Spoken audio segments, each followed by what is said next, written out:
engage. Thank you so much.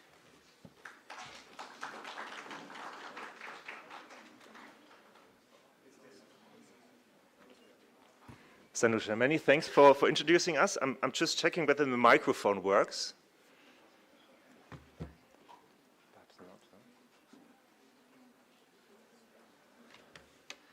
So, in the meantime, perfect. So, thank you very much, colleagues. It's very good to see you in the morning. I'd like to obviously start with asking my co-panelists on the panel. So let me invite Mr. Renato Baumann to the stage. He's an economist at IPATC, one of the well-known trade economists from Brazil. Welcome, Renato. Then let me also invite Trudy Hartzenberg, Executive Director of TRALAC, a Trade Law Center here in South Africa. And then Ms. Rose Ngugi. Rose is chair of Southern Voice, an important network of Southern think tanks, and herself a well-known economist from Kenya. And then we have Mr. Pradeep Mehta, who's just arriving, perfect timing. Pradeep leads the CATS, a well-known institution from India working on all sorts of trade and investment-related activities. So, colleagues, please have a seat. Typically, we would start with an introduction by the moderator about the challenges we are facing on trade and investment. I'd like to turn that around and ask you what you think are the key challenges we are facing currently on trade and investment. So before we start the discussion here on the panel, let's hear what you have to say. Good morning, colleagues. There is already one hand up. David. Thank you very much. I'll take the chance. Good morning, all. I'm David Obura from Kenya and IPBES. So I think the challenge in trade from my perspective in IPBES, I'll explain a bit this afternoon, is that trade doesn't really recognize the true values of nature, or the multiple values of nature. It recognizes commodities that can be extracted from nature, food, materials, and other things, but not other values. And so trade tends to distort activities, maximize certain production items, but in the process, I guess, damage other aspects of nature and other values. Thank you, David. Garth, let's see. Is there perhaps also a female voice? We should have some diversity. I'm coming back, Garth. Hello, thank you. I'm Ann Linde, former Minister of Trade of Sweden. I think one of the biggest challenges is that the international trade system is going into pieces. Not only by what the Trump administration is doing, but a lot. And if we don't have rules, international rules of trade, then we are all going to be worse off when it comes to prosperity. And it's so difficult to make trade agreements. It takes years and years and years. And it's just now sounding like it's the easiest piece to do, and it's not. So I'm worried about that, and I wonder what you would like to say about that. Thank you so much. Garth, now it's your turn.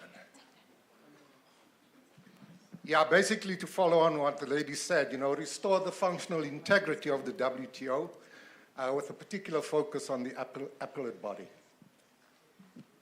Perfect. Thank you, Garth. Good morning, Erin McCandless from University of Johannesburg. Trade too often fosters uneven development within and between countries, and that can fuel conflict, violent conflict. Thank you so much. And there's another intervention from over there, and then we will get started. Gentlemen, please. Yeah, I think as a follow-up contributing question, I think one of the major issues we have is customs authorities between countries. There might be a political will, but when it comes to the details, to where the customs officials have got to have a trust in between the commodity movements between countries, especially within Africa. I think if you can eliminate or mitigate those barriers to trade. Thank you. Thank you very much. Important aspect, trade facilitation. And then one last question. Das from RIS New Delhi. I think actual colleagues have made the points. I think while we are trying to revive the WTO, the multilateral trading system, we should also keep in mind that the countries have got weakened in the process of geopolitical uncertainty, supply chain disruptions. So the provision of special and differential treatment and all the flexibilities for the developing countries to comply to the WTO trade rules also should be seen with urgency, because just reviving the multilateral trading system without the special and differential treatment flexibilities would not be the right thing. Thank you. Thank you very much, colleagues. This was a perfect round. I see there are many, many more hands. I hope, and I won't promise is always difficult, but I hope we will have enough time for another round of questions and comments when we finished our discussion on the panel. But thank you very much for all those points. Trade and environment, WTO system needs to be reformed. And we should also think about more mundane and technical issues like trade facilitation. So thank you very much for all those points. I think we will pick up many of those during our panel discussion. And so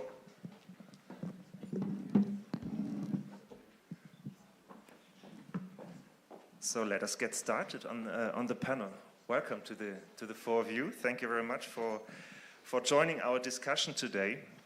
And obviously, we heard a lot of questions on the WTO. We will come to that. But first of all, I'd like to take the opportunity, given the fact that this year's G20 process takes place here in South Africa.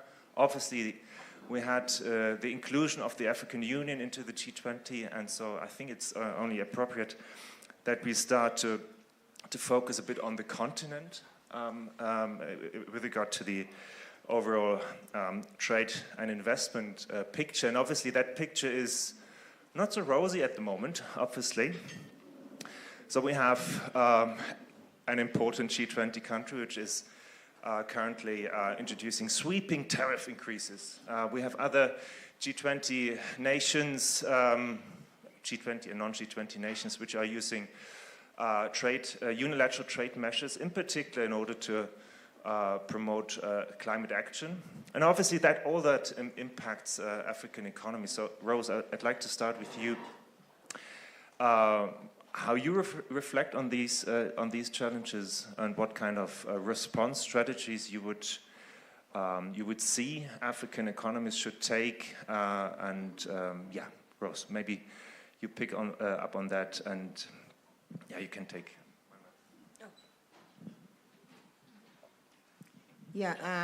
Thanks very much. It's a beautiful morning, and I think we are starting the discussions today from a very high position of thinking about one of the key aspects that actually influences our growth. And we know that for African countries, in as much as a lot has happened in terms of thinking about trade agreements, trade reforms at global and even now at continental level, we still find that Africa is actually not yet gaining that expected momentum as far as its contribution to trade at the global level is concerned. In addition, it looks like when we look at Africa, it's like we go through various, I don't want to call them turbulence, but it looks like we get into situations which are not necessarily either we are ready for or they are sustainable. For example, we know that we started with the AGOA. It's coming to an end. It has already given us some impetus in terms of, say, textile industry, but the future for it is not very clear. We have seen recently the offers that China is making, given the tariff increases that US has brought in, but it's not very clear the kind of structure that this would take, and whether actually we would see Africa gaining anything additional marginally from what is happening with the AGOA. In addition to that, I know Africa, has these negotiations with the EU.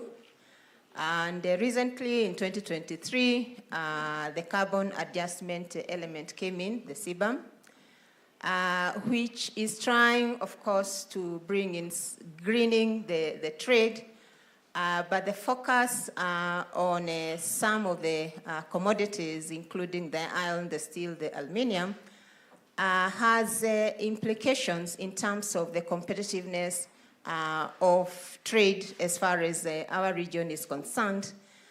When you have the carbon tariff, it means that you are increasing actually the cost for trading, reducing the competitiveness, and this has actually implications as far as the efforts we are trying to make to grow trade for Africa in the global market.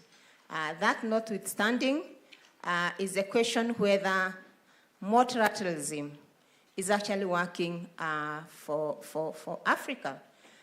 Because if you think about CBAM, in as much as the EU argues that it's within the context of WTO, the issues that are required, the factors that are required for you to prepare yourself to do the carbon pricing, the capacity that's required to develop for these countries and to transition in a just manner, I think it requires a lot of effort that our continent may not be very much ready, but of course it will take time. So I see a situation where our growth, as far as GDP is concerned, can be impacted negatively when we are not actually exporting. And probably is the right time now to think about growing the continental trade and seeing where we can develop these industries internally in Africa and therefore emphasize on either manufacturing or industrialization, so that aluminum that maybe was going to EU can actually find its space in the Africa, and we start trading within ourselves. Thank you.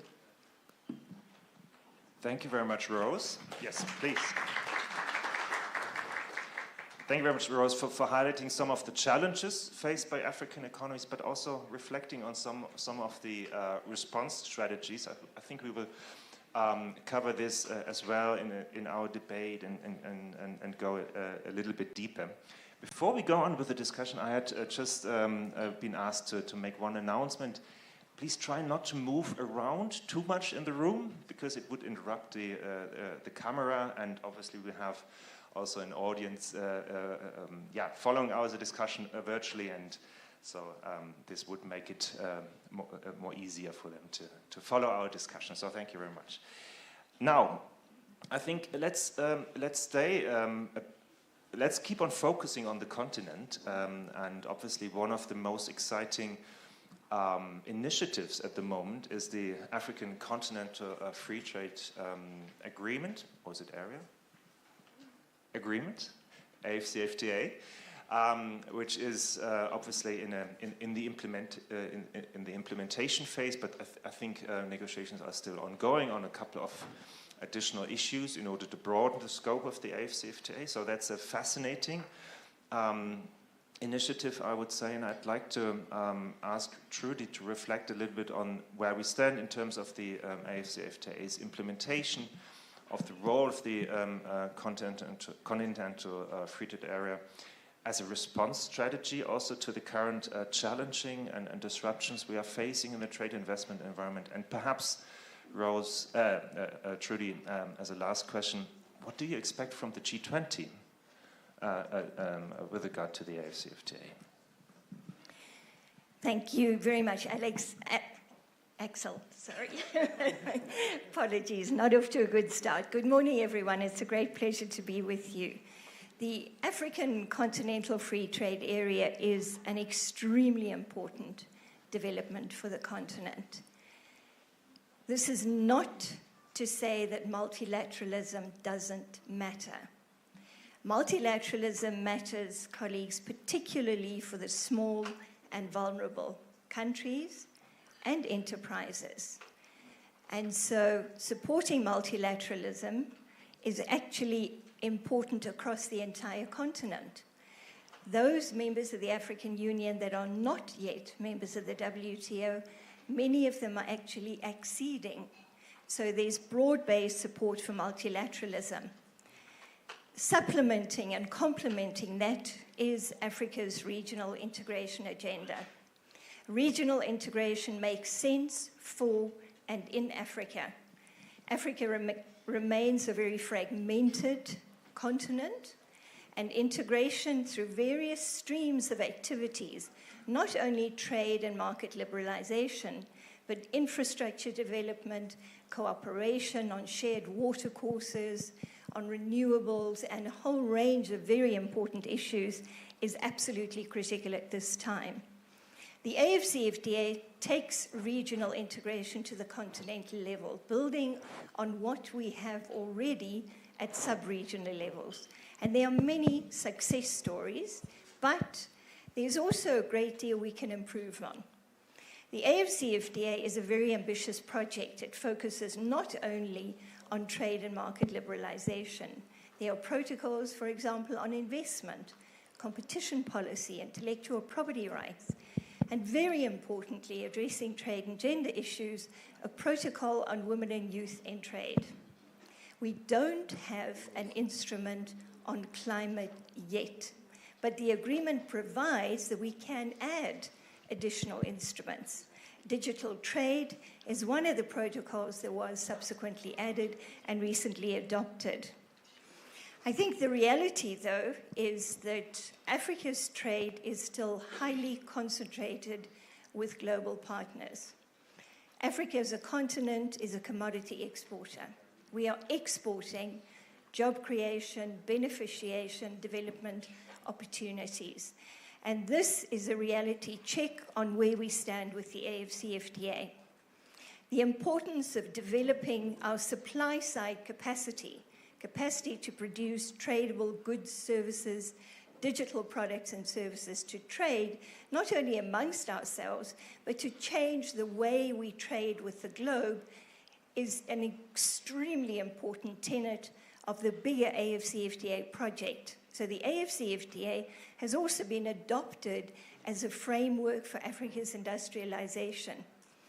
Industrialization here is an economy-wide initiative focusing on agriculture, on mining, critical minerals included here, of course, manufacturing, services, and digital.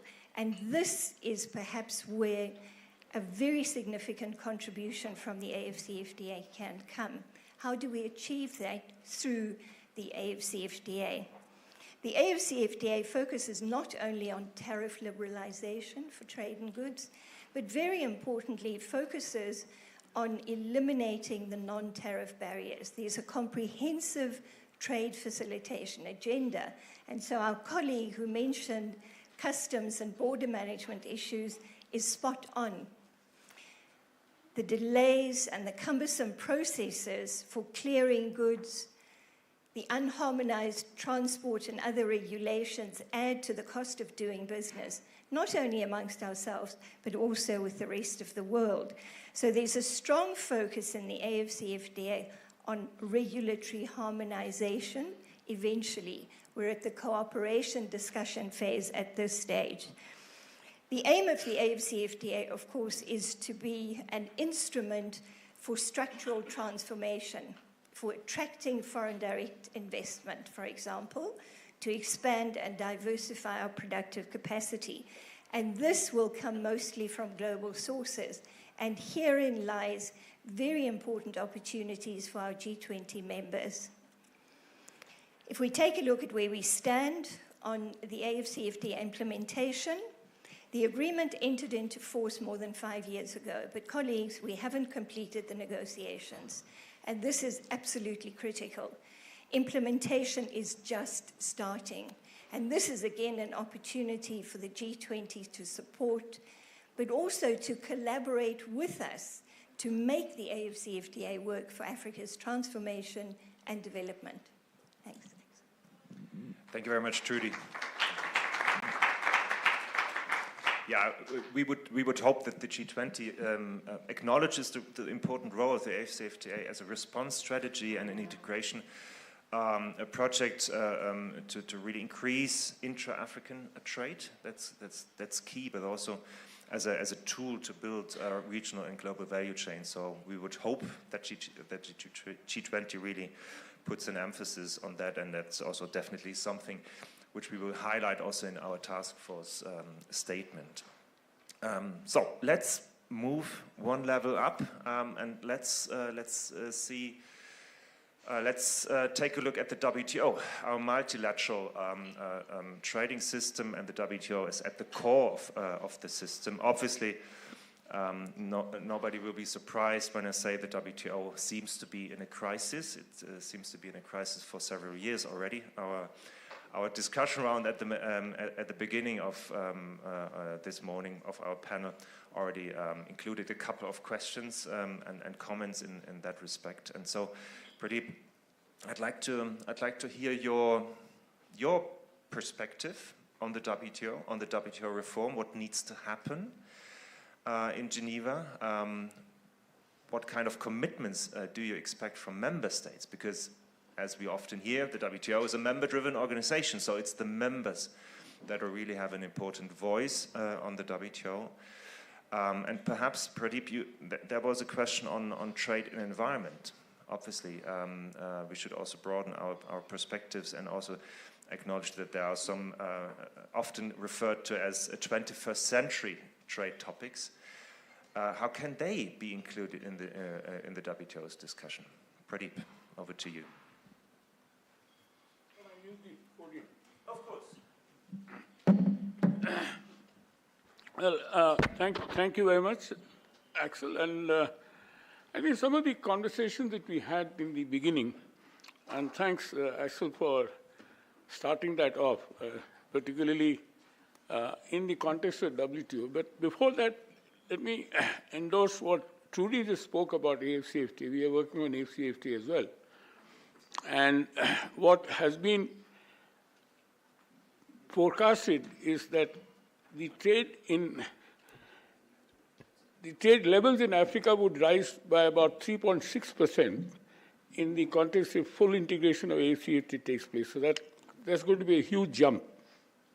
And I think that figure is important to keep in mind.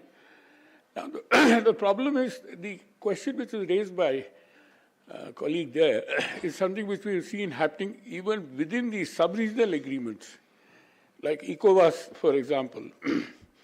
Trading with Nigeria and Ghana itself is a problematic thing. You have border issues which come up purely because of human behavior rather than text or the agreed.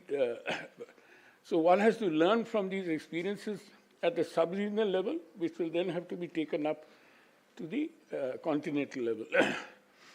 Otherwise, we'll continue to talk about ideal situations without knowing what has already happened, what is happening, and what can happen. This goes to the larger question, Axel, that in terms of trade, I think tariffs are not so important. Forget Trump for a change. I mean, whatever Trump is doing, he has not been authorized by the Congress as yet. and tariff issues are by and large to be dealt with by the US Congress. Already courts have set aside some of his things, except there are some emergency powers which he is misusing. But overall, what is going to happen in the area of trade are non-tariff barriers. They're like the kind I explained within the continent itself. Even intercontinentally, non-tariff barriers are going to be the dominant topic.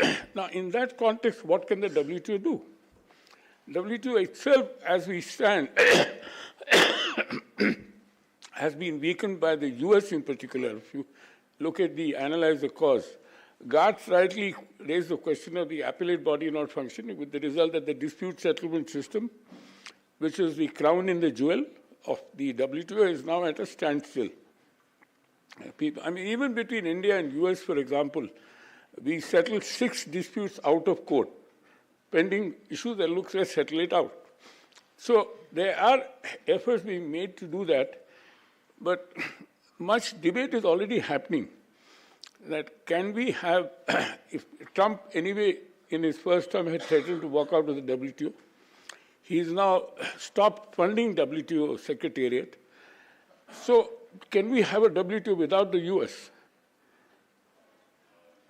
What people don't understand and misunderstand is that you can still be trading even if you're not in the WTO. Nobody stops you from trading except that you will not follow the rules. US will come back with its own Super 301 and Special 301 and all kinds of non-tariff barriers which people have to deal with. The US is a big market. You can't, nearly most countries depend upon the US for its exports. But if you look at the system itself, as Anne raised this question about WTO reform, this is something which we've been talking for years and years. And every other time, happened about 20 years ago, I was in what was called the Warwick Commission on the Future of Trade, as well as Lami's panel on the future of trade. So we did discuss the issue as to how, if members are not going to comply with the spirit and letter of the WTO, do they have the right to stay there? Now, even if you have a veto power, even Benin has a veto power, in theory, except that it may not exercise it. There has to be a speaking order. There has to be a discussion, a debate before you allow that veto to be accepted. So either when we do these reforms, then we have to do these systemic reforms also in this, as to how these things will operate. We have a lot of learnings now. And how do we use those learnings in order to ensure that in future we are able to deal with it in a more solvable manner rather than to stay stuck? The dispute settlement system has been stuck for many years now. And as a result, there is a general kind of, what should I say, among the lay community that I know, educated community, who are not people like us who are dealing with policy issues, their thinking is that the WTO is dead. That is the kind of thinking that prevails in the general public, which is a dangerous thing. And very rightly said that we require a rules-based system. So what do we do? How do we take it forward? That is a question which has been agitating a very large number of us, and there's a very strong level of discussion going on. The issue is implementation, and in that the G20 has a role. This has happened again and again in all G20 meetings. This has been reiterated. G7 meetings has been reiterated. The WTO has to be reinforced rather than to be forgotten. It's a very important. It's probably the only multilateral organization which has teeth. You want me to stop? Yes, maybe at the moment, Pradeep. But just in order to save us some time at the end for a discussion, I think it was very important to highlight the issues that we have at the WTO, but also to highlight the important role of the G20, and I think we'll go into one important issue which was raised about this, I think needs a response. This whole move by the European Union to bring in climate-related trade measures, etc., which we think is a neo-colonial exercise. They have no bloody business to try and even the European business itself is, worried about it. And you can't bring in these kind of things when trade is not happening smoothly. Like you want to solve all the climate problems through CBAM or deforestation measures, et cetera, there is no, WTO is the right forum to discuss it and to arrive at any conclusion. But the EU is pushing it unilaterally, which I think is something which has to be taken note of. Because you will only, as somebody rightly said, it's going to reduce the competitiveness of the developing world and make it more difficult for them to trade. Yeah, thank you very much, Pradeep, for also highlighting this. For highlighting this point, there's an ongoing discussion, obviously, how broad the WTO's agenda should be. There are obviously always at least two sides, right? In the morning or at the beginning of the panel, we heard that there's a demand to also reflect on the relationships between trade, environment, trade, and climate. But obviously, it could also be perceived as an increasing trade barrier, right? You even used the term a neo-colonial measure, right?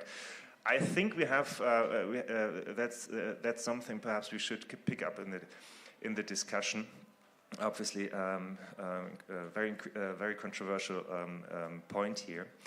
But let's bring in Renato into the discussion. Renato, since years and decades, we hear that global value chain integration or upgrading in global value chain is a very effective and useful strategy for developing countries in order to promote growth, inclusiveness, and move up the ladder in the world economy. But obviously, the current environment, we have a WTO in crisis, we have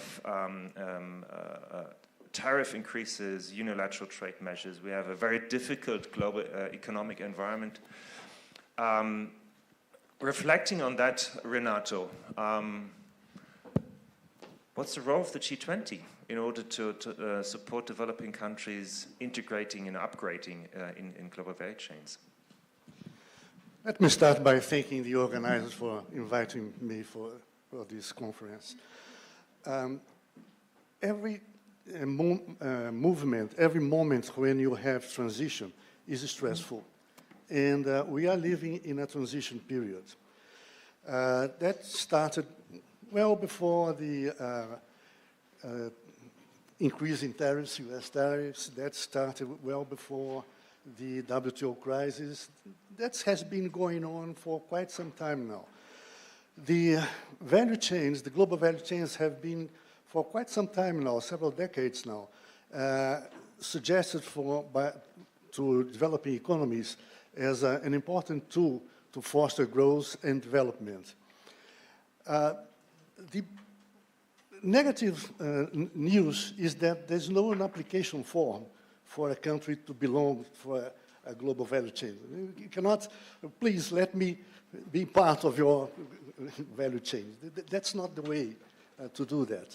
You have to do your homework and be seen from potential investors as a natural candidate to be part of a productive process. Now, the point is that the empty side of the glass is that we are now seeing low growth, high protectionism, high cost of capital, as we learned yesterday, and hence this is a very bad international environment for that.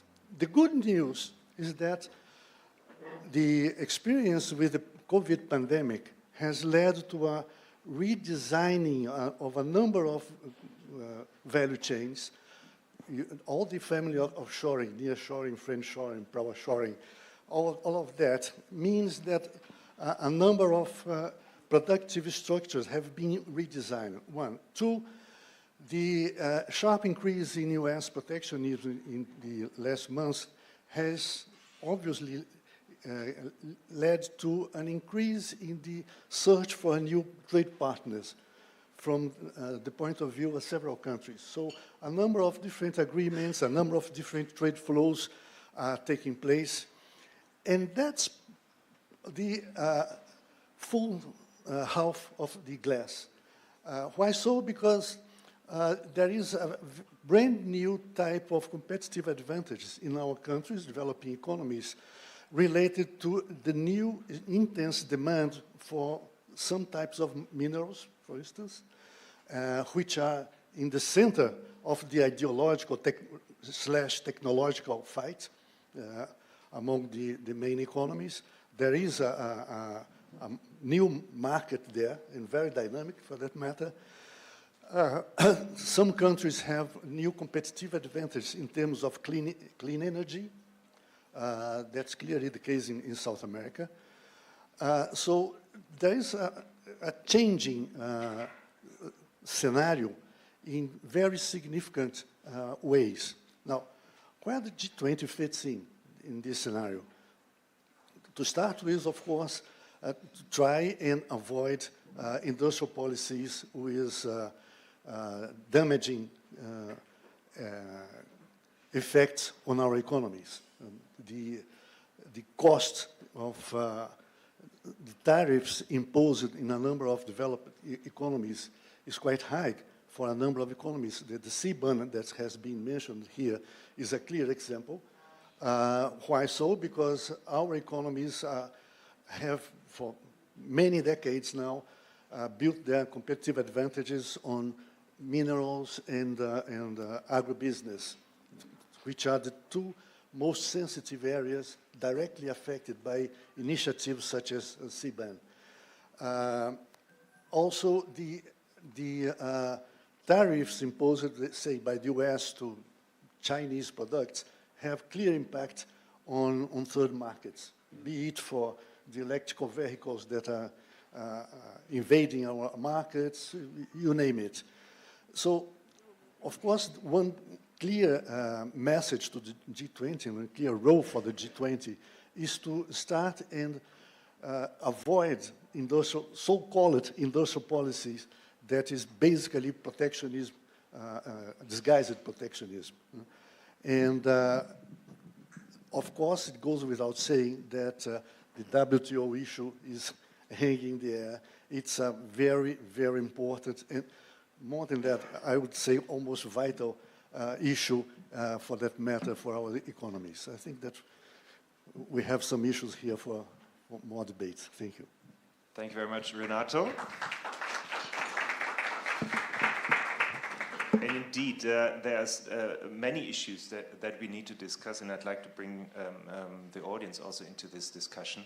But let me thank you for putting many issues on the table on African economies, development, the role of the AFCFTA, the issues that we have at the WTO, very complex issues, a couple of ideas also to resolve them, and highlighting the key role of global value chains and the G20.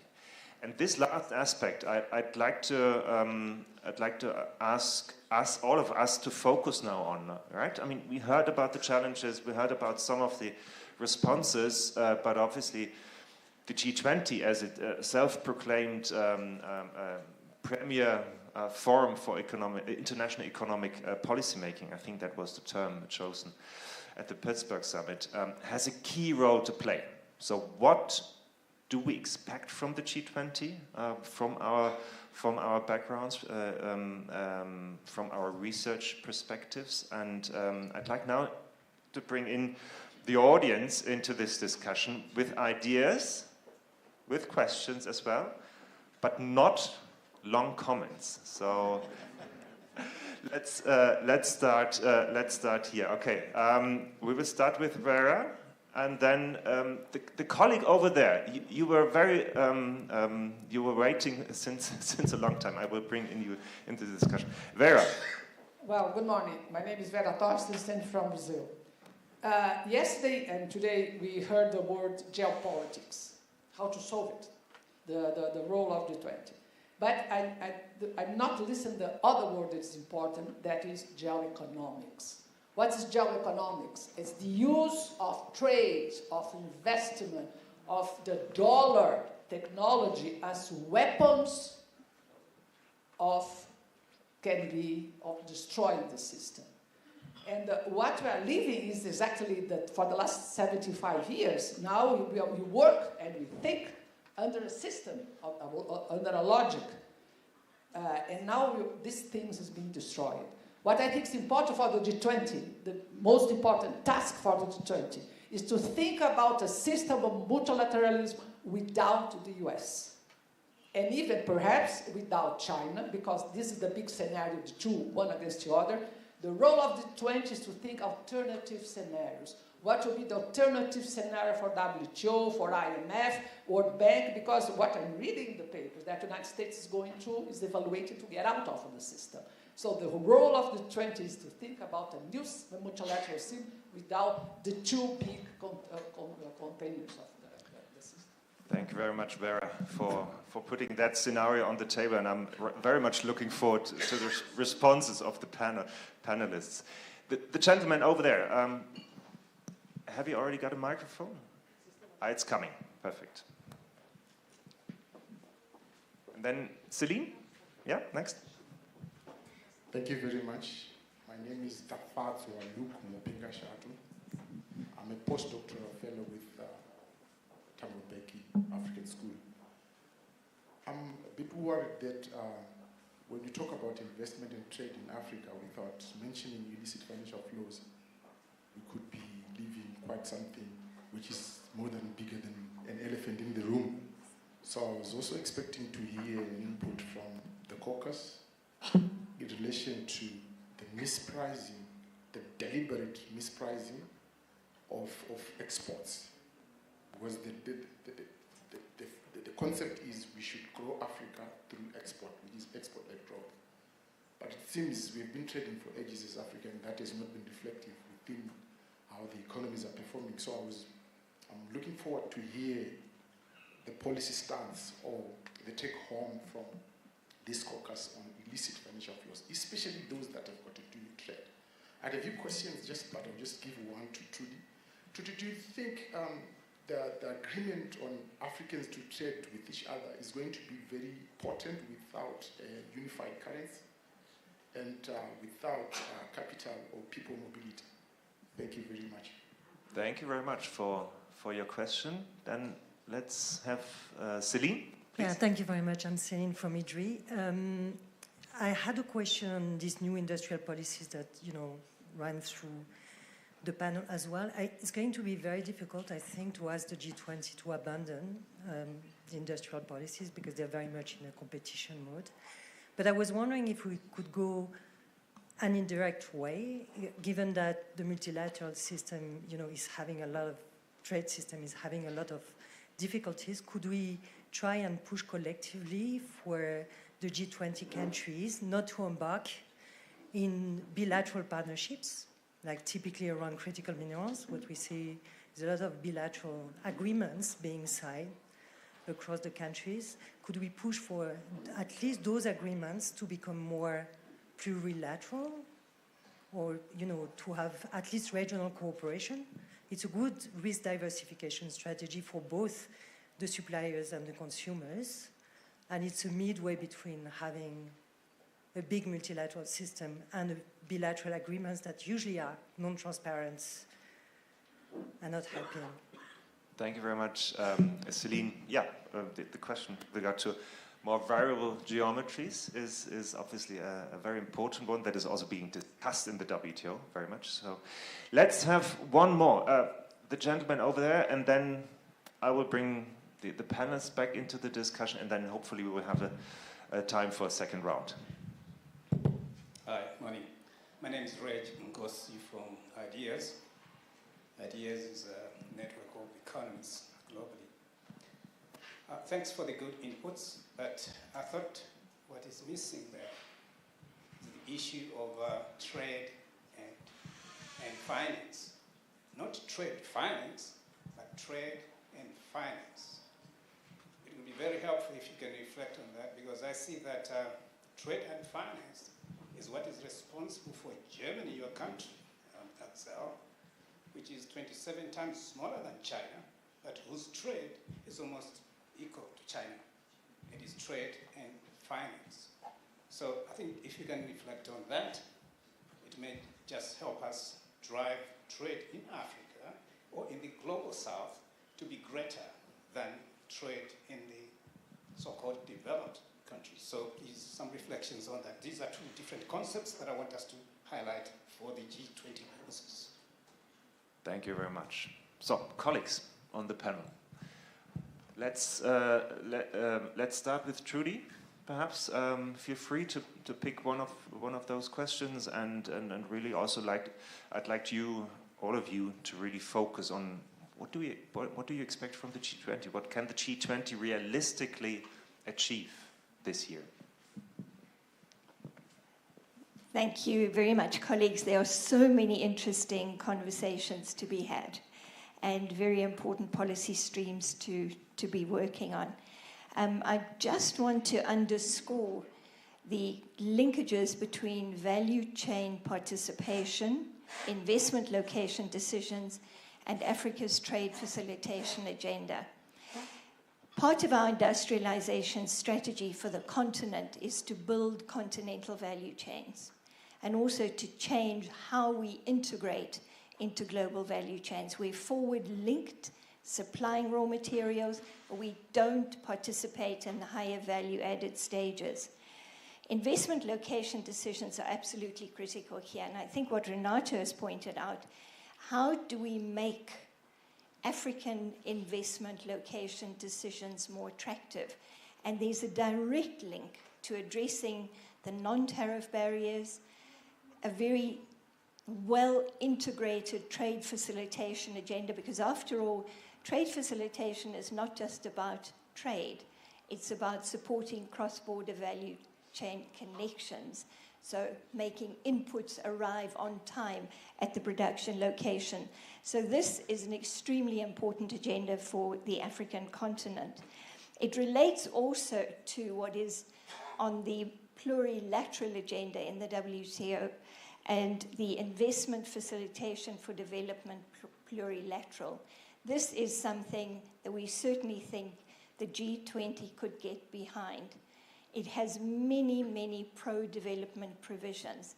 And in fact, what is in that agenda is replicated in the investment protocol under the AFCFTA. There's an enormously important opportunity here to leverage what is on the WTO agenda with Africa's regional trade, but also industrialization agenda. Thank you. Thanks. I just want to say one point, and that is about barriers for African trade, and focusing more on G20 is saying that it's important to look at the special and preferential treatment element, such that as we see this new unilateral, bilateral, whatever the rattles they are, coming for Africa, then we are able to integrate the new developments. CBAM is about climate change issues. So the question is how we actually manage the transition, whereas we may need to think about the special and preferential treatment to African countries so that they manage. It's a good thing, CBAM, if we want to do a sustainable trade. It's a good thing if EU is thinking about those who are running away to come maybe and set up industries in the continent. But it's also important to think about the barrier that this would have for access to market as far as Africa trade is concerned. Thank you.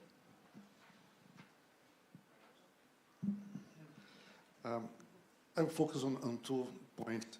One raised by Vera, geoeconomics. It's not only the role of the US dollar, it's all the implicit actions by the voting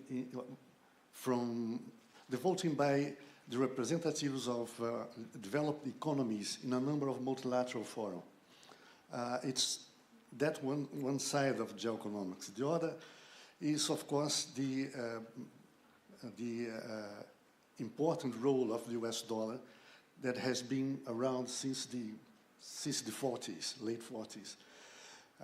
Come crisis, you always expect that the gold is going to surpass that, the euro, and so on and so forth. Now, having said that, of course, this is a given. This is what we have.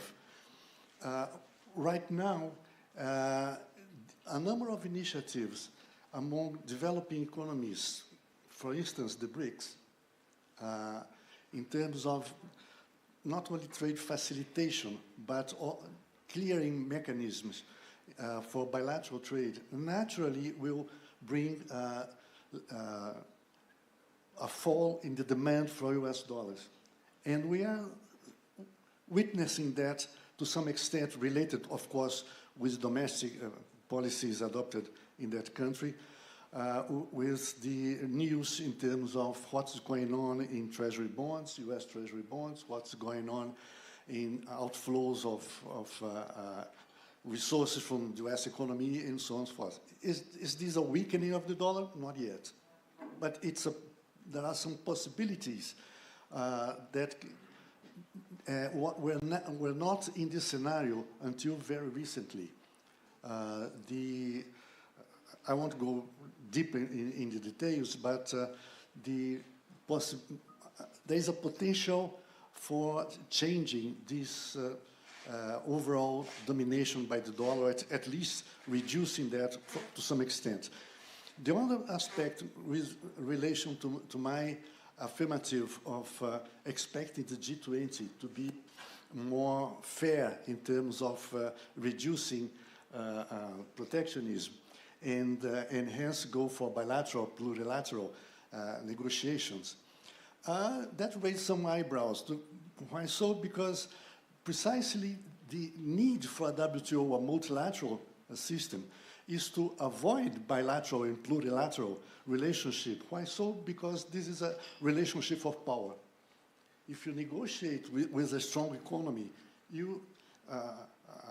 developing economy, you center at the negotiating table in a weaker position. So the way to avoid that is to have overall rules. And then that brings us back to square zero, to WTO conditions. This is a transition, as I started my saying, this is a transition period, and hence we're living with some traumas and unsolved issues. But again, the bilateral and plurilateral solution, to my view, it's not a solution, maybe a headache. Thank you. Thank you very much. My comments are in two levels. One is Africa, the other is global, WTO related. Let me start with where Renato ended, that regional and bilaterals or non-multilateral trade agreements, I agree with you that they have been considered to be a stumbling block. And in the words of the famous economist Jagdish Bhagwati, that we are having a spaghetti bowl. Now, if you look at the data from 95 to 2005, when the WTO came into being, 200 non-multilateral agreements were signed. So the appetite for non-multilateral agreements by countries is. Now, what was agreed by even Jagdish Bhagwati and others who were opposing this kind of spaghetti bowl phenomena is if these are geographically contiguous regions, then you can have a non-multilateral, you can have a regional trade agreement.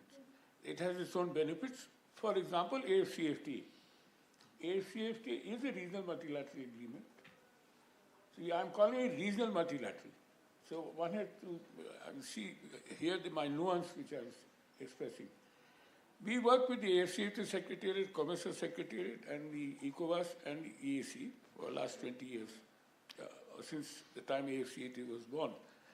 And we were responsible to do a lot of work in developing AFCFTA protocols, particularly on competition and investment. one issue which hasn't come up in the conversation is the kind of anti-competitive practices which exist not only in the continent, but also globally, particularly in cross-border trade. They are debilitating, and they are sort of certainly exist in many cases. So that is something which AFCFTA has taken note of and has to do. Now, if you look at that particular issue about competition policy that we have seen evolving in Africa, it has evolved one of the best manner possible. You have competition authorities nearly every country except a few countries which for their own political reasons are not moving ahead on that.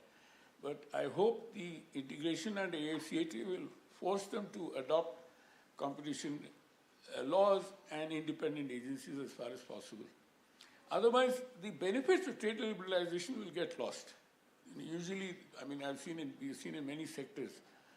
In Africa, for example, the notorious sectors are cement, brewery, etc., transport, etc., which are highly anti-competitive and they cost a lot. Now, the question which arises from that is, as I mentioned earlier, was that even within the experience of sub-regional agreements that have been very bad, the kind of interstate discussions or something has been very bad. If you travel between Nairobi to Arusha, the kind of barrier that you see at the crossing is phenomenal. Now, unless we address those issues, we find that even trade will become very difficult. Trade becomes too costly unnecessarily. Now, let me come to the WTO and reforms. One of the things which Trudy spoke about, the agreement on investment facilitation is extremely a very progressive step. But the larger lesson in that to be learned is that it is a part of the WTO reform agenda without being stated so. If multilateral agenda is not moving forward, let the plurilateral agenda push the WTO forward, so that there is some discussion on trade relations happening between countries in the best manner possible. So you have not only investment, but e-commerce, trade in gender, trade in SMEs, and so on. And all of them are moving at a speed. My own country is an outlier, so I don't wish to talk about that. This is not a platform for me to criticize my own country, which I do publicly as well. Having said that, it is, in my view, an important part of the WTO reform agenda. Look, if the multilateral agenda is not moving forward, let the plurilateral agenda move forward to take countries. Now, again, the important thing is that if we have to restore, as Vera rightly said, we have to get these two big giants out of the picture. I don't know whether it will be smart to keep China out of the picture, especially when it is one country like India supporting multilateralism. If you look at the impact which you have on the climate change discussions, it is China which is holding on, India which is holding on, US has even backed out of that. Now, all these have an important geopolitical or geoeconomic impact that we have to bear in mind. That what we talk about the WTO, we have to be also aware as to what is happening in the other parts of the international. And climate change is very important. At least we can't expect another big emitter to be out of the system. China, for example. US is already out in a sense. And so we have a situation where there is a polycrisis, I would say. In many areas, there are things which are not happening and that have an impact even on WTO. And therefore, whatever can happen, I don't know what your view is, what can happen is that plurilateral should move ahead at the best possible way to at least keep the conversation alive. And most importantly, as actually we spoke yesterday in our working group, is how do we empower the secretariat? Number one. Number two is we should also empower the deliberative functions of the WTO, that disputes could be settled within the committees itself through a procedure to be adopted, which is not legal, but which is quasi-legal rather than being very legal. We have to find solutions. Otherwise, the WTO will, and that will be bad. I think what many people have said, we require the WTO for small countries particularly, who otherwise would get, hammered by the big countries if they're in an agreement, except, as I said, where there are reasonably contiguous agreements which are important for various reasons that you have land border trade rather than sea, etc., etc. I mean, if you look at the transport infrastructure in Africa is wanting. It's cheaper to sell goods from Mombasa to Brussels than Mombasa to Accra. Much cheaper to transport, for example. And so, I mean, there are many examples that I can talk about, what we need to do, that we have to granularly find out as to what has to be done, and in that G20 has a big role to play. AU becoming a member, the G20 should adopt a resolution for strengthening the AU to deal with not only regional trade but also external trade. Thank you. Thank you, Pradeep, and colleagues for very nuanced responses to a number of questions. We have 9 more minutes. And so I'd like to get a couple of more perspectives from the audience and then a very quick round on the panel with one request, one solution that the G20 should take. One. Okay, let's see. We start over there. I'll just give you my microphone.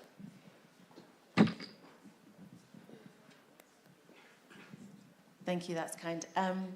My name's Hannah Ryder, CEO of Development Reimagined. 2 very quick points. First, I wondered what the panel's response is to the recent announcement by a G20 member, China, of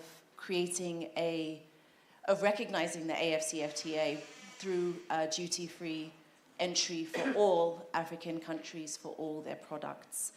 I wonder if this is something that that perhaps other G20 members could be encouraged to take up, given where the state of affairs of schemes like AGOA. So that's one question. The other was, how do we bring down the cost of trade finance? Thank you. Thank you. I'm Anbu from IRIA Economic Research Institute for ASEAN and East Asia. I have three just quick observations, and I'm coming from a region that has benefited from the open trade, and it lifted many of the people out of the poverty. So my first proposition is for G20 continue to champion the open trade and the regionalism. And G20 is not the global custodian of economic governance, but still it can champion. My second is there is a convergence and also the divergence between the trade regimes, climate regimes, and the development regimes. It created many frictions, but G20 need to look into it and how to avoid these frictions, further upscaling it. That includes this reducing the non-tariff barriers and developing these emerging free trade agreements more economically and environmentally integrated. Third one is about this global supply chain. Southeast Asia, basically, it became a part of the global supply chain, but also it created the production networks, which benefited the small and medium-sized enterprises through the FTAs. I think G20 should advocate more the circular supply chains and the production network. Thank you. Thank you so much. And then one additional question over there, and then... Thank you very much for this very interesting panel. I'm Bruno De Conti, researcher at Positive Money, which is an NGO in London and Brussels advocating, among other things, for reforms of the monetary system, including the international monetary system. And I'm also a professor at the University of Campinas in Brazil. And I just want to follow up on the question related precisely to the relation between currency, finance, and trade. Because it's interesting to see that after the 2 world wars, when countries, especially the US, but also Europe, wanted to revamp international trade, what they did was not only things related to trade directly, but what they did was reorganizing the international monetary system right through Bretton Woods. But this solution nowadays seems to me very not politically viable, obviously, to have a Bretton Woods too. Because what we are seeing is the opposite with the fragmentation, right, of the international monetary system. So we see Europe now is reacting through trying to push the internationalization even more of the euro, Christine Lagarde has been making a speech related to that recently. China is trying to push for the internationalization of the renminbi. BRICS has its own discussions. So my question is that the only thing, and I'm finishing, the only good thing maybe is that there are pushes in diverse directions for the usage of the national currencies, the local currencies for international trade in Asian countries, Mercosur, BRICS. So what would be your take on that? Is it viable? Can it be an important tool for revamping trade at the regional scale, the usage of national currencies, or we are still all in the dollar trap? Thank you very much for these three fascinating interventions. So let's move back to the panel. 1 minute for each of you. Please feel free to respond to one of those questions and comments. But especially, I won't let you off this panel without one suggestion for the G20. Pradeep, let's start with you. 1 minute. You know, I'm not going to react to what has been said. I mostly agree with what has been said, and I disagree with what I think is not right. Having said that, one solid recommendation for G20 is to develop a work program with the AU on regional and international trade. Thank you. Perfect. Renato, maybe take this one. Going back to history, back in 1958, the very positive step taken was the conversion among currencies, and starting in the 60s, the reducing in tariff rates. And that has provided a boost to international trade. I mentioned that because the message to the G20 is to please try and avoid the creation of a world formed by different blocks. That would bring us back to the 30s, and we know the end of that story. Thank you, Renato. Rose? My closing remark, I would say that now that African Union is a member of G20, it's my hope that AU takes the lead in promoting a multilateralism, a rule-based trading system, which helps the African continent to expand its trade through access to market, and also to call for support in facilitating investments in terms of trade-related infrastructure, so that we can enhance trade growth for Africa at the global level. Thank you, Rose. Trudy? Thank you very much, Axel. My recommendation for the G20 is to commit to participate in the plurilaterals in the WTO. This doesn't mean necessarily signing on, but participation. I want to mention very quickly, in response to two questions about payments, the international financial system, the Pan-African Payment and Settlement System on the continent. It's in its early stages of development, but this is a payment and settlement system to transact in national currencies. It requires commitment by all the central banks and, of course, commercial banks. And a number of the lead players, including South Africa and Egypt, are not in yet in terms of having participation of their central banks, so we can certainly encourage that. China's GSP initiative, it comes after the December last year announcement of duty-free, quota-free access for all LDCs, 43 of them that have bilateral diplomatic relationships, obviously, with China. The difference now is that Africa's non-LDCs are included, and this could be important for certain exports. But tariffs are not the only issue. Standards are going to be the deciding factor on whether we can take up what is an offer of market access and translate that into reality. Thank you. Thank you very much, Trudy. Colleagues on the panel and in the audience, perfect timing. Sanusha, I hope you are happy with the timing. Thank you very much for this conversation. I learned a lot. I hope also that you take a lot from this discussion. We touched upon a number of issues, finance, environment. I'm sure subsequent panels will continue this discussion on these issues. Thank you so much. Thank you very much, Axel. And I want to basically also provide a small token of our appreciation to you as the chair, as well as to all the panelists.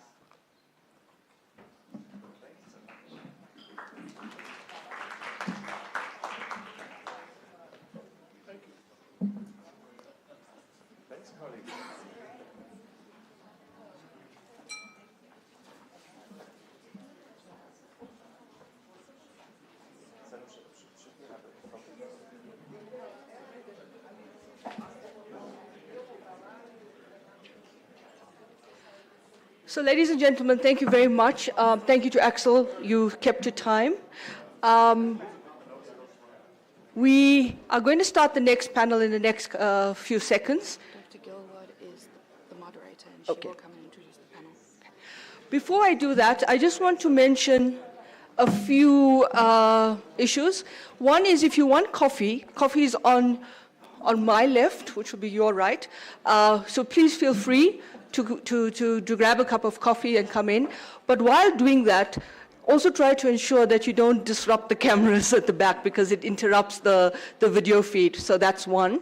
And of course, two, for those of you who are have not visited the bathroom yet, it's on my right, on this end. So please, that's there. Now can I call the next panel, which is digital transformation, Dr. Alison Gilward, who's going to be the moderator. Ladies and gentlemen, hello.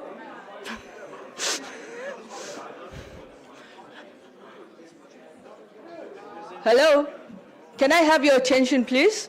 We want to start. We don't want to basically prolong and eat into your lunch. So can we start? Dr. Alison Gilward's here. She's going to introduce the panel to her session. Thank you so much. We have some people online. If you can just confirm with them. Thanks. No, I'm just wanting to know that the people are online. As soon as we see them there, we can start. Thank you.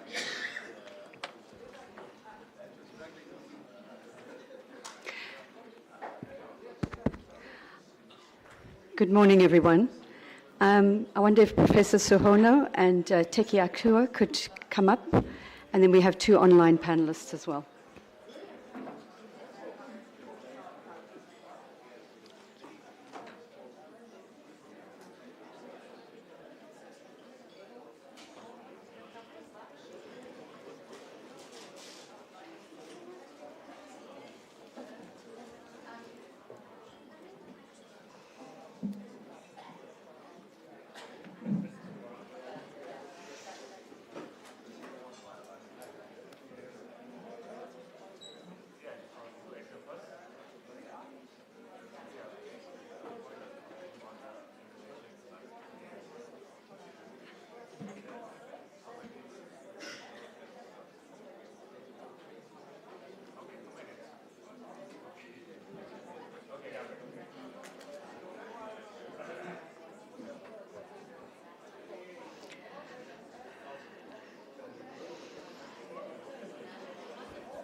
Right, we're just waiting for our online panelists. I believe that they are coming online.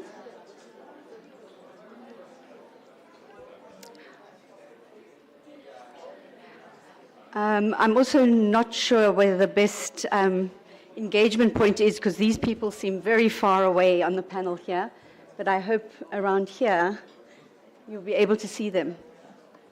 This thing is attached, is it? Yeah. Okay.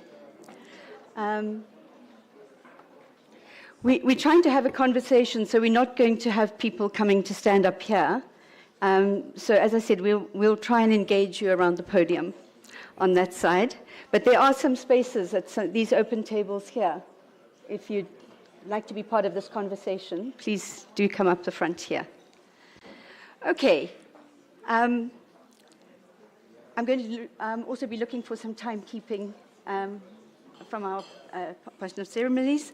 But I think let's just start off the session. I think it's very clear from the discussions that have already gone on and amongst the discussions that we've been having online with the task force, the very cross-cutting nature of digitalization and the digital transformation panel to many of the other panels. Now we've got our other participants on board. Let me just introduce the panel. So we have our co-chair for the digital transformation track, Stephanie Diepverdien, joining us from London, I think between multiple trips, but I think that's where you are now. And then, of course, we are very delighted to have with us a very strong partner with us in the South Africa's presidency, G20 presidency, Suhila Amazous from the African Union, who is the representative of the African Union to the Digital Economy Working Group and to the Task Force on AI Data Governance and Innovation for Sustainability, on which she is leading a number of initiatives. So let's just start with a little bit of a background, and then, as I said, we will sit down and try and have a conversation.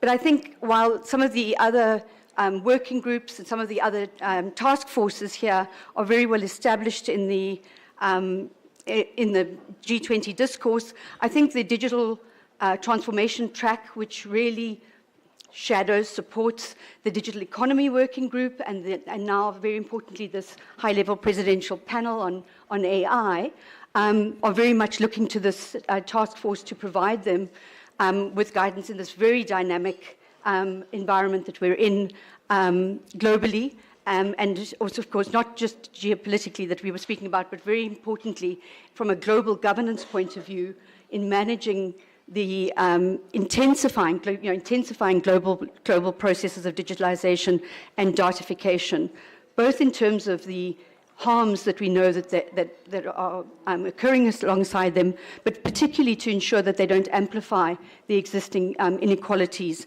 that we currently, that's the evidence that we have, despite the hype of AI and its potential for transformation. In fact, as it stands currently, what we're seeing is this amplification of inequality. So although it does present this unprecedented opportunity, we are concerned, and I think very significantly in terms of global developments, the concerns around amplifying inequalities. So I think lots of this relates to, as I said, this very intense process of digitalization and datification that's been happening, that's resulted in the concentration of these incredible assets amongst just a handful of very powerful actors, a couple of companies based in the US and in China, very little development of these very advanced technologies anywhere else. And so while there are options for leveraging these in these intensifying processes, this concentration of ownership and control is also undermining some of the transformative potential that has been identified for sustainable development. I think importantly, we are very much able to build on the digital transformation agenda, the integrated digital transformation agenda of the last 3 to 4 T20 and G20 emerging economy presidencies.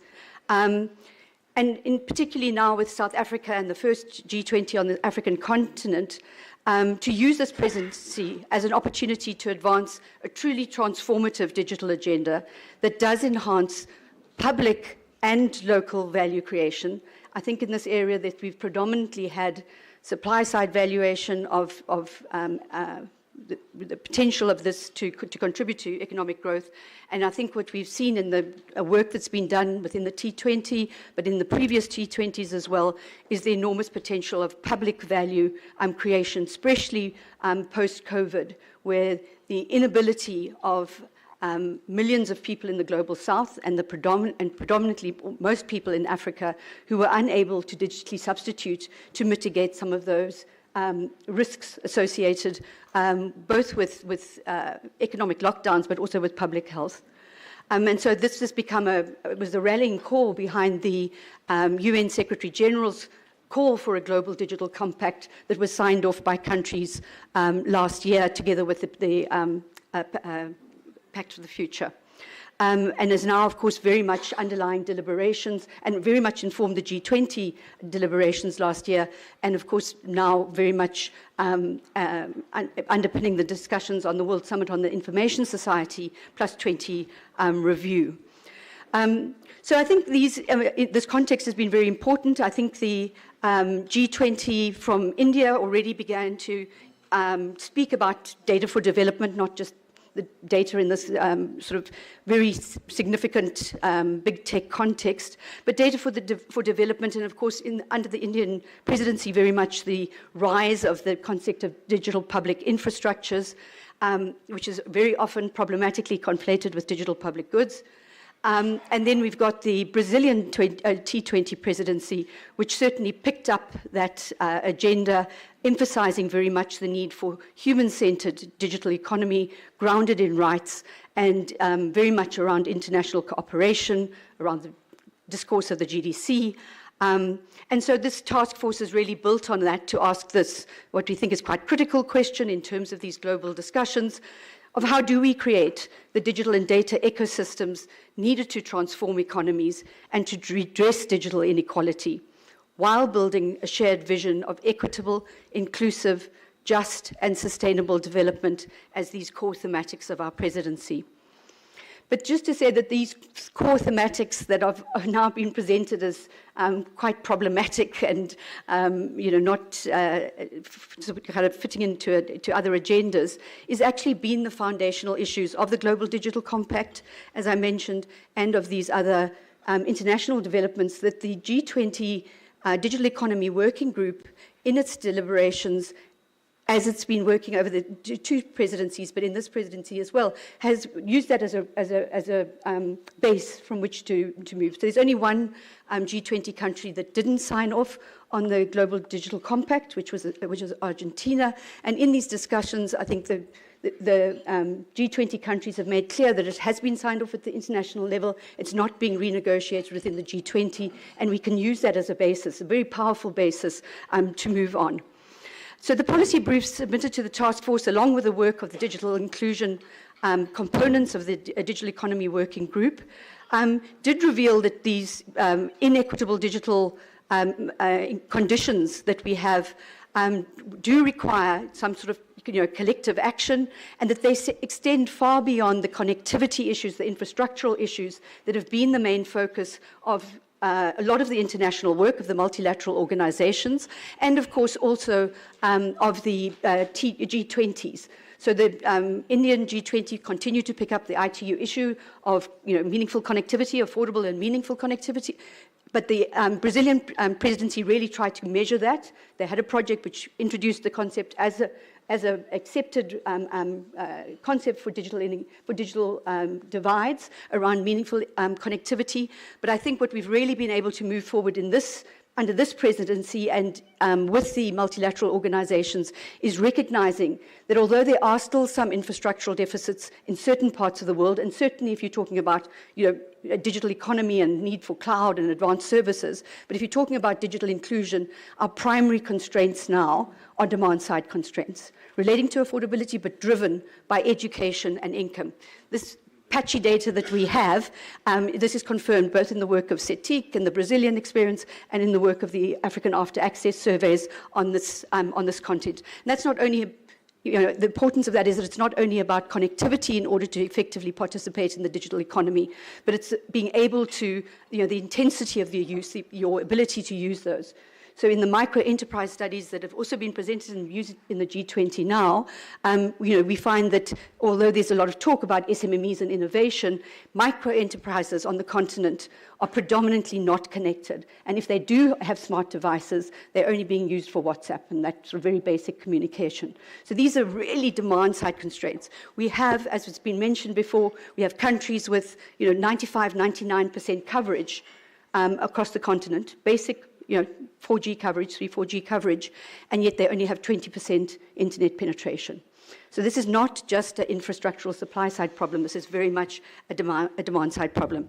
And that's really the introduction of the problem of the cross-cutting issue of digital inequality, which we're trying to extend both in the work of the T20, but I think is recognized now in the G20, that it needs to be extended from an infrastructural connectivity debate to an examination of the issues underlying digital inequality, because that's where we're seeing the amplification. This is the wicked policy problem of the digital equality paradox. It's no longer just the paradox between the connected and the unconnected, but the inequalities between those who are barely connected and those who are transacting, doing stuff online, and of course even producing and stuff online, which of course as Africa we want to be. We don't just want to be passive users of these technologies. So this cross-cutting digital inequality really underlies the 4 main pillars of the Digital Economy Working Group, which are digital inclusion, DPIs, micro-enterprises, or not micro-enterprises, SMEs, and AI. And in our task force, these 3 issues of digital inclusion and of DPIs, and in the G20 transformative DPIs, and then of course in our group enhanced technologies. So our policy briefs included things from AI to very interesting papers on calling for harmonization of digital currencies, policy and governance of digital currencies for economic stability. Of course, the issues of the Digital Economy Working Group in relation to digitalization are very focused on the economy, but I think the recognition, particularly under current geopolitical circumstances, of the need for political stability, of legitimacy of rule of law, and of these underpinnings of our multilateral global governance systems are very important. So on that note, I'm going to ask our panelists to give us a little bit of a background into what are some of the problems and the issues of these different areas, and then they're going to give us a quick response to that, and then we're going to come back with what we think some of the solutions are. But just to tease out some of the problem in these main pillars, very ably led by our co-chairs from all over the world, but particularly over the Global South, and unfortunately not with us today. I am going to just check at one moment to see how many of them have been able to join us online, but this also comes at a busy time in the sort of digital sector with International Governance Forum meetings and stuff going on next week. So, Teki, can I ask you to speak to us about digital governance, which emerged so strongly under the G20 presidency, so much so that the T20 and C20 proposed a data initiative that was proposed to the South African government to take forward, and has been very much part of the AI task force. Teki, talk to us a little about the importance of data governance as a cross-cut in the digital transformation area. Thank you very much, Alison, and thank you to the organizers of this wonderful event. So, data governance is not new to this conversation. However, one of the things that came out very strong in our exercise is how important it is for almost all the issues that we are dealing with, especially when we see technology today as the basis for socioeconomic development, especially in the global majority. Now, key to these issues, and the reason why this is extremely important stems out of a number of things. We're continuing to see a widening digital divide, which you alluded to in your introduction, particularly in the global majority. And when you specifically look at the emerging technologies, whether AI, whether digital currencies, quantum computing, and the like, you see this widening digital divide. And it's even more serious than what we were talking about 2, 3, 4 years ago. And this is of significant concern that I think the G20 needs to take a much closer look at it. Now, what is actually concerning around this, I believe yesterday, in the opening, we brought up the issue, particularly when you talk about Africa, about if you're not at the table, then you're the meal. We are beginning to see much of that, especially with emerging technologies. And what I say is that a lot of the Global South participating countries, particularly also African countries, we cannot run away from a number of these emerging technologies. Because to take that decision as a country essentially means that you're taking yourself out of the world, right? So what are we faced with? We are faced with capitalization of investments in these areas concentrated with a few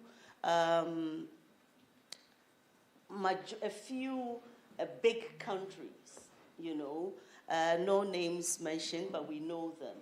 And with that happening, what indeed is happening is that we are continuing to entrench what sometimes I call as digital colonization when it comes to everything. So we just spoke about trade, right?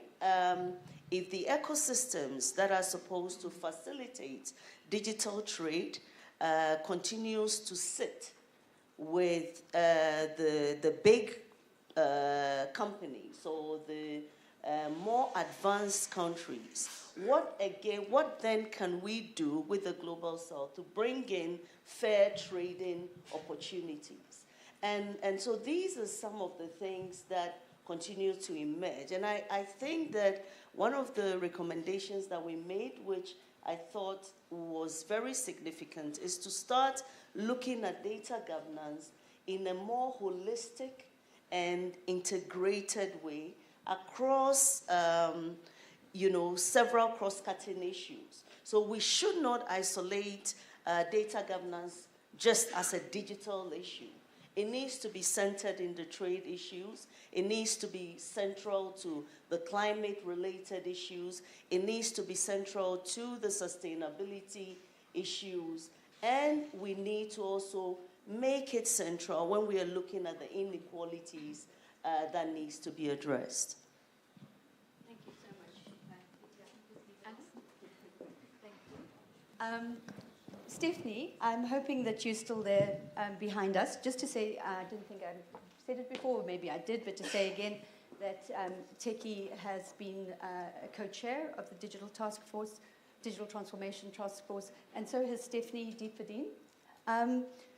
Stephanie, I hope that you can hear us, even though we can't see you. Can you confirm that you can?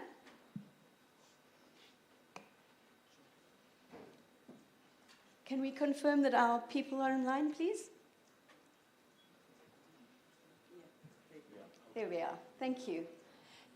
Stephanie, I think you've been quite involved with the development of the digital public infrastructure agenda across the G20. Of course, popularized and really championed by India. Given a very much rights overlay under the G20 presidency, with the support of the very strong support of the T20 there. But I think as we're beginning to see the digital public infrastructures developing, and particularly some of the experiences and some of the enormous challenges in India, there's also been work now in talking about some of the negative spillovers that are also associated with this. So I think we're all very aware of the positive spillovers and the efficiencies and the network effects within the economy, but I think we're now beginning to see potential negative spillovers, and some work's been done on this, and I know you've been tracking some of these developments as well. We had a lot of policy responses to this very big issue of digital public infrastructures, and Stephanie, I wonder if you would just start by giving a little bit of a clarification about what is digital public infrastructure in this context, as opposed to public utilities or digital networks and infrastructure that we've been speaking about historically. Thank you so much.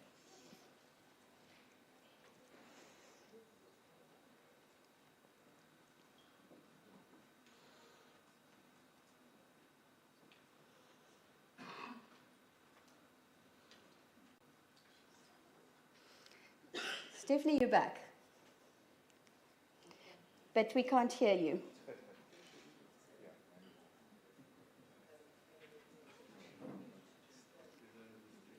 She does seem to be unmuted on her side. Okay, while we wait for Stephanie,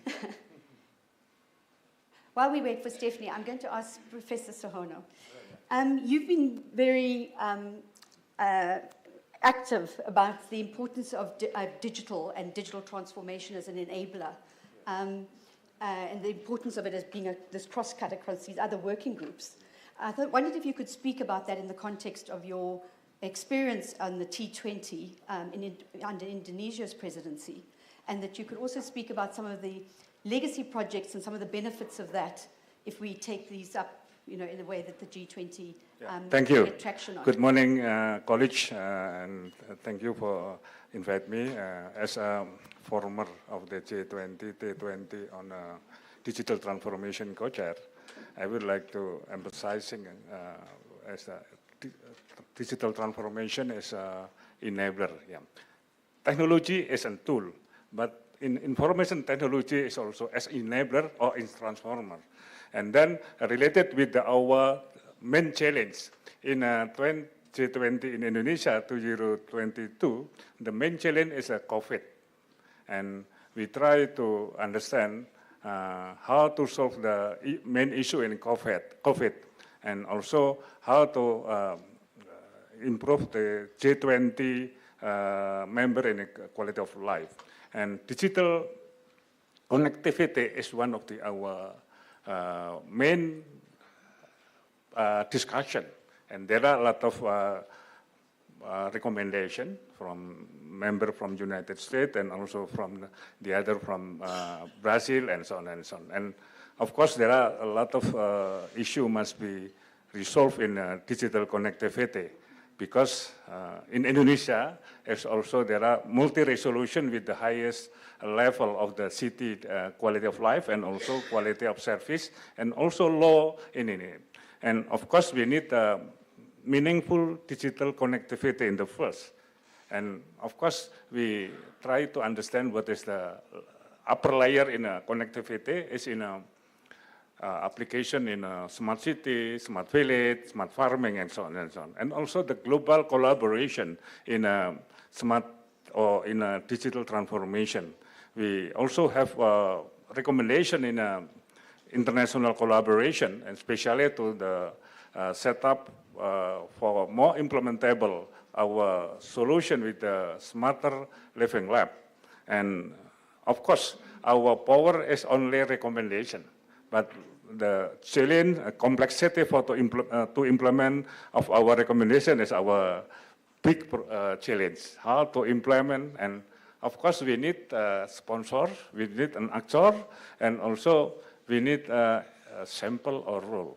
In our experiences, we set up smarter world living lab or intelligent living lab, and recently some university in MIT, Sensibility City Lab, has interest to join implementation in the how to improve the quality of life. So we need a partner how to implement our recommendation.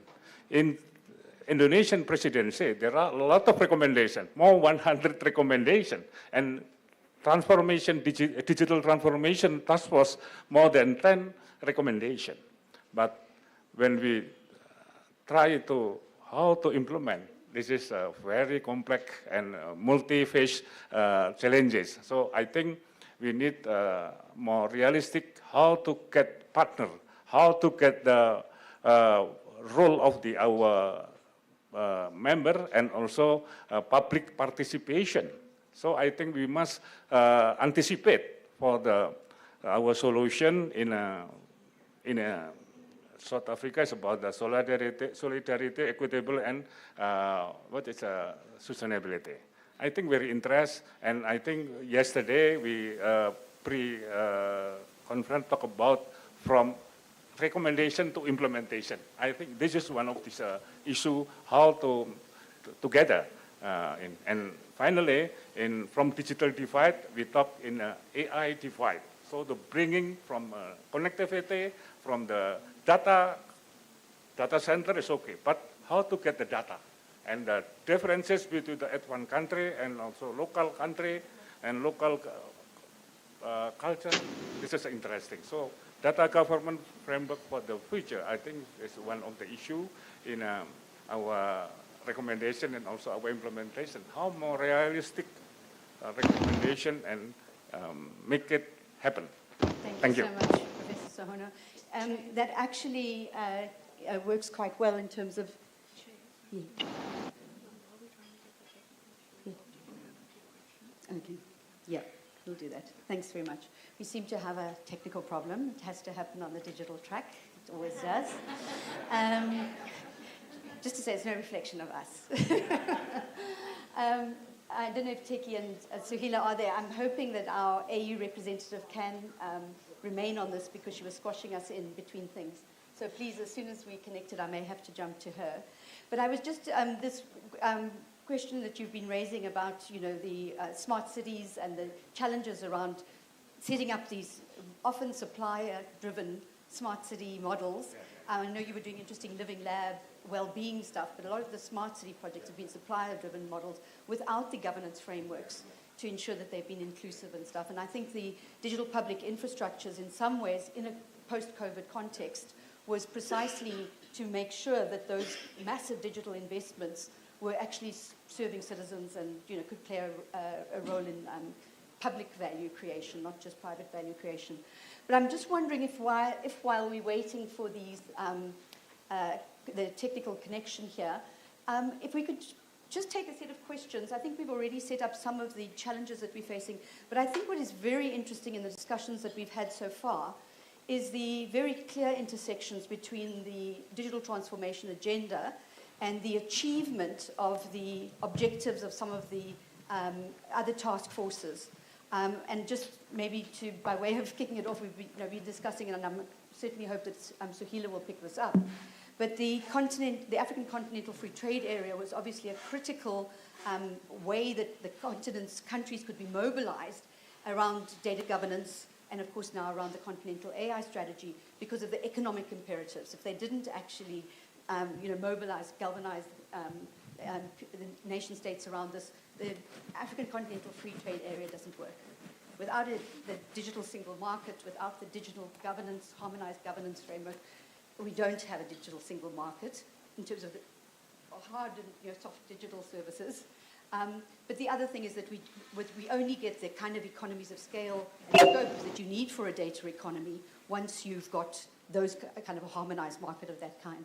But that's just one example. I think there's been discussions, there's a lot of research now of how the digital protocols have in many ways undermined because they're a complete replica, cut and paste literally from the WTO. They've undermined efforts that were looking at constructively, preferentially enabling public value creation and local private value creation, leveraging fair competition in local environments, which the trade protocols simply override. So please let's have a round of discussions, and then we'll hopefully join up with our panelists.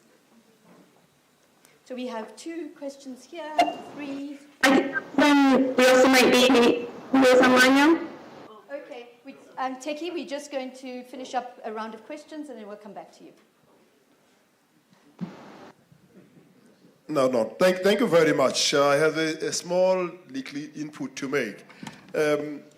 Out of the developments that we see right now, you saw with the war in Ukraine, and you are seeing it now with the war between Iran and Israel, how digital transformation is transforming war, is transforming pain, is deepening the complexity of violence and stuff like that. And that area is developing very, very fast. The AI-controlled drones and stuff like that, the digital conflict, digitalization of conflict.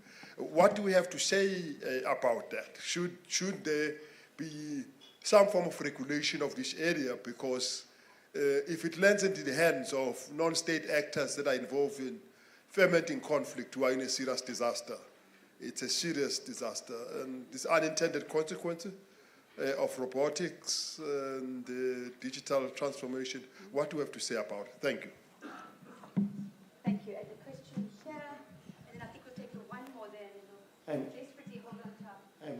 from IRIA, Economic Research Institute. I have just 2 points to make what Sugana Sensei mentioned.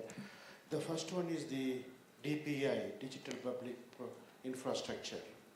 That could be a transformative in bringing the service delivery more efficient and inclusivity. But on the other hand, if it was not designed properly, it could further aggravate the inequality within the countries and also among the countries. So what is being discussed with the accountability of this DPI, and whether somebody is talking about it, and who could be this general architecture builder? And second thing is DPI need huge investment. And do we see any correct or optimum public-private model where there is a public goods in nature that could be brought by the DPI? On the other hand, there is a private component, and that includes that data provision and the cross-border data flows, and who will be investing in it? And it is a kind of a new type of a public-private and people partnership model, whether that is exist or not. Thank you. Thank you so much. We're going to take one more question, and then the people who are online are actually well placed, and the people on the panel to answer those. So we'll go back to them, and they can answer the questions at the same time. Thank you, Priyadarshi from RIS New Delhi. I think what you just mentioned, Chair, is that there has been a greater recognition of the contribution of digital infrastructure to connectivity, to payment settlements and other things. So while the systems are getting increasingly interoperable within the country, and if I talk of India, India has signed a couple of bilateral agreements to settle payment through UPI.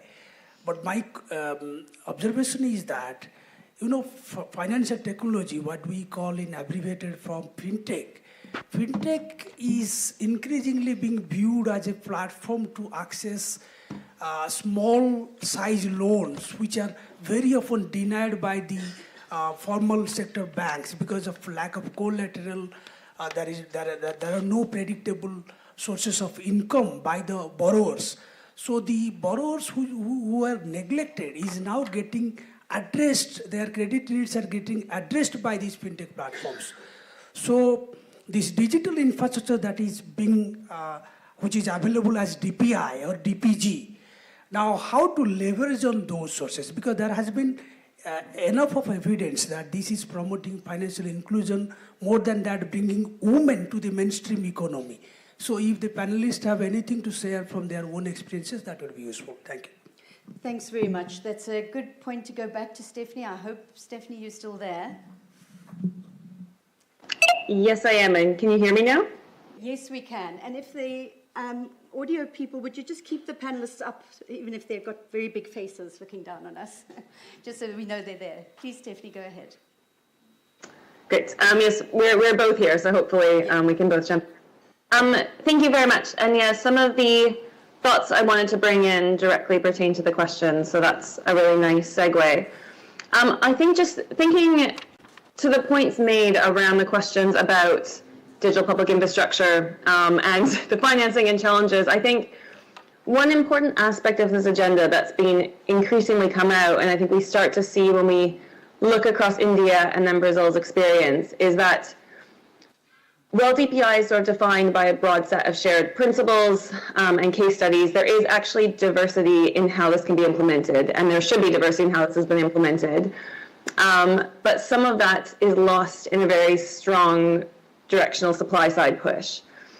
And so I think where I've been thinking with some colleagues in terms of how do we ensure that digital public infrastructure is doing what it is intended to do in terms of building a more inclusive, sort of sustainable digital economy globally.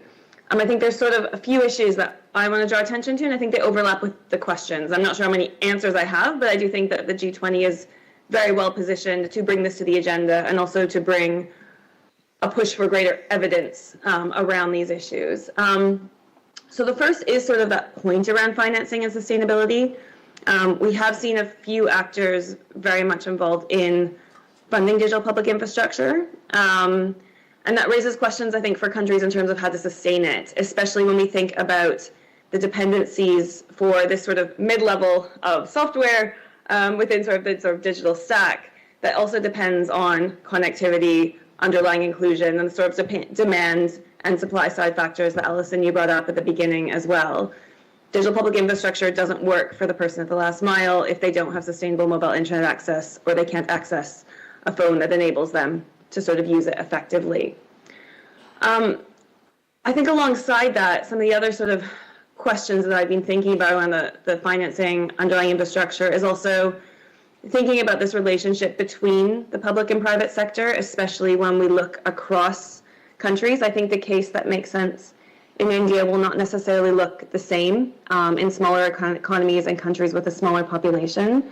So there's been work that's been looking a bit more in terms of the power dynamics and dependencies, both within DPI, but also below and above with the role of the private sector. How do countries think about sort of commercialization, the monopolization of particular firms, and also what that does to state capacity, especially thinking about its ability to recognize and serve its citizens in the long term.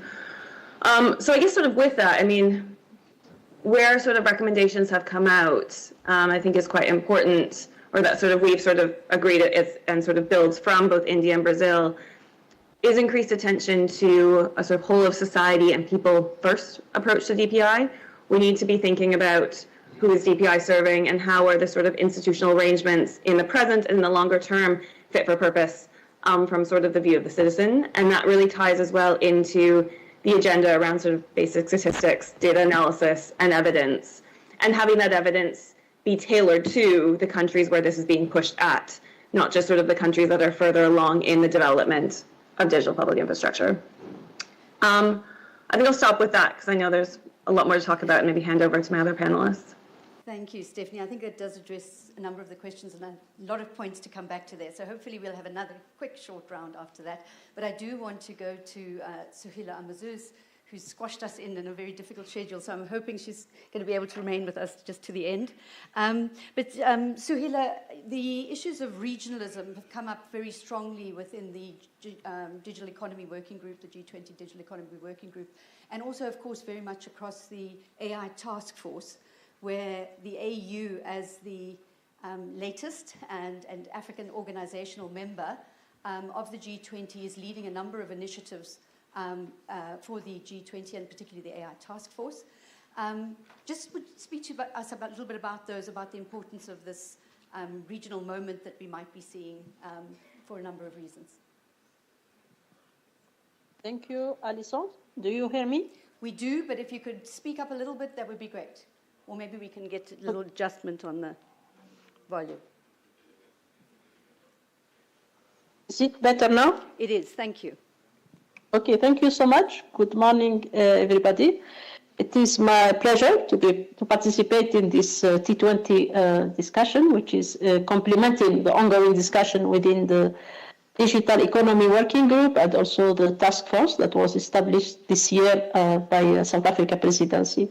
So if I may say, like the priorities that are presented this year by the Presidency for discussion, namely the digital inclusion, DPI, and also artificial intelligence, the narrative surrounding artificial intelligence, as well as the digital entrepreneurship, and also how to help these small enterprises to harness the potential of technology. All of them, they are in line with the digital agenda of the continent, as we are in the process of implementing key strategic frameworks that we have adopted in recent years, digital transformation, and also laying the foundation for the development of artificial intelligence. So we believe as a continent, because like we have a continent of 55 countries, and we have like a specific context, like when we say that we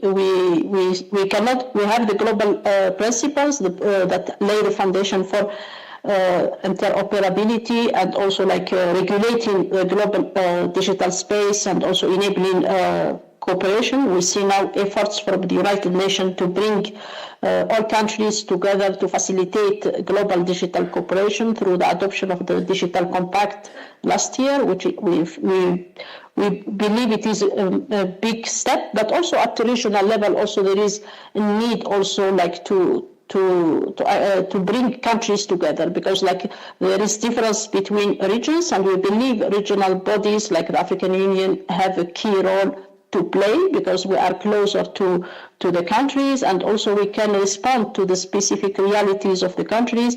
As you know, for instance, in Africa, we have challenges of digital connectivity and digital skills. So for us, working on this digital inclusion, it is a top priority. At the same time, also, we have adopted last year a continental strategy on artificial intelligence that aims to put forward an Africa-centric artificial intelligence and inclusive AI that is in position to support the development agenda of the country. So we focus mainly on the socio-economic development. So there is need to reinforce the role of these regional bodies, but at the same time also to take into account the global context, as we're living in interconnected and interdependent world. So maybe on the DPI aspect, I would say that from our side, we see DPI as kind of game changer for the development and also integration, because it is about integrating digital systems and also creating interoperability, which is needed now that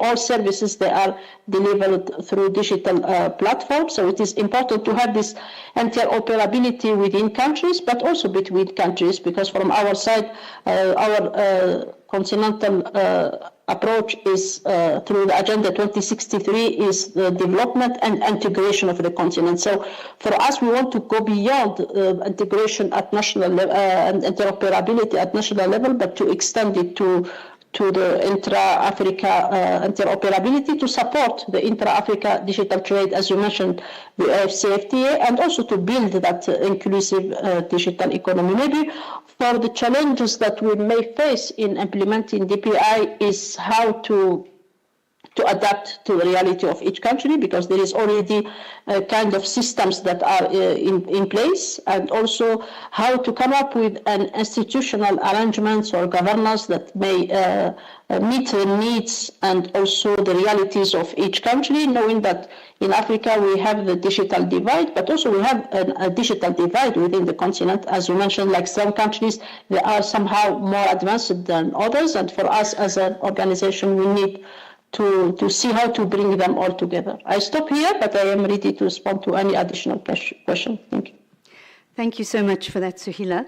I want to come back to our panelists in the room. Teki, I wonder if you'd respond to some of the questions that were raised, but also just maybe to elaborate on some of the other recommendations.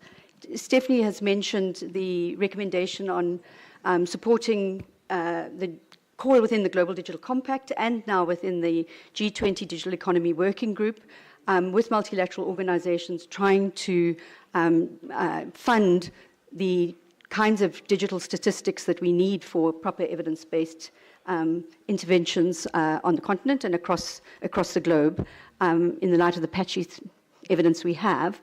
So as a T20 group, this seems like a critical aspect of our basic data that we need before we get into other kinds of data.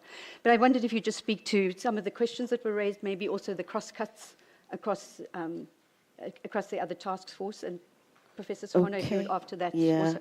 I think the question, there was a question that I was going to comment on about the fact that these digital technologies are not only enabling growth, but it's also widening the gap. And my response to that, and also linked to some of the things we are calling for now, is one of the reasons why we need to approach these issues with a people first.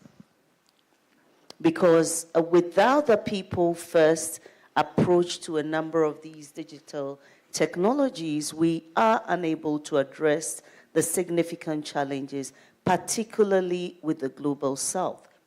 My organization has done quite a lot of work around how technology is implemented across board, right from the policy level to the lower level where these technologies are affecting day-to-day lives of African citizens. And one of the things we see is that while it may not be the intention, and I think that's why the recommendation we are making on an integrated approach, a people-first approach to data governance is also important, is because most of the policies that we are currently seeing around data governance is not integrated well enough. And so we have these broad policies that speak to all the wonderful things that we want to hear: fairness, just, equity. But when we get down to the issue of implementation, it is not equitable enough. And that is because we're not deliberate. We're not making sure that beyond having the high-level policy framework, we are integrating these, whether it's in line with global norms or standards, whether it's national, whether it's regional, we're not making sure that we are integrating it into the lower end of the chain. And so the recommendations that are coming across are extremely important. The other side of it is also that we haven't in the past really looked at data governance from the cross-cutting edge, right? So we normally maybe focus on just AI, but we're not focusing on the integration of AI with health. We're not focusing on the integration of AI with trade, or even the question around security. And when that then happens, what then happens is that we have policies that are generalistic, but they are not specific to addressing the challenges that each of these various, let me call them sectors for lack of a better word, how each of these sectors is impacted. And so the recommendations that are coming out strongly, especially even when you look at the policy papers that we reviewed and all of that, is that we need to probably take another look again at what we're calling data governance. And we need to be intentional about it. We need to ensure that it is integrated across board. And that's why I think this digital transformation task force is extremely important. And it's also extremely important for us to probably have cross-working relationships with other task forces to ensure that most of these issues are addressed at the very core. Thanks very much, Teki. Professor Sohono, would you like to answer? Thank you very much. So when we talk about the equitability, solidarity, and also sustainability, we talk about quality of service, quality of life between advanced country and also developing country. So how to transform from the developed country and also how to bridging the developing country and for developing country. In the transformation, digital transformation is one of the enabler to make breaking more closer and closer. In digital transformation, we need in the old of transformation, we need technology, people, and also process. The difference between high short and also not short is technology readiness. Technology in connectivity, 5G, 2G, 3G, and so on and so on. And of course, our challenge is definition of the quality of life in a developed country, and maybe the happiness of the people from Korea and Indonesia is different. We need reality of the definition of the quality of service. And our task in the transformation is how to transform, becoming better and better. And of course, in the after technology is people. Digital literacy is one of the components of the digital transformation. And the third is governance. Governance, developed country, outside and not is also maybe different because the behaviors, because of the culture, because of the... And for the new of the transformation, we can add data. And the next is artificial intelligence. How make efficient or how make effectively of our life, AI can assist us. But the problem is data. How to learn about the situation, real situation, and the gap between the developed country and local country, local or developing country is also challenges. Last month, we workshop with the Stanford Institute for AI Human Center. There is a bias and also a gap between the data sourcing between developing countries. Using English, using global English and language, and then comparable with the local language. So how to learn about the data with the different of data. So the data captures, data infrastructure is one of our challenge. So in digital transformation for the data framework of our integration, but we must be careful to define of the integration, because in our new world is only one global culture or manage of our different culture in the world. So I think the homework for the recommendation in data framework. AI is more, yes, I think more easy, comparable how to provide the data. And then data inter-border, inter-city, inter-country, it is also challenges. So our challenge for the future. Thank you so much, Professor Sehone. That's very much part of the recommendations here, that we're not only talking about the governance of harms that have been the program around the G20 for a long time, very much focusing on quite individualized notions of harm, privacy, but also about the economic regulation that we need in order to redress the current very uneven distribution of opportunities we have. And that requires regulating our, as we've argued in the data policy framework in Africa, and I'll ask Hila to talk about this, about the preferential access by local SMEs, entrepreneurs, researchers, etc. And then, of course, the shared access amongst African researchers, but also accessing, just on an equivalency basis, the big tech data that Northern Europeans, universities already have access to that our universities don't. So there's a big component of that access to regulation, and it's actually a deliverable within the Digital Economy Working Group and aligns very much with some of the recommendations being made here. On which note, I'll just ask Suhila to come in. And Suhila, if you would just speak about that a little bit more, building on some of the linkages that are being made very strongly at the global level between the importance of data governance as a public good, as a global digital public good, that is a critical input into AI systems and AI development, and that's really where we address some of the inequities, not only at the user end, at the distribution end, where the majority of Africans are invisible, discriminated against, in these AI systems as they play out with these unrepresentative data sets that exist at the big social networking level. But Suhila, please speak a little bit about the data governance and AI track within the AI task force.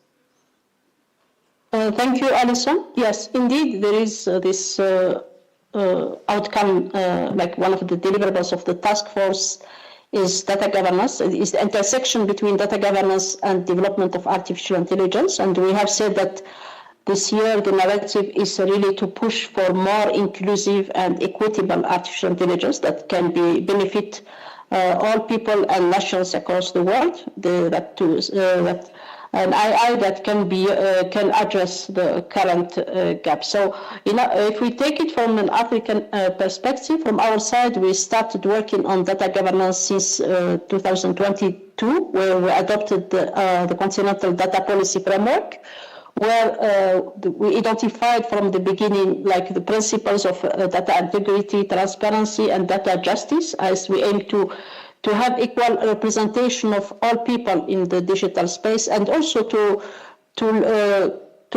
ensure that all any data processing or usage or collection is done within respect of the law and transparent, and also ensure accountability in the use of the data across the continent. We know that there is a gap across the continent as we have to improve our data storage capacities, and also at the same time also we are working on building the data governance capabilities of countries. So the link between data governance and AI is that we know that artificial intelligence is based on the data. It is the quality of data will determine the quality of the AI systems and products.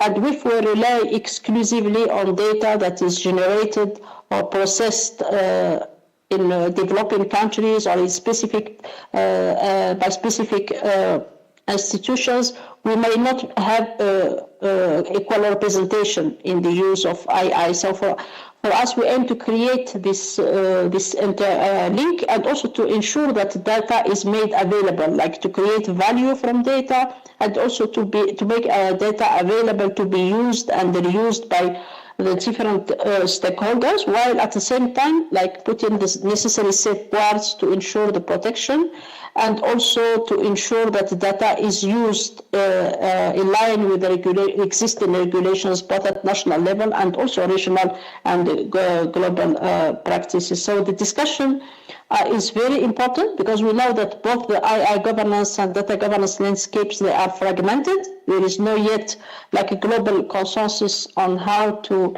especially on the cross-border issues. So we aim to advance the discussion this year through the task force to create a kind of rapprochement between the different views, and also to see how we can make data governance regimes or data governance frameworks that can work, that can support an AI development, because now the AI is in the process of being used in each sector, it is transformative and very disruptive technology, and without a careful governance of data, we may replicate the existing inequalities and also create maybe additional biases and discrimination if we are not carefully using data.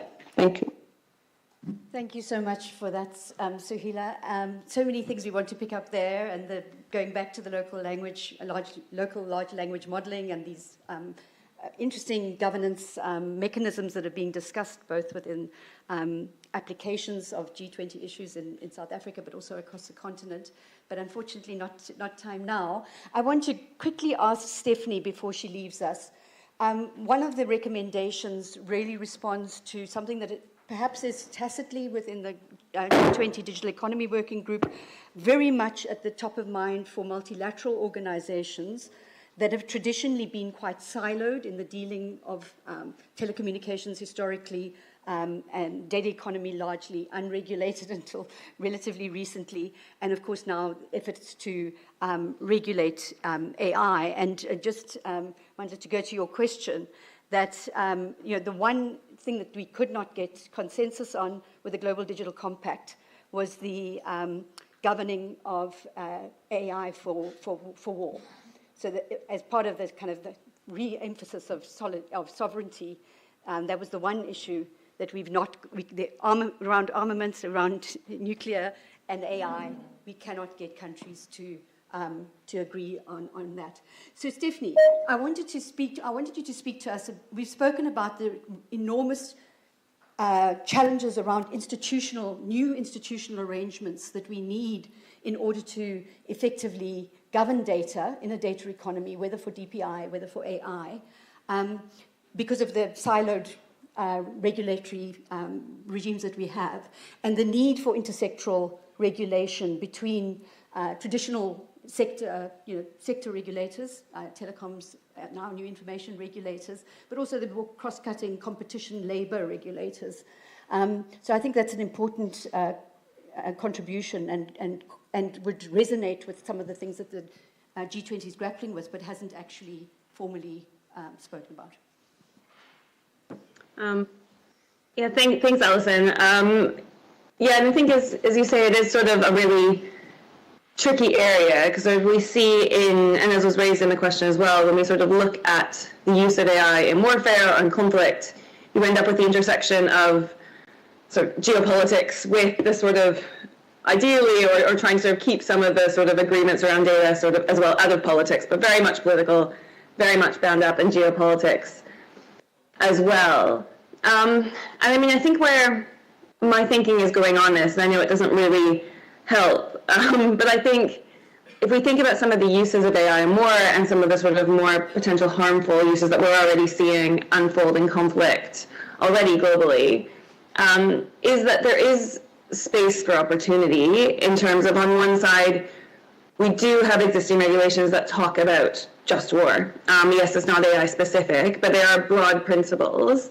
And if then on the other side, we're able to keep on pushing forward with this greater alignment around a set of principles that govern data governance in a way that is intended to be sort of inclusive, equitable, address histories of injustice, but is intended to at least try to distribute and ensure the realization of value across people and countries. If that is sort of the aim and we can establish some alignment there, and then we do have existing just war agreements and things that do exist, that there is the potential for that to meet in the middle. It's not easy, and I think sort of the current geopolitics will get in the way, but I think there is an opportunity in spaces potentially like the G20 that are sort of collaborative and not necessarily binding to sort of create some of this space for discussion and try to sort of meet and address some of these sort of difficult issues. But sort of thinking again about what do we already have, what do we need from the governance of data globally to sort of address some of the style approaches and enable an approach that is a bit more joined up and aligned and recognizes the cross-cutting issues of data and digital technologies. And then from there move us to then think through some of these trickier issues that we're already seeing unfold in the world. Hopefully that helps a bit. And just to say, I will have to jump off in a couple of minutes. I think we're all jumping off, but thank you for the chance to participate online. Not at all. Thank you so much, Stephanie, for that. I think we've got a few minutes to take a quick one or two questions from the floor, and then we'll ask our remaining panelists, hopefully SAIIA's still online, just to respond to those.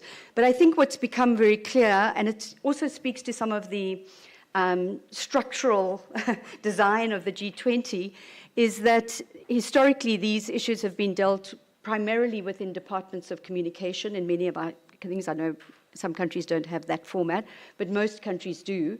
And so it's tended to be in one of the sectoral silos and having to kind of reach out to other ones. So I think even within the Digital Economy Working Group itself, there's now language around the need for transversal digital policy that is, really looking at the main reason for, lack of internet connectivity actually being education, human development challenges, not only the supply side sort of infrastructural challenges. So I think that a lot of that has come out in the discussion, and the need for an integrated and intersectional regulation in order to address these really complex issues.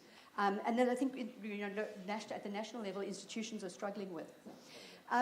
Could we have one or two? We probably can't manage more than that. Yes, please go ahead. Hi, thank you to the panelists. My name is Rion. I'm from the Y20, so it's great to be here with our neighbor engagement track today. My question links to the fact that the Y20 also has a working group focused on the theme of AI and digital transformation.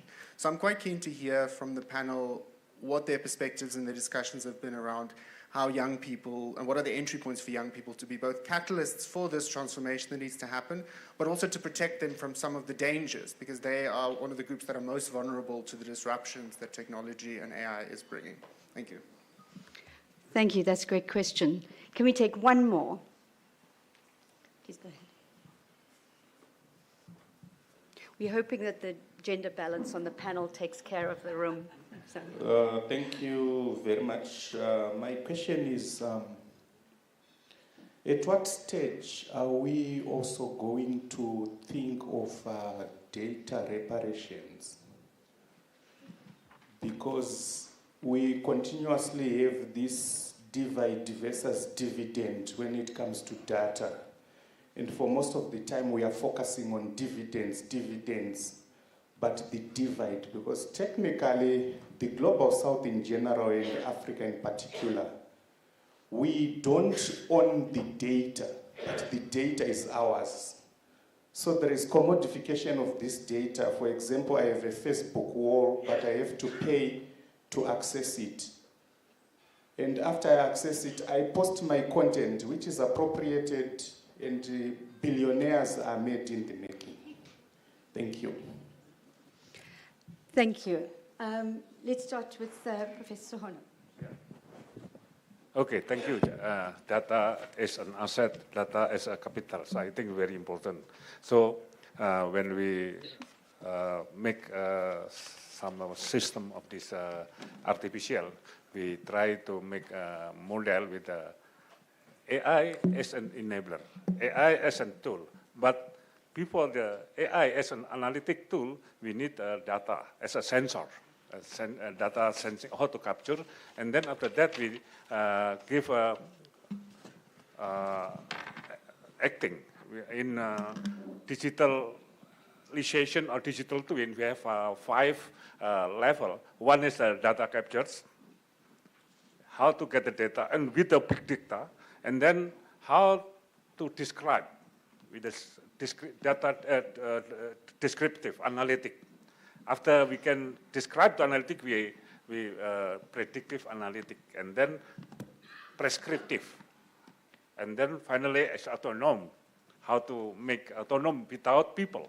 So the layer of the problem in its south-south or in north-north is, I think, the different challenges. So how to overcome in south-south and north-north, and then we can make solidarity on also in equitability. And also with Dr. Anbu, we work for sustainability. Okay. Because data is very, digital twin is one of the solution in real-time, more near real-time solution. We are talking with the area, Dr. Anbu. Thank you. Thank you. I mean, the digital twinning and some of the alternatives, we've been asked to propose, alternatives to enable more equitable, inclusive, just. So these more practical, technical examples we need to pursue, with our within the T20 and with our knowledge communities, absolutely. Teki, can you give us 1 minute, and then I'll get 1 minute from Suhila. Yes. So one of the solutions that we were advocating for, which I believe also cuts across to the youth, is around solutions that do not just address the harms, but look at the, distribution chains, and then addresses the opportunities that must exist for all these parties. I mean, we did not have the time to, to put it in more detail. But essentially, there's a lot of focus on people first. And by people first, there's a huge recognition of the very, let's call it, individualistic nature of communities, of their cultures, and how that can play a significant role in how we develop these data governance frameworks as well. And I think that in a way also goes to address issues around reparations to a large extent, particularly when it comes to AI. We see there's a vast, especially when you're looking at the African continent, where we are heavily consuming and we're not necessarily churning out. There's a bigger call to start looking at better ways of addressing the AI infrastructure and providing a more equitable base for the engagement of the Global South, which would then include African countries. But having said that, and knowing that I'm known to stir controversies, right? And knowing that the African Union is here, I also want to say that the African Union has a very good opportunity with most of its policies and its frameworks, including the AFCFTA and the others that we have looked at, to explore better ways of addressing this issue of what I will call indigenous African data. Clearly, AI is not just data. To me, AI is the infrastructure that backs the data. And so if you look at the economics around, that is why most of the global south and the developing economies are not necessarily reaping the benefits of these, reaping significant benefits, economic benefits from the development and use of these technologies. We're already late in the day to some extent, but not too late. And so I think we also need to be more creative and innovative around particularly indigenous global south or African or cultural related data to ensure that we are able to get equitable use, particularly for our innovators in our different ecosystem, but also to make sure that we have a fair playing field when it comes to further development and use within our ecosystem. Yeah. Thanks so much, Teki. And Suhila, that was a question to you and a challenge, I guess, to the AU. Perhaps you'd like to respond. Thank you for the questions. From my side, I would say that addressing the digital and AI divides should start by addressing the data divide, because like we know that data is the center of the digital transformation, and all people and nations across the world should have the control over their data, like to have the control to generate value, to be well represented, to be well used, like used in a lawful and also transparent way, for people to be able to be represented with their differences of languages and cultures, and also socio-economic situation. It is important that the digital environment reflects the reality as it is. Like as we see now, like there is kind of dominance from some languages, and also there is kind of inequality in the digital space. But with addressing the data aspect, I think we can bring more representation and more diversity to the digital space. And with this, we'll also enable people to have equal opportunities, because like we see now, data-driven systems like technologies and also the digital economy, like is not the opportunities are not equitably distributed. So I think through access and an effective use of data, also we can create equal opportunities. On the youth aspect, I would say that youth is high on the agenda of the African Union. We have a special envoy on youth, and in recent years we have dedicated programs also to raise awareness and also to build capacity of the African youth on the importance of digital and emerging technologies. So for instance, last year we adopted the Continental Strategy on Artificial Intelligence. Immediately after our Office on Youth, they developed a policy framework for how to promote the AI utilization, and also how to identify areas where African youth can invest or also can have the interest. So things are moving very fast, and we know that the future of Africa lays in its youth. And from the technological perspective, we have very motivated and tech-savvy youth. We have more than 60% of African people who are less than 25 years. So we believe that by building their capacity, we will be able to create the digital future that we aim for. Thank you. Thank you so much, SAIIA. I think we've run out of time. But I just did want to say that the inclusion of the African Union and its leadership in many parts of the AI task force agenda, and of course within the Digital Economy Working Group, and responsible in leading several of these deliverables, including around data governance and some of the AI-specific issues that we're looking at, really through the South African presidency's direction on this has really allowed some of these really quite extraordinary 50 very diverse country frameworks that we are trying to pull together to be showcased and to actually stand alongside the usual touchstones in the G20 that are kind of the reference points on data, on various forms of regulation, but data regulation in particular. And I think even if then some of them are in fact far more progressive than the global governance status quo where we are, and so they may probably be walked back from. But the fact that they've really compelled G20 countries to engage around these issues of, not necessarily reparations, but around the inequities that we see and the amplification of inequality occurring through this enormous concentration of ownership and of wealth and surplus in the global north. So I think the T20's recommendations very much speak to those, and hopefully we will see some traction. Critical things that have come up within the G20 that have been agreed, if you put them in the context, for example, I know the issue of cross-border data flows has come up very strongly. This has been within the multilateral system been pushed for a long time to try and open up markets and get free flow, including for trade.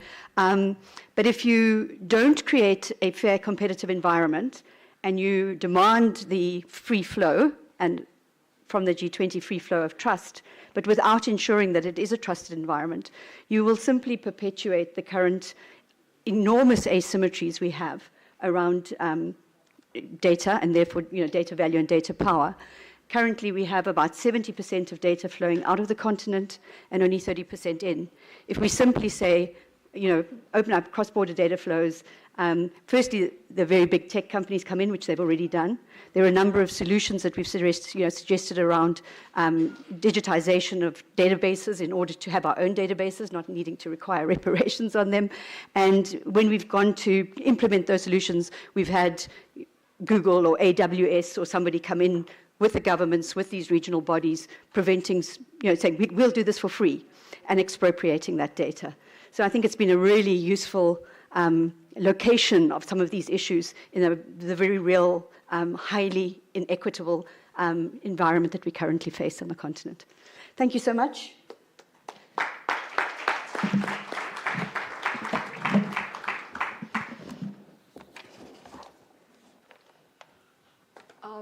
Thank you so much, Alison. Thank you to your team and the panel, and it was really informative. Again, we're going to do a photo op. Let me give you some small token of appreciation from the organizers.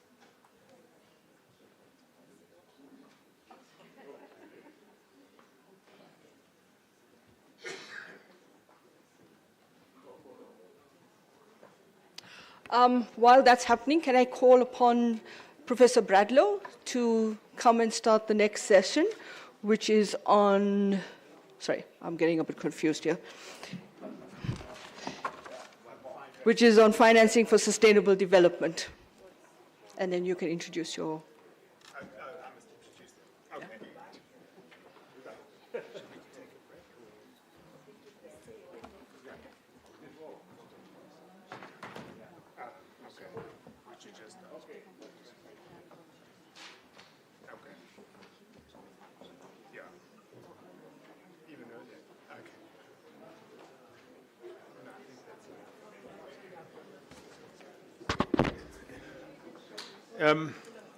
Can I invite my co-panelists to come up and join us? Dr. Priyadashi Dash, Ms. Hannah Ryder, Dr. Garth Lepere, and Mr. Artem Levankov.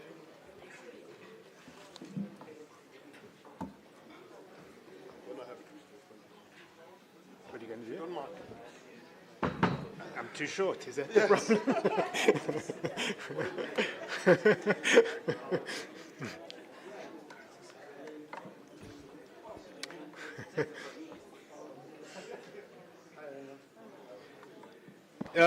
So good morning, everyone. I'm Danny Bradlow from SAIIA and the University of Pretoria. Let me begin by introducing the panelists a little bit more formally. I'm not going to give you biographies because time is important, but beginning right at the end is Dr. Garth Lepere, who, despite what the program says, doesn't come from the University of Pretoria, but from the Muckleneuk Institute of Strategic Reflection. Next to him is Hannah Ryder, who is my co-chair of this Sustainable Finance Working Group, and more importantly, the CEO of Development Reimagined. Next to her is Mr. Artem Levankov, who is from the Eurasian Fund for Stabilization and Development in Russia.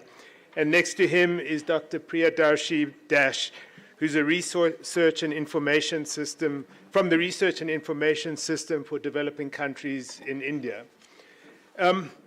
I think the financing for sustainable development is a critical working group for the G20 as well as for the T20.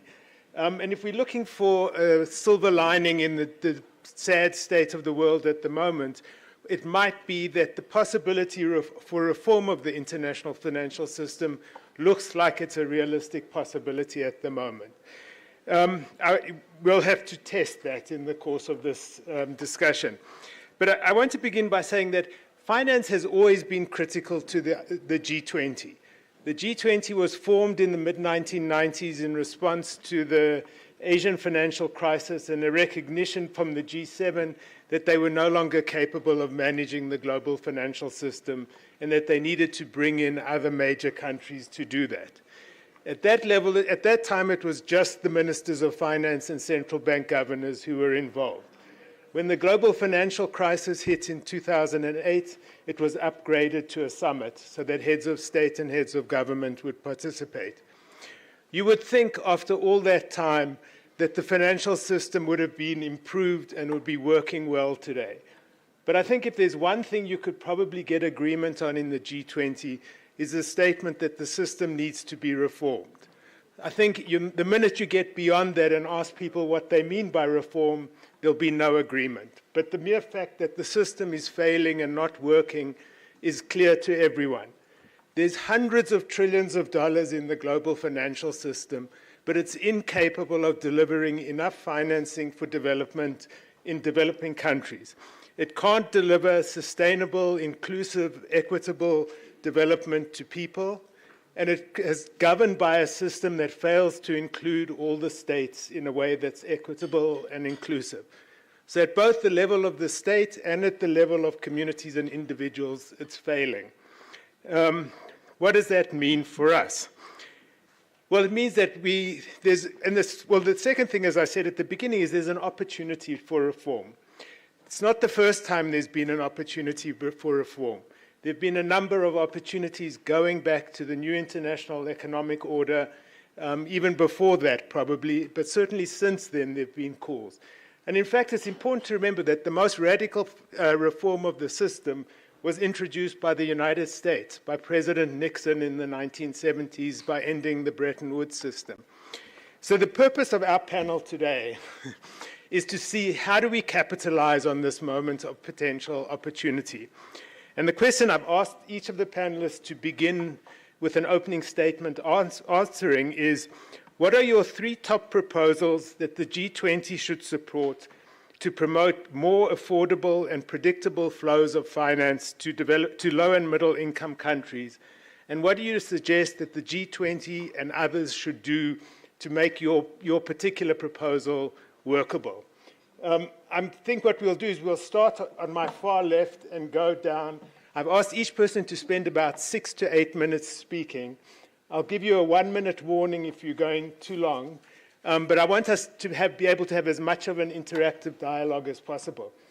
So Garth, over to you. Do you want to come up here? Sure. Yes, because we don't have microphones up here. Yeah, thank you very much for this opportunity. I want to focus my remarks on the problem of capital adequacy frameworks, because I think this has not enjoyed the kind of prominence that it deserves on the G20 radar since the expert panel released its report in 2022, I think it was, under the Indonesian presidency. Now, there was a very important progress report that was released in October last year that is quite insightful and important. Insightful and important because the report shows that multilateral development banks together have generated 300,000 to 400,000 billion in additional lending capacity, which is quite substantial, over the next 10 years, which should be of direct benefit to low and middle income countries as a direct consequence of these capital adequacy reforms. So maybe, we can debate the politics and the ideology, but the financial model of multilateral banks, it seems to me, appears to be quite solid in meeting the promise of the capital adequacy framework agenda. However, must add this rider very quickly, that the financial policies of multilateral development banks still remains a critical policy and a strategic imperative going forward. The crux of the problem, however, it seems that there is no clear answer to what constitutes adequate capital for an NDB in terms of their lending volumes. Now, a lot of you might be aware that multilateral development banks are not subject to regulatory guidelines and requirements, unlike commercial banks, which have Basel III, which guide them on things like capital adequacy, liquidity standards, risk management, transparency, and so forth, and so on and so forth.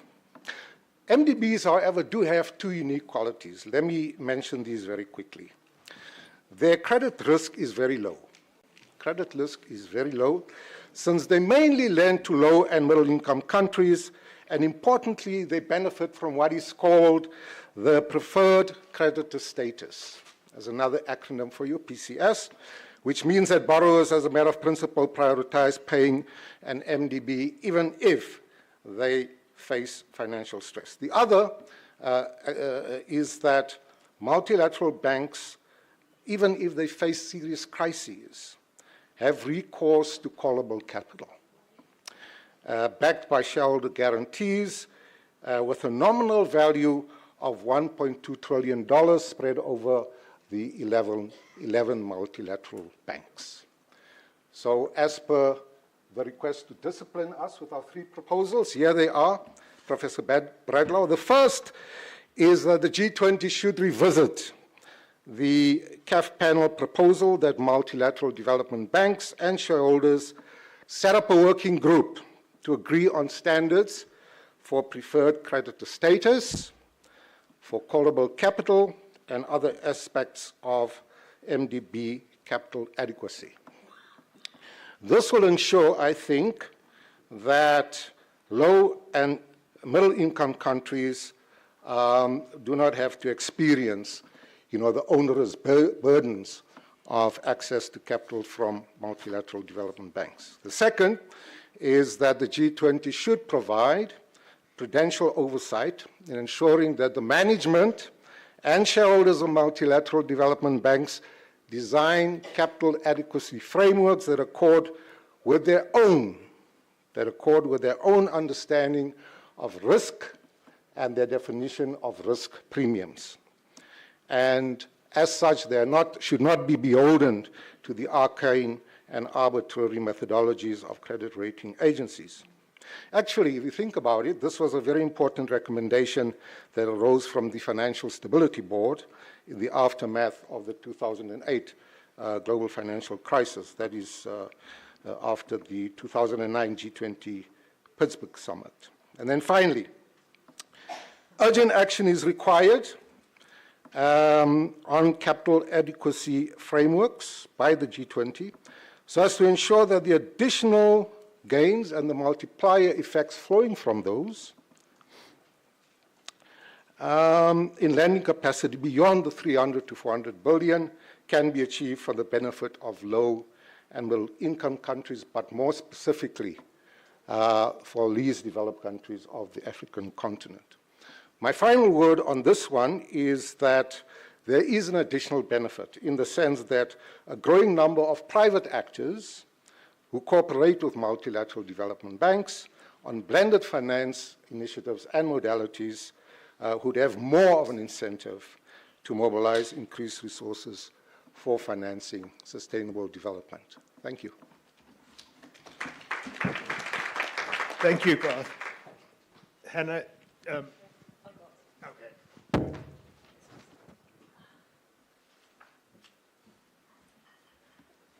We'll keep with the precedent already set. So I'm going to speak from the perspective of, again, sort of very Africa First outcomes.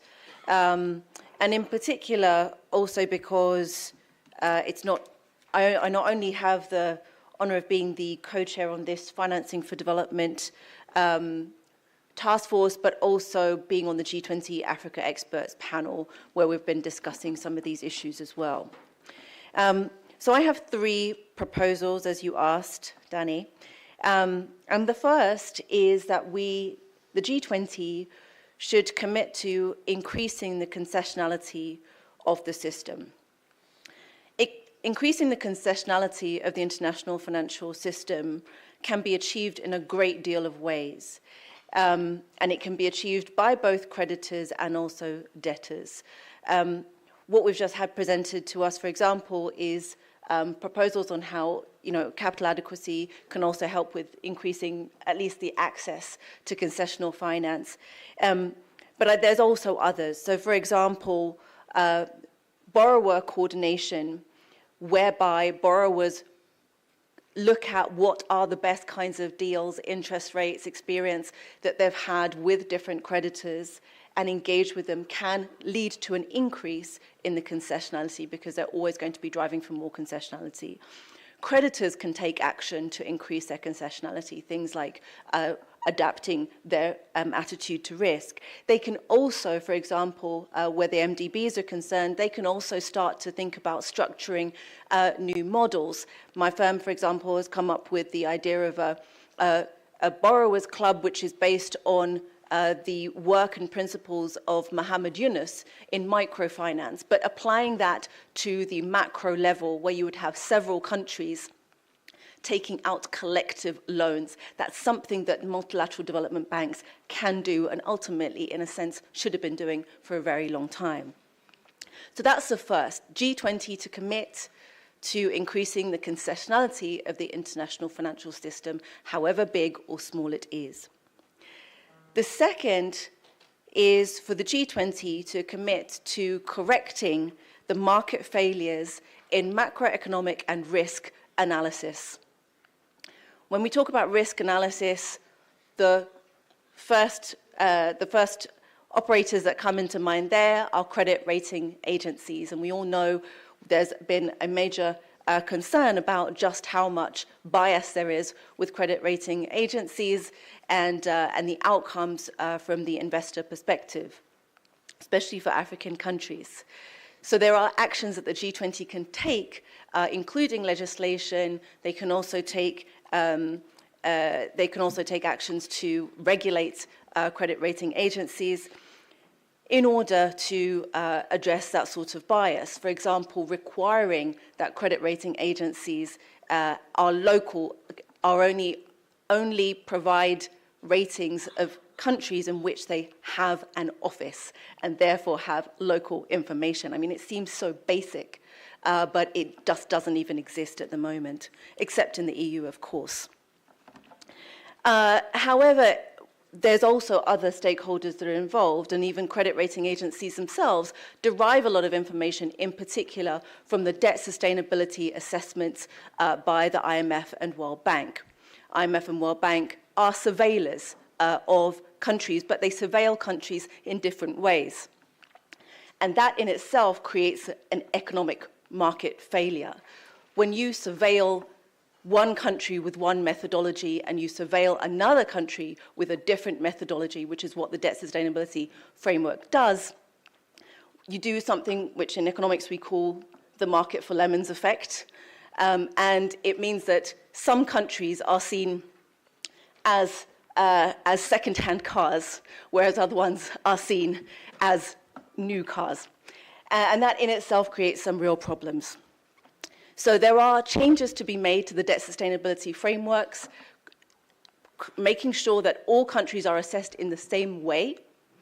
Then, on top of that, in terms of their assessment, when countries do take out debt, for example, the assets that they create from the debt should be accounted for, not just the liability of the debt. Because again, you create an implicit automatic expectation of risk there by not taking into account the asset. And just reduce the scope for qualitative information. Whenever there's qualitative information, there is a real opportunity for bias. So we really need to close the scope for that when it comes to IMF and World Bank surveillance, and when it comes to credit rating agency surveillance as well. Last recommendation, as I said, the second one was correcting those market failures. And then the third recommendation is around the G20 committing to IMF quota reform. So this is where things go wrong in the system. Flexibility, making sure that there is flexibility for the countries that need it. Again, my firm, we've worked with a think tank called Asset, I think who are also represented here, on the idea of doubling the shares of African countries in IMF quotas. Right now we have 5%. That's less than a good number of the G20 countries individually. That can be broadly achieved as the existing formula did. The formula wasn't introduced in the first place when IMF quotas were introduced. They were negotiated and then a formula was created and backcast to fit what those quotas are. So we'd basically try to do the same thing. So the G20 agrees to double African shares and then to reflect this in the quota formula. And that can be achieved by backcasting, by replacing the variability variable in the quota formula by the SDR utilization rate. This would help really shift how IMF quotas are available for African countries in particular to be able to access flexible financing from the world's lender of last resort. So those are my three proposals, Danny. Not saying that alongside this, of course, we always get this question of, well, is there too much pressure being applied on the international system, and what are African countries doing, and so on. I think we have to take it as a given that while working on things like IMF quota reform, African countries and the AU are still working on an African monetary fund and other types of management of finance. While working on these macro failures, African countries are working on their own credit rating agency. So all of that will continue on as required by African countries. But the question is here for the G20, how can the G20 contribute to reinforcing what African countries and governments are already doing? Thank you.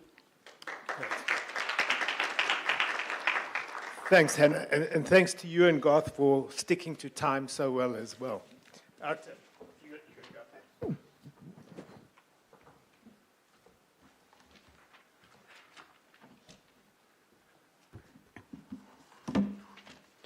Ladies and gentlemen, esteemed colleagues and honored guests, I would like to thank our task force chairs for organizing our work and all of the task members of Task Force 3 for great work.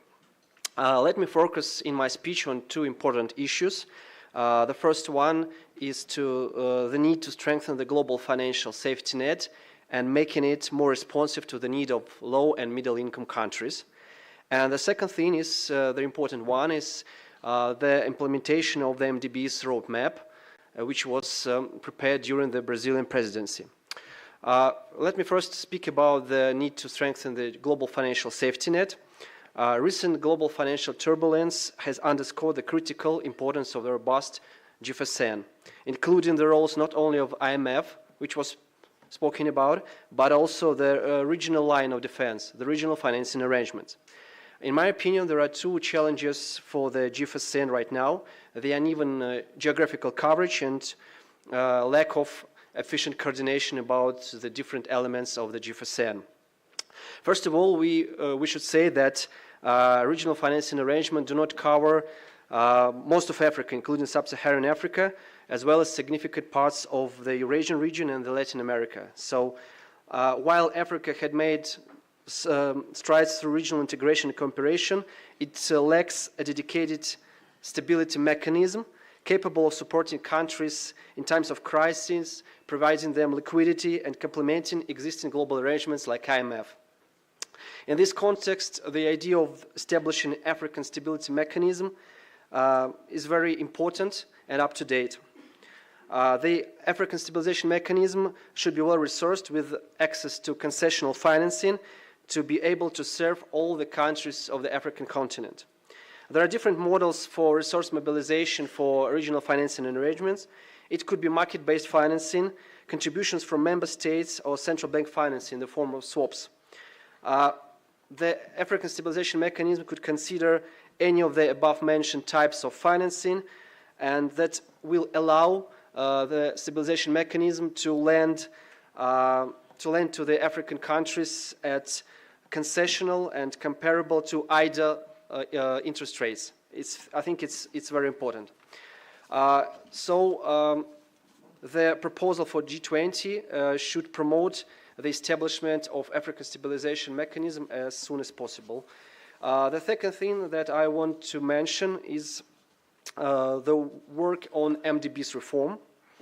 Let me call the International Financial Architecture Working Group to expand the coverage that are involved in this MDB's roadmap, especially for regional and sub-regional ones. Now, smaller MDBs are not involved in the monitoring and reporting process of this MDB's reform. And let me suggest paying more attention to this entire family of MDB's institutions. I assume that regional and sub-regional MDBs should be involved in order to work together to push the frontiers as MDBs as a system. The proposal is that G20 should encourage regional sub-regional MDBs to embrace a lending capacity expansion strategy consistent with their specific strengths and weaknesses.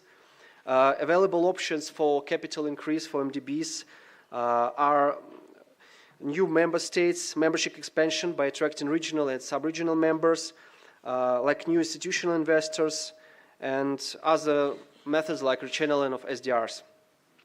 And the third proposal for G20, which is closely connected with this MDB roadmap, is to enhance lending in local currencies. As we all know, that developing countries raise the issue of local currency lending as a pressure one. Borrowers receive explicit exchange rate risk due to lending in US dollars, for instance. So that's why it's important to take steps forward to increase this local currency lending.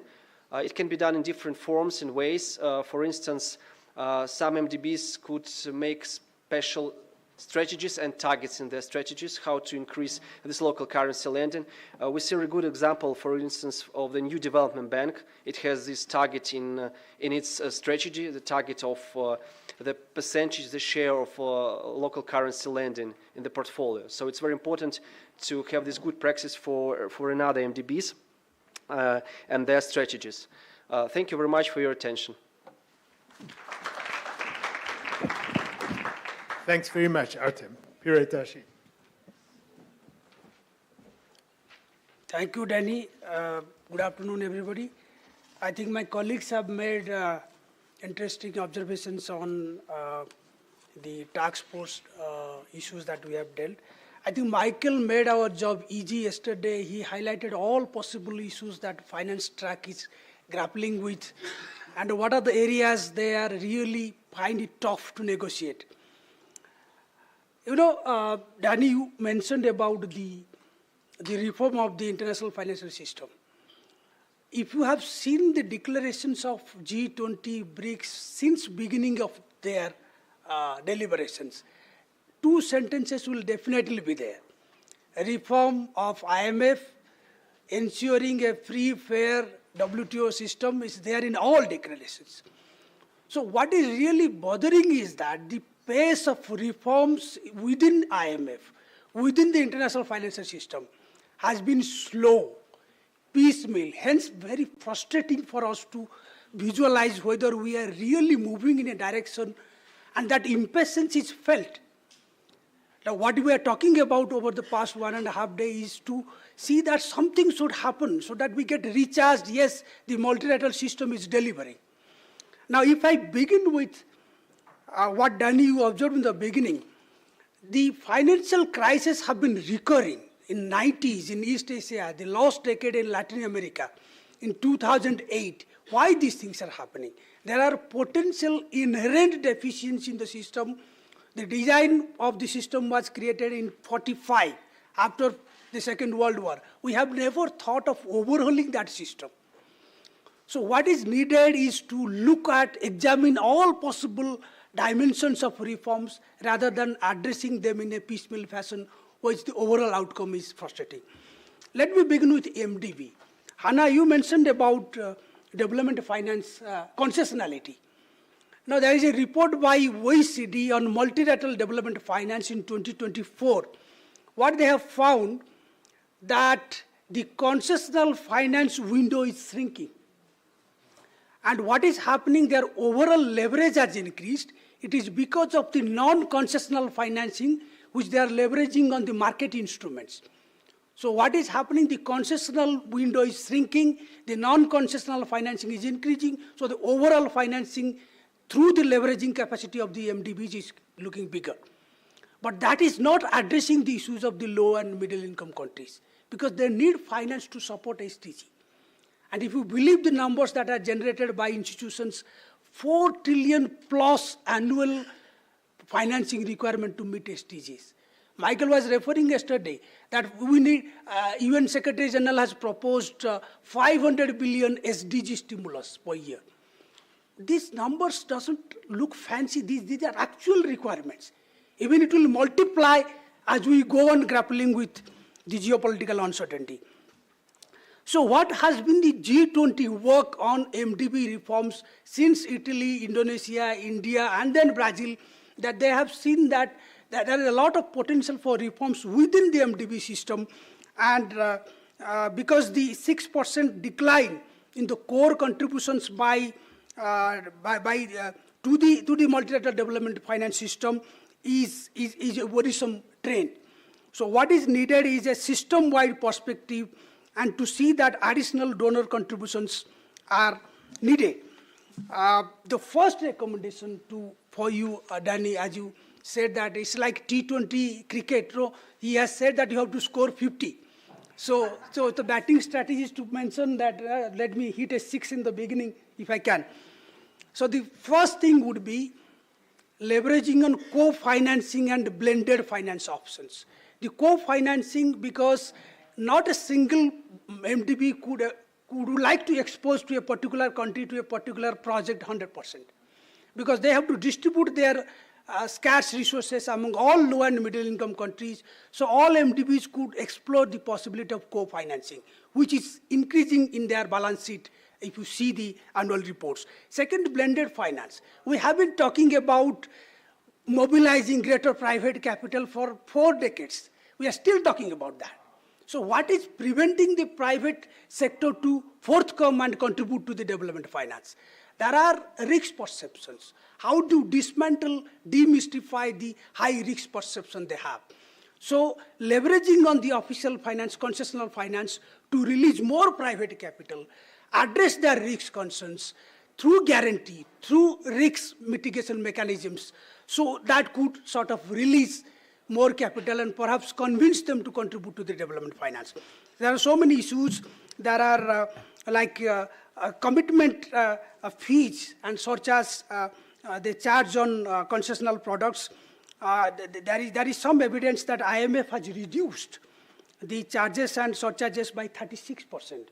And the good news for Africa is that African Development Bank does not charge any commitment fee on the African Development Fund, so which is a good thing. And the India's that report of Larry Summers and N.K. Singh, they said that more callable capital could be leveraged. And there is literature saying that if they are actually successful in doing that, that will multiply the loanable resources of the MDBs by 6 to 8%. But which is a difficult thing. They are saying that they could probably meet 30% of the. I have more points on FDB, but we are running out of time. The second six that I want to hit is that we need more players. Credit rating agencies, we need many more, not 5, 6. This is an oligopolistic market globally. There are few suppliers and many buyers, so they dominate the price making. We need more players, private players, official plus BRICS credit rating agency, ASEAN credit rating agency. You can go on saying. What I'm saying is that we need more credit rating agencies, whatever they are, wherever they are, because this industry has been heavily monopolistic in the nature. And they do not disclose what type of methodology they do. I have been employing several interns for 2016 onwards. Tell me where can we revise the credit rating methodology? No breakthrough so far. What we know is that 4 or 5 criteria are there on which basis they are doing the rating.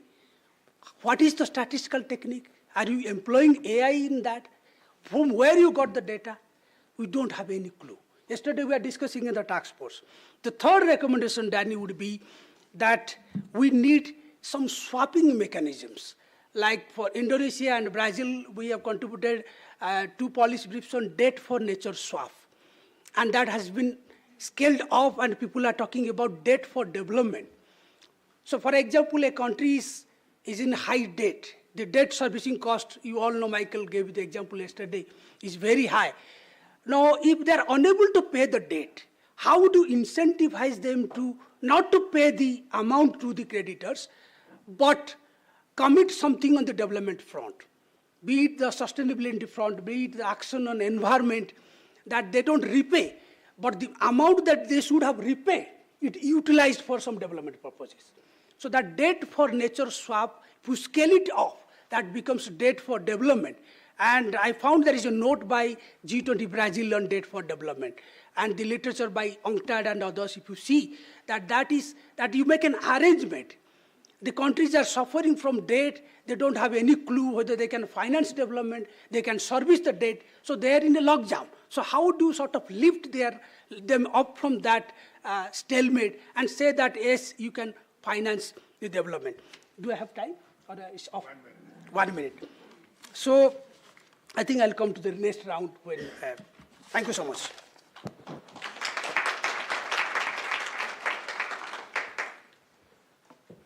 Great, thank you. I want to thank all the speakers for really being incredibly disciplined and very creative. 2 observations to make, and then I want to open up for discussion. First observation is, so out of 4 people, we got 12 recommendations for the G20. The overlap between them, I think if we try to reduce it, would be that there are probably 9 or 10 different recommendations. And I would say all of them are important. There's not one thing that anyone said that I would say can be dropped from the agenda of the G20. But if we stick to those 9 combined recommendations, we have a good sense of why the G20 is finding it so hard to actually make progress on this issue. The second observation I'd make, and I'm doing this purposely to be provocative, is at the beginning I said, not only is the financial system failing to deliver for states, but it's failing to deliver for communities and individuals. Not one of these recommendations touched on the fact that the financial system is failing to deliver to individuals, it's failing to deliver to the environment. And that might be because we all deal with international relations and think in terms of states.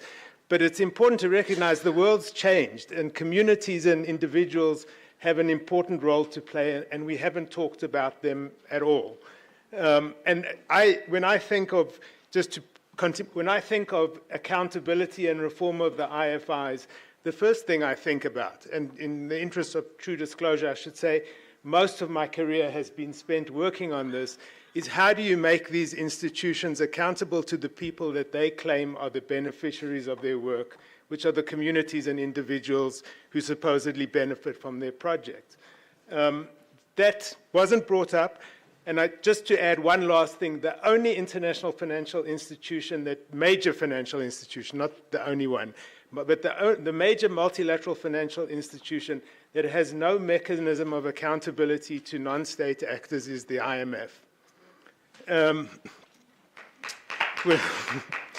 With that, hopefully I've stimulated lots of discussion. So let's take some rounds of questions and then we'll come back for answers. I know we're standing between everyone and lunch, so I'm keeping a good watch on time. Sipamandla, I can see you, and then I can see someone at the back. I want to just make sure we get some gender balance as well. Sipamandla. Thank you very much. I appreciate it, Sipamandla. Just want to ask all the panelists for perhaps an attempt at a practical solution to three related challenges. The first challenge relates to the almost collapse of the dispute resolving mechanisms at the WTO. How do you think, that's the first one. The second challenge is now the new regulatory burden that come with the need to decarbonize, that now are adding new burdens for countries at borders. The third challenge is relating to a shift to bilateral trade. It almost undermines completely the multilateral trade system. What do you think we could do practically to solve those problems? Thanks. Thanks.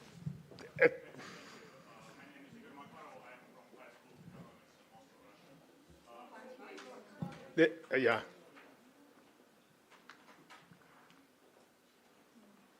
Oh, yeah. My name is Igor Makarov. I'm from High School of Economics in Moscow, Russia. Thanks a lot, esteemed speakers, for the insightful presentations. But my question would be about the last presentation. So it was mentioned that the discussion about the reforms of multilateral financial institutions, it is already held for years and even for decades probably, but the results, the success is still very limited. So I would ask to the esteemed delegates to reflect not about what should be the reforms, but about how to implement them. So what are the obstacles which explain why the reforms were so limited so far, and how to overcome these obstacles? Thank you. Celine, and then we'll come.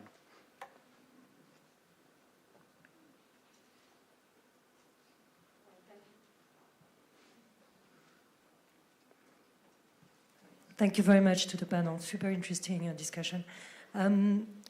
In July, there will be the Finance for Development conference, and I was wondering if you expect any delivery on Finance for Development coming out of that big UN forum. We heard yesterday Josefina, the chair of the Development Working Group, was quite happy with the paragraph on illicit flows, and I was wondering if you've seen any other areas where you see some advances and where maybe the G20 could be called upon to actually put some pressure points or to foster some progress. Thanks. Erin McCandless from University of Johannesburg. Just wondering if the group discussed any aspects of financing for peace and addressing conflict and crisis, which are obviously major impediments to development, and what kind of synergistic mechanisms you see available. Thanks. Great. I think that raises a lot of issues. So let's take a round of responses and then we'll come back for another round of questions. We'll go down the other way this time. Okay. So I think I'll begin with the question from Igor regarding the how to overcome those. I think this is a very tough question to deal with. But certainly we should not give hope, because at least G20 platform has sort of deepened the work on MDBs, because a lot of sensitization has happened in different G20 countries that perhaps the expectations from MDBs has increased multiple times. It's not like that the MDBs are not doing their job. But what has happened, because besides the traditional portfolio of financing urban utilities, road transport and others, the new challenges of digital sustainable infrastructure, environment compatible projects, so the financing window needs to be broadened. So they're struggling what to do with that. So I think the MDB reform, if we take it as a major step towards hinting at or signaling that yes, the international community is serious about international reforming the international financial architecture, we should seriously think about the last document by Brazil presidency about the roadmap, building on the 3 presidencies of Italy, India, and Indonesia. That where lies the callable capital? You know, the callable capital is that something has been committed but not yet realized. How do you sort of bring them on board that yes, we need capital? And how do you capitalize on the blended finance options? Private capital is not coming. Institutional investors are sitting with 100 trillions of resources, but they're not investing. So what is bothering? How to bring them? So we keep on discussing at the level, and the MDBs should meet. There are joint reports, there are joint publications by MDBs. So a lot of sensitization has happened. What is needed is that we also play the role of academics to sensitize our future scholars and others that the incremental step is needed. I think I leave other questions to colleagues. Thank you very much. Regarding the question of obstacles for reforms, you know, in my opinion, there is an absence of political will to do these reforms because all of these Bretton Woods institutions, they are under control of the so-called global north, so that's why it's very difficult to have a consensus on reforming these institutions, because they cannot avoid the thing that there was a global shift of economic power which is going on to the global south. So these emerging economies represent now the biggest share of GDP, population, etc., in terms in comparison with the global north countries. So that's the only thing that stops these reforms. But I think that it's not the case that we shouldn't try. So that's the thing. Thank you. Yeah, let me also pick up on reforms and then the FFD question. So in terms of, I think there's the obstacles, I think are inertia, a lack of imagination. We sit in this system and kind of can't imagine what might be different. I think there's also entrenched interests. I think there was reference, for example, to the monopolies or oligopolistic, should we call it, of the credit rating agencies. But there are oligopolies also in terms of the financial advisors that support countries, for example, going through debt. There are also oligopolies when it comes to bond markets. They're not really diversified. There's a very strong emphasis on Eurobonds, but there's also so many other types of bonds. But the market isn't big enough for those and not necessarily promoted enough. So there's also entrenched interests. And then the last obstacle, I think, is in terms of conflict of interest. Having a creditor that is also a surveiller is a conflict of interest. And so I think these are some of the things that we have to unpack, and these are the things that are obstacles to reform. In terms of FFD, I think there's some really positive outcomes already in terms of the outcome document. There's a push for reallocation of SDRs to the African Development Bank. There's some suggestions around reforms to the common framework, reform to the debt sustainability assessment, reforms to credit rating agencies' methodologies. Also, again, a call for IMF quota reform, although with not much detail, and in most of these areas there's not that much of a detail. And there's also support for the African Financial Stability Mechanism. I think the G20 can reinforce all of those, reinforce commitment to all of those, and implementation of them. And what we have in our task force recommendations, for example, if we're talking about the common framework, which again none of us mentioned in terms of the common framework for debt, what we're suggesting is a feasibility study, an independent feasibility study of a rehaul and kind of reshaping of the common framework. Because even though when the G20 itself marks its own homework and says that the common framework is good, I think others who are actually outside of the common framework or applying to the common framework don't have the same kind of view, unsurprisingly. So that's one of the things that the G20 could do to take forward the outcomes from FFD. Yeah, thank you very much. If you recall, Professor Bradlaugh, your marching orders to us was how does the G20 behave in a systemically beneficial way, right? But your point is very well taken. I just want to underscore again what I said, the importance of capital adequacy frameworks, right?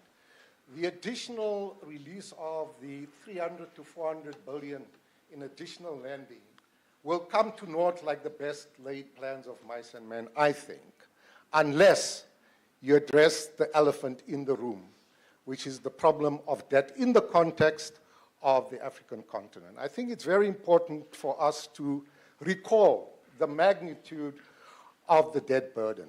It exceeds $1 trillion. The debt service costs are in the region of $165 billion per annum. The collective debt to GDP ratios for the continent have increased from about 30% around 2010 to about 67% currently. In addition, there must be something like 20 countries of the 35 LDCs that experience serious problems of debt distress. So it seems to me that, unless there is a concerted compact, an effort to develop a concerted compact between the African Union as the 21st member and the G20 that sees some kind of policy and normative integration between the problems of debt, financing, and sustainable development, then I think we will be talking at cross purposes. So I think it's very important that all these issues sort of come together in some kind of integrated ecosystem. By the way, Professor Zondi, sitting across you is the walking encyclopedia that will answer your questions on the WTO, Professor Mehta. Sitting right there. Give him the microphone for a second, if possible, Chair. Moderator. Sure, let Priya Dashi go first, and then we'll give you the mic. Yeah, I just want to supplement my first intervention. Just to give that what MDBs have done in response to the announcement made by G20. So I got a list of measures taken by World Bank in response to what they call reforms and innovative financial instruments by the World Bank in response to G20 expert group on capital adequacy framework. So the first thing they did, adjusting the loan to equity ratio to secure 40 billion over 10 years from the IBRD balance sheets. Next one, increasing the bilateral guarantee mechanism by 10 billion in addition to whatever existing capacity they have. Third one is working to maximize callable capital by publishing a detailed report for rating agencies to better access its potential value and banks' financial capacity. Third, introducing hybrid capital. Fourth, developing portfolio guarantee platform, and portfolio guarantee platform, 11 countries have joined and to the tune of 11 billion. And those countries are like Belgium, France, Japan, US, and others. Then there was one more announcement of a launch of Livable Planet Fund. And Livable Planet Fund, the first contribution was by Japan. So like this they have done. So the whole question is that can we build on that and each MDB synergize their efforts so that we see implementation happening? Rest of the things, currency, reserve issues, exchange rate issues for the as part of the IFA reform could be discussed at length on some other occasion.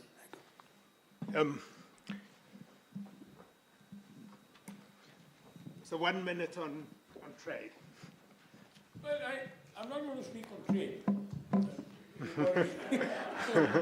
Already said enough. Yeah, right. No, I'm going to respond to that. I'm going to touch on a larger issue which we tend to ignore, or we tend to sort of not understand or comprehend properly, is the definition of sustainability. We've got carried away by the Western norm of sustainability as if it deals only with the environment. It doesn't. It has 3 pillars: environment, ecology, and economy. And I would like to reiterate this for the benefit of all the youngsters in this audience particularly. So they get carried away, brainwashed by this particular description.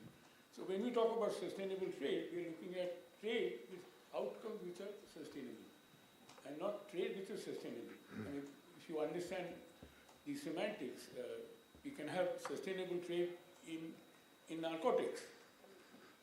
I mean, in theory you can have something which is sustaining for a long time and sustaining well. But that is not the definition that we are looking at. What we are looking at is when you look at MDBs or any of the financing instruments or institutions, their role, which they often forget, they get lost in numbers, as we've seen even the discourse which is happening now. We get so trapped in numbers without understanding as to what the ultimate goal is. The ultimate goal is emancipation of the human being. I mean, besides the poverty, for example. Global South still suffers a lot from poverty and other associated ills.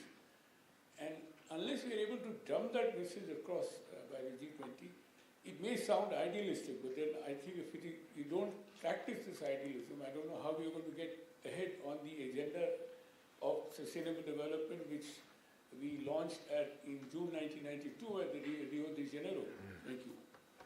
Thank you. Thank you. There's 1, 2. This is the final round of questions. So, other hands? 3. Thanks, Chair. My name is Ray Ngosi again from IDS. You summarized quite correctly, Chair, that there are 12 proposals here in regard to how to reform this financial architecture. You also mentioned yet another issue, which I'll come back to it.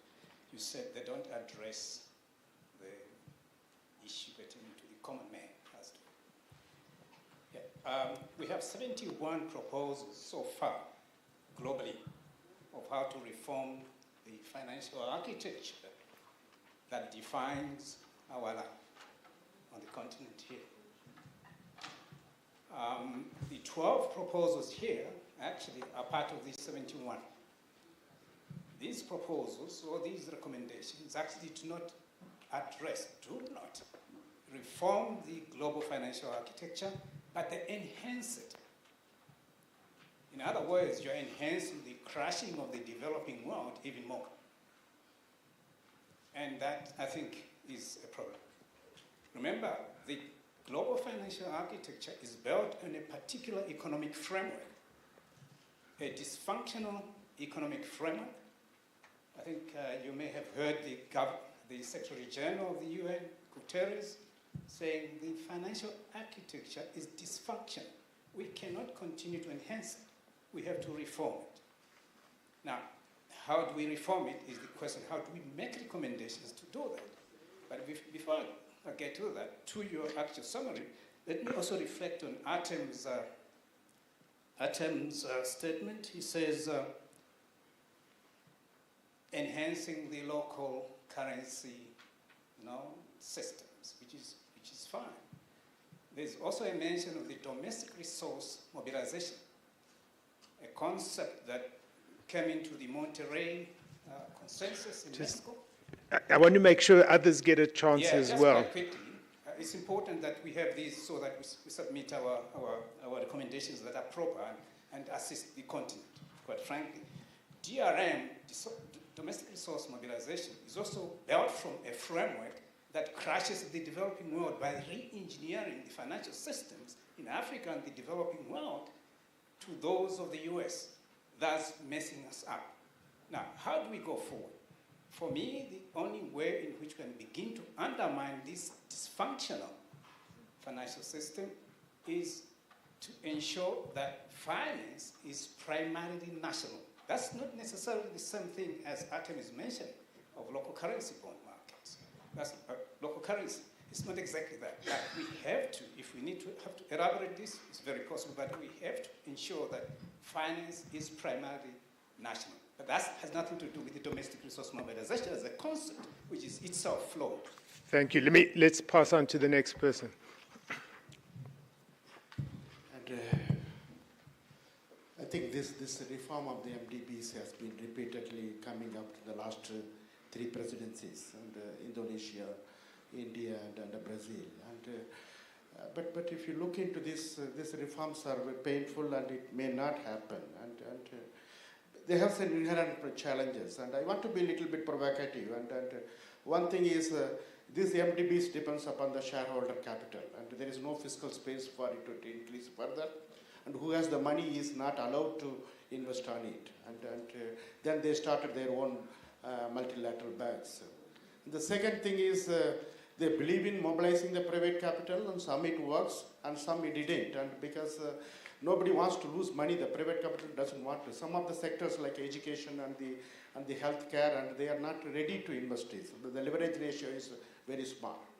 Third one is the bureaucracy. And if you get an educational project, it takes nearly 2 to 3 years, and whether it's World Bank or ADB. And given the circumstances, and I'm wondering what type of a hope that is you have to reform, and this institution will become effective. And World Bank is in the business for 70 years, and Regional Development Bank for 50 plus years. So why can we think about something and put a kind of a new target and the performance indicators? If they don't, then abolish it and find a new institutions. Whether that can be a proposal for these multilateral banks. Thank you. Thank you. And then.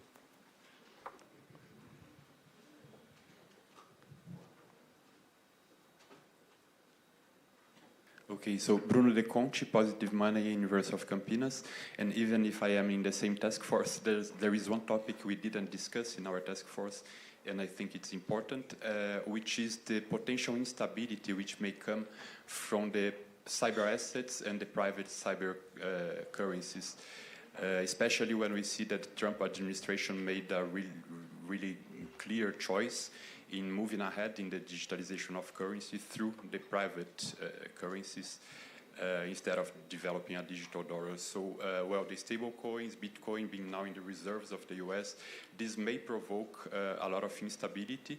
And then nationally, many countries in the world are trying to keep sovereignty through their own central bank digital currencies.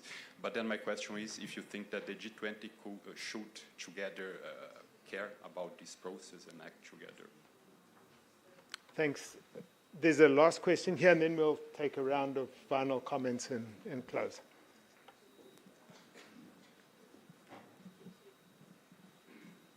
Good morning. My name is Muzin Jovu. I'm from SAIIA. I just want to find out how we balance the institutional issues within African countries and the credit rating biases, something that Hannah had mentioned.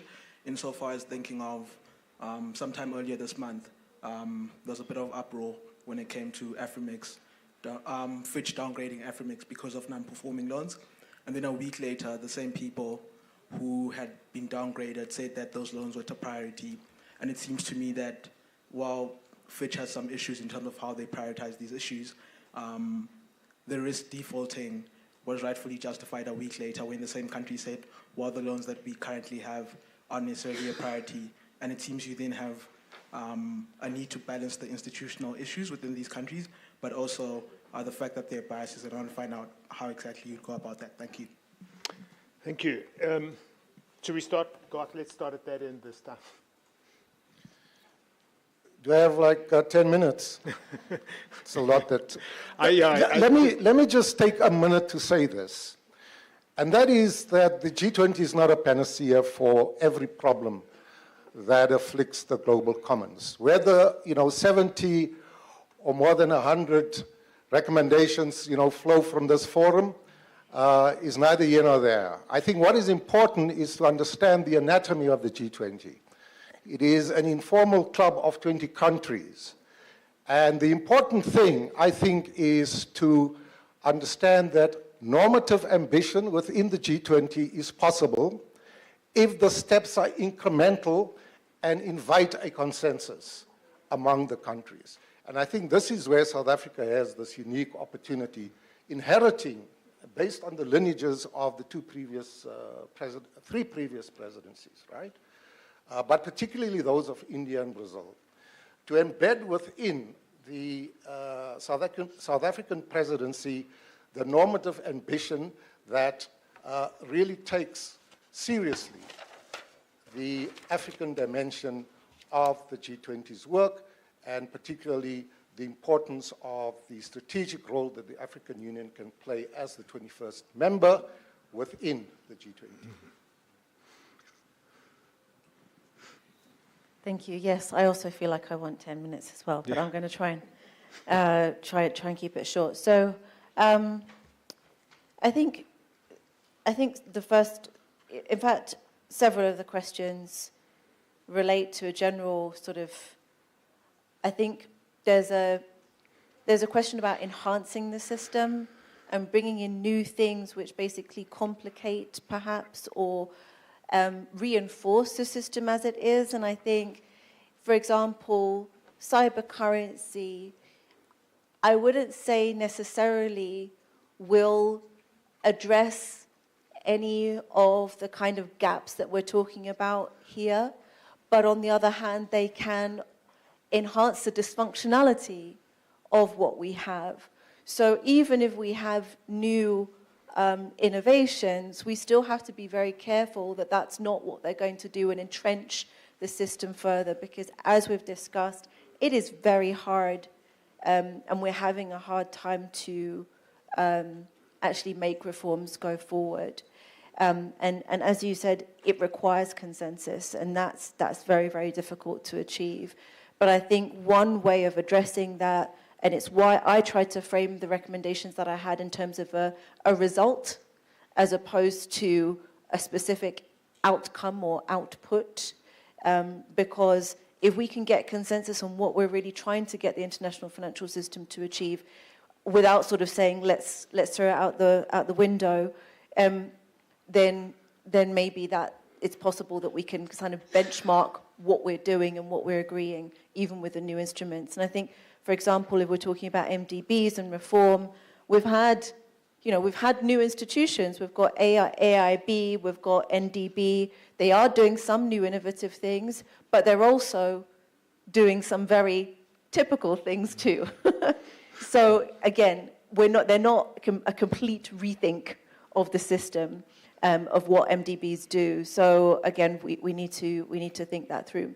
I want to just pick on this last point on Afreximbank and Fitch. So we had a downgrade of Afreximbank by Fitch. That same rating agency a week or so later then upgraded Ghana, and the apparent downgrading of Afreximbank was because of debt that Ghana was apparently not going to be repaying to Afreximbank. So you can see the circularity just in that example of what is so challenging about credit ratings. Afreximbank holds the money. It was created by African member states, and is a source of capital from African member states to other African countries. It is like a borrower's club in a sense. But here is a member state saying, we're not sure if we can repay it. We'd rather you don't push us to repay it, please. And our economy is doing really well, by the way. So this is why we do need a lot of reform of the credit rating agencies. We also do need to think about some of these fundamental, what are seen as fundamental aspects of the international financial architecture, like preferential creditor status. It is a really odd concept. I know it's seen as fundamental to managing risk, but when it comes to sort of who should be protected in the international financial system, one would think that it is those with the least capital, and certainly the organizations that have lower income and middle income countries' capital as the majority of their capital, that should be protected. But that is not automatically the case, and not necessarily the view of the credit rating agencies, who apparently don't have a view. Sonia, let me just leave it there and just say that, again, those sorts of issues open up a lot of questions about the international financial architecture. Thank you very much for your questions. I really like the statement that it's a question of enhancing, not reforming the international financial architecture. It's very clear.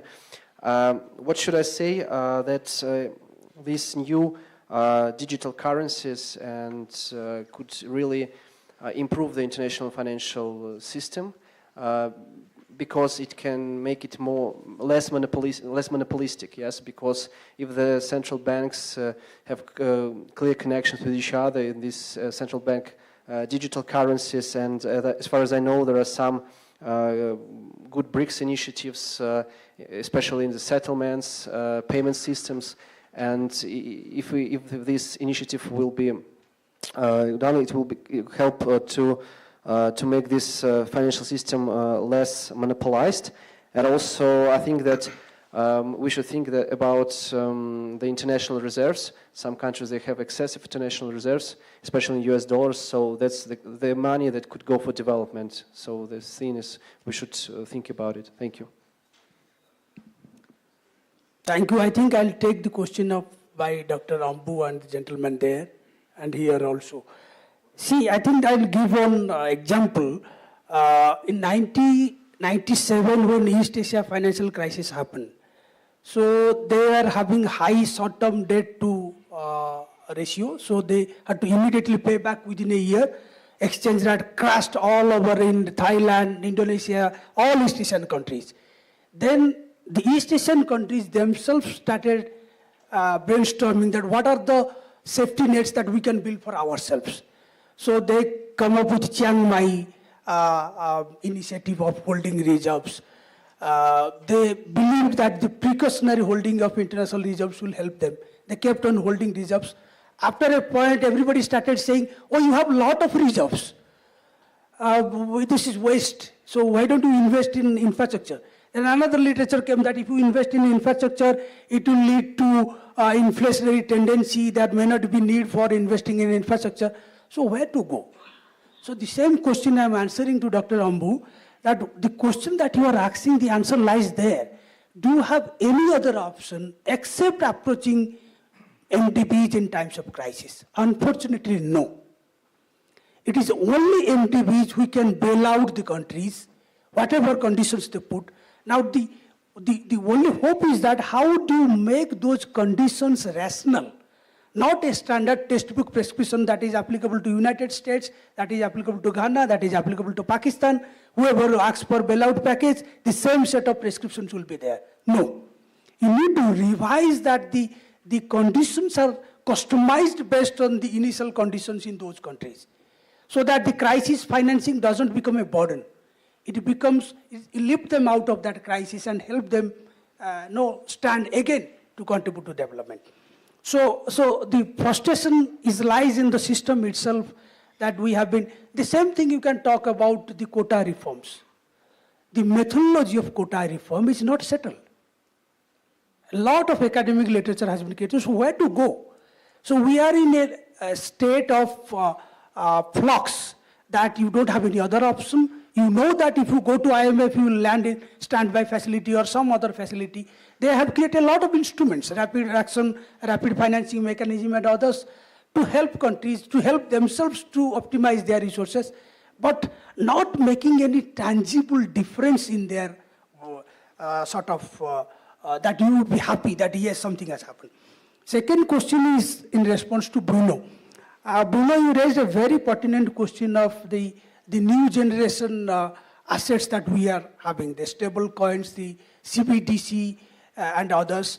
So to my understanding, the G20 buys some time, because if I read the India's declaration, New Delhi declaration, they said that we'll be assessing all possible regulatory and compliance-related challenges associated with central bank digital currency, and they are going in a pilot phase. If you see the Reserve Bank of India, they have launched the digital rupee in a pilot stage. So, and there is an IMF document, is a very long document. They have tried to sort of prepare a handbook that what are the conditions, regulatory parameters which could define the country's transition from a paper currency to digital currency, and whether digital currency is going to replace the fiat currency, which is not the case. So there are more regulatory concerns than believing that digital currency is the future in the finance. The last response is we're running out of time. Yes, just bringing the Hannah's point. No, NDBs and AIB, which we have been calling it as a new generation development bank, unfortunately, they have not done anything radical. They're just following the same model. What they have done, their loan portfolios are focused on sustainable development, renewable energy and others, where World Bank, ADB and all also follow funding roads, pipelines and others. So that is the only difference. But operationally, they have not done anything, because I have been hunting for literature on these two banks. What great have they done, which they have not done so far. Thank you. Thank you. Garth, I think we're out of time. Just a quick footnote to what Hannah was saying about credit rating agencies. Yeah, just very quickly. You know, the imperative for MDBs to have top bond ratings means that de facto, you know, they are regulated by credit ratings agencies. And it seems to me that within the G20, there is the potential, and I don't want to suggest the 71st recommendation, but there is the potential to change this political economy. Yeah. No, thank you. I want to thank all the panelists. I'm definitely not going to attempt a summary of this discussion. That would be a fool's errand, I think. And I know we're about to go for lunch, so I think we've raised some of the issues, but I want to point out two things that we haven't raised, which I want to suggest to the T20 should focus on next year, which is the fact that the finance track is the finance ministers and central bank governors track, and we haven't talked anything about central banks and the work that they do, and suggest to the T20 that next year there's more of a focus on central banks, because central banks, and as Bruno's question suggested, there's the cryptocurrency issue, the issue they're dealing with climate, with inequality. So there's a whole range of issues which we really should be talking about, which we haven't talked about. And final thing, just as a closer, is to remind us all, the G20 really is a process rather than an event. South Africa's presidency will end at the end of November, but issues that can be initiated now that can continue either in the G20 or in other places next year. And many of the suggestions that came up today would be good candidates for that process. So once again, thank you to the panel for a great discussion, and thank you all of you for your great questions.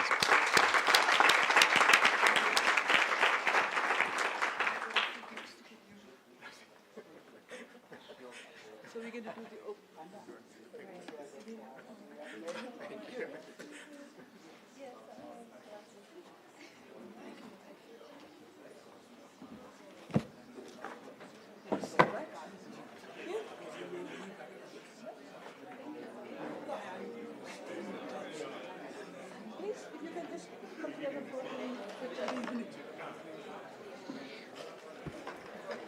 Thank you, ladies and gentlemen. We are now going to break for lunch, but before we do, I have an announcement to make to say that there are 4 food stations downstairs on the first floor where we had lunch yesterday. So that will maybe ease the line. But more importantly, the 4th food station, and this is very important, it's halal and vegetarian.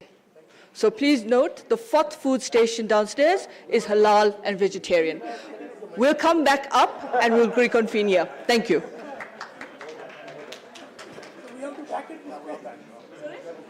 Oh, you announced something that we are saying that going for lunch? Lunch downstairs. The 4th food station is halal and vegetarian. Oh. So you heard yesterday that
For this session on solidarity for the achievement of the SDGs, Ms. Zamiat Abu Baker, if she's here, to come up on the podium so that, there she here, so that she can then proceed to call in her panel. But before I do that, I also want to make a very short announcement.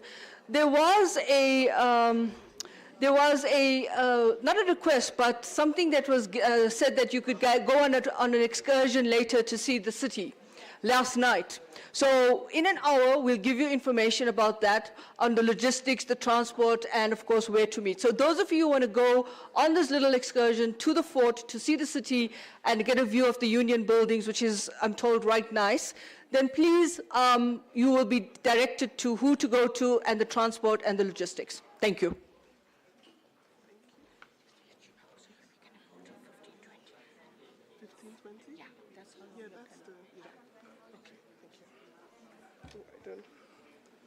Hello, everyone. I don't think I need the platform, but I'll stand on it anyway. Yeah, I prefer this. Hi, everyone. Welcome back from lunch. I hope we can keep your focus after all the food downstairs.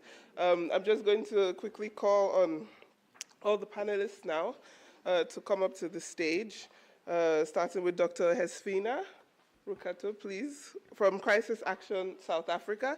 She's one of the members of this task force, and she's been focusing on the reducing inequalities track. Next, Mr. Daryl Swanepoel from Inclusive Society Institute, South Africa. Yes.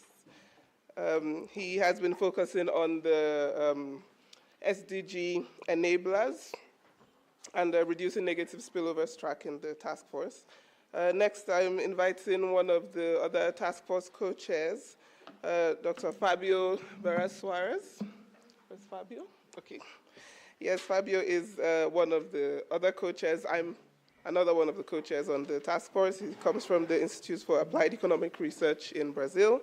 And finally, from the Business 20 engagement group, the Deputy Chair of the Sustainable Food Systems and Agriculture Task Force, Ms. Mildred Nada Peter, yes, who's the Head of Public Affairs and Sustainability at Bayer. Thank you all. Just a quick introduction. My name is Zamiat Abubakar. I am one of the co-chairs of this task force on solidarity for the achievement of the SDGs. I work within the Secretariat of Southern Voice, which is a network of 71 think tanks from 35 countries across Africa, Asia, and Latin America and the Caribbean. We work on influencing global debates on various aspects of the Sustainable Development Agenda.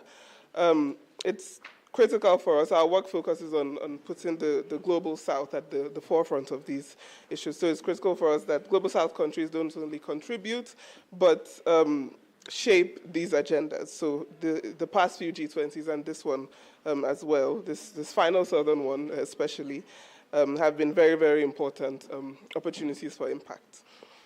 So solidarity is more important than ever in the context that we find ourselves globally now. So we're very happy to a core tenet of the South Africa's G20.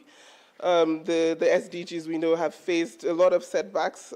They have kind of mostly never been on track anyway, but they have faced substantial setbacks with the pandemic, with conflicts, climate change. So we know that we need actionable and very specific issues to focus on to get us to the best place possible at 2030. And to this end, within this task force, we have worked across 3 sub-themes. We as I've mentioned before, I think the SDG enablers and reducing the negative spillovers, the reducing inequalities, and also food security through sustainable food systems. Our recommendations from the task force members, many of whom are not here today, but have been working actively behind the scenes all through this period. So our recommendations from them, as well as the policy briefs, have kind of been narrowed down to 3 final topics of social protection, of SDG financing, and of operationalizing the Global Alliance Against Hunger and Poverty. So for this session, we will have 2 rounds of contributions from the panelists. They may choose to give that from their chairs or come up to the podium, whichever one anybody wants. And then after that, we will open to the floor for questions for about 15, 20 minutes. So to start, a panel will guide us in understanding the critical role of the 3 action areas we've identified in accelerating the achievement of the SDGs. So I will start with Fabio, who has been leading the work on the food track. Fabio, how do strong, sustainable, and inclusive food systems support accelerated progress towards the SDGs more broadly? And what are some of the priorities today to achieve successful food systems transformation? Thank you. Please go ahead.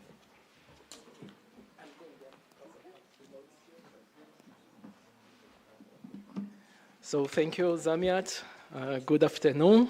I hope I keep you awake after the delicious lunch that has been provided to ensure our food security and happiness and nutrition. So, yeah, the transformation of food systems has been one of the issues that have been emphasized by most of the abstracts we have received as task force, and also by the ones that we have approved and that have been fully developed into policy briefs. So not only from the contributions of the policy briefs, but also with the discussions with our colleagues, with our co-chairs as well. And also yesterday, it was quite instrumental for us to go through the exercise that Kiki allowed us to go through.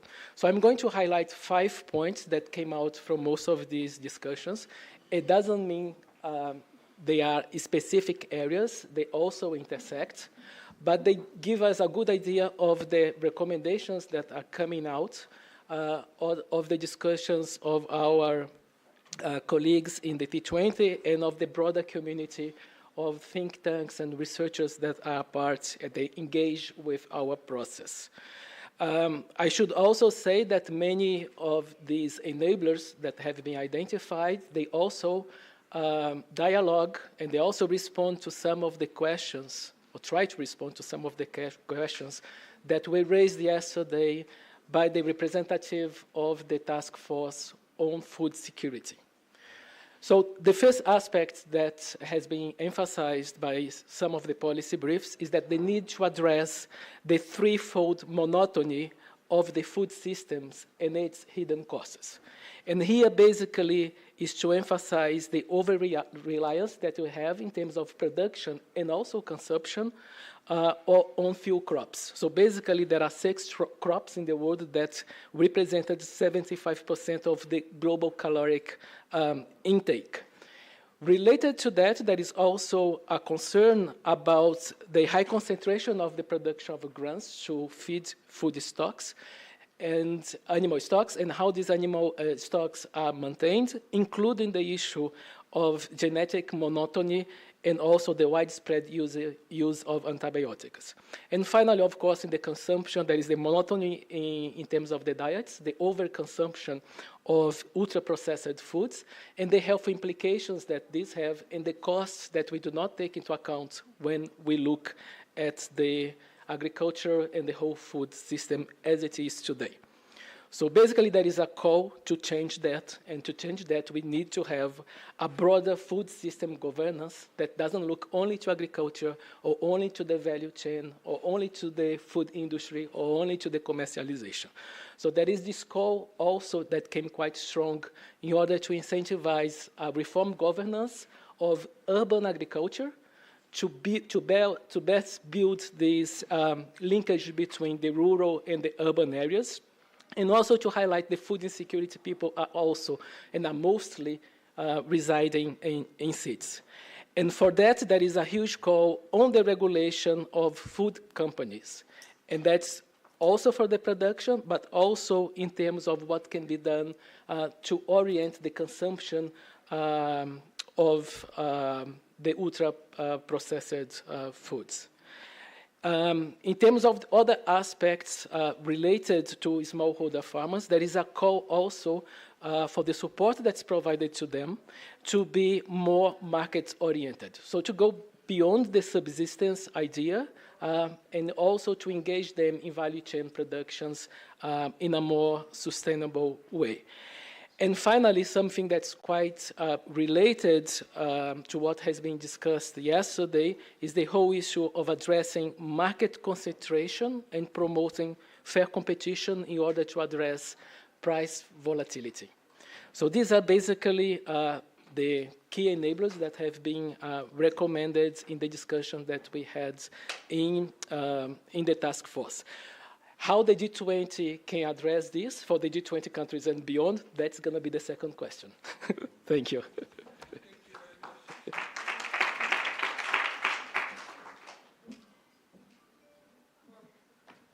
Thank you, Fabio. Okay, so since we don't have that much time, because of the lunch overlap, I'll just go right to Hesfina to talk about what a comprehensive restructuring of social protection systems entails and how the G20 can best support those efforts at this time.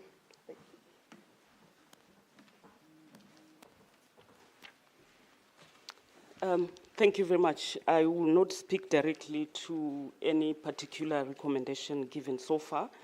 But overall, I think that the best way for the G20 to support the comprehensive restructuring of social systems would be, I don't like the word reform because I believe that you can't reform what you did not form. So I would say is to dismantle institutions, behaviors, and systems that currently entrench poverty. And adopt more empowerment policies and programs. And I think as an incentive, it could be that investors do not invest in countries that don't have comprehensive social policy programs or social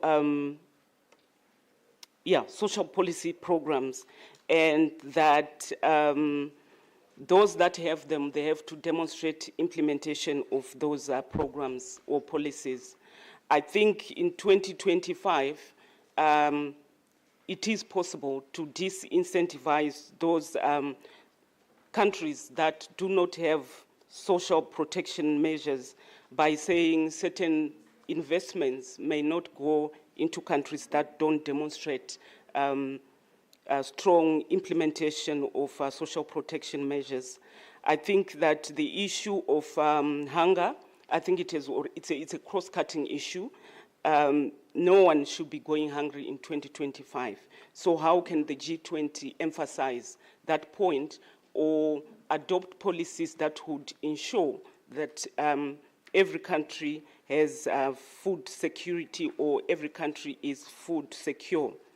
Another cross-cutting issue would be anti-corruption measures, because I think we all know that corruption impacts the poor the most. It's not the rich that get affected. So again, I think building on other summits that have been held before, it's an area that runs across all the Africa, the global south. Anti-corruption is something that is shared across the G20 countries themselves and the rest of the world. It will be beneficial then to say, how does the G20 enforce issues of anti-corruption? Another cross-cutting issue, I think, is along the empowerment branch, is opening access for business opportunities, especially for young people and women. I think within some of the policy briefs, that's something that came out very strongly, especially also access to technology and access to markets, so that people don't necessarily rely on handouts. They are empowered to be able to own their own destiny and participate in the economy.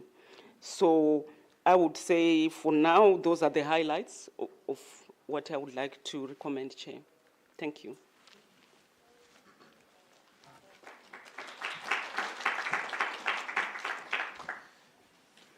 My mic still doesn't work, so I have to keep coming here. Okay, next, Daryl, please. Thank you, Espina, for that contribution. Daryl, what are some of the financing reforms that are most needed at this time to support accelerated progress towards the SDGs? And what can be expected of this year's G20 on these issues?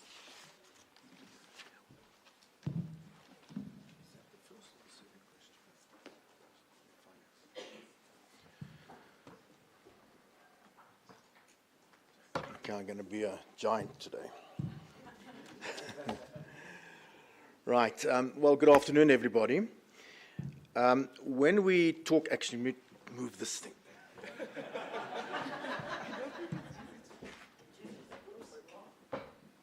There we are. That's better. Okay.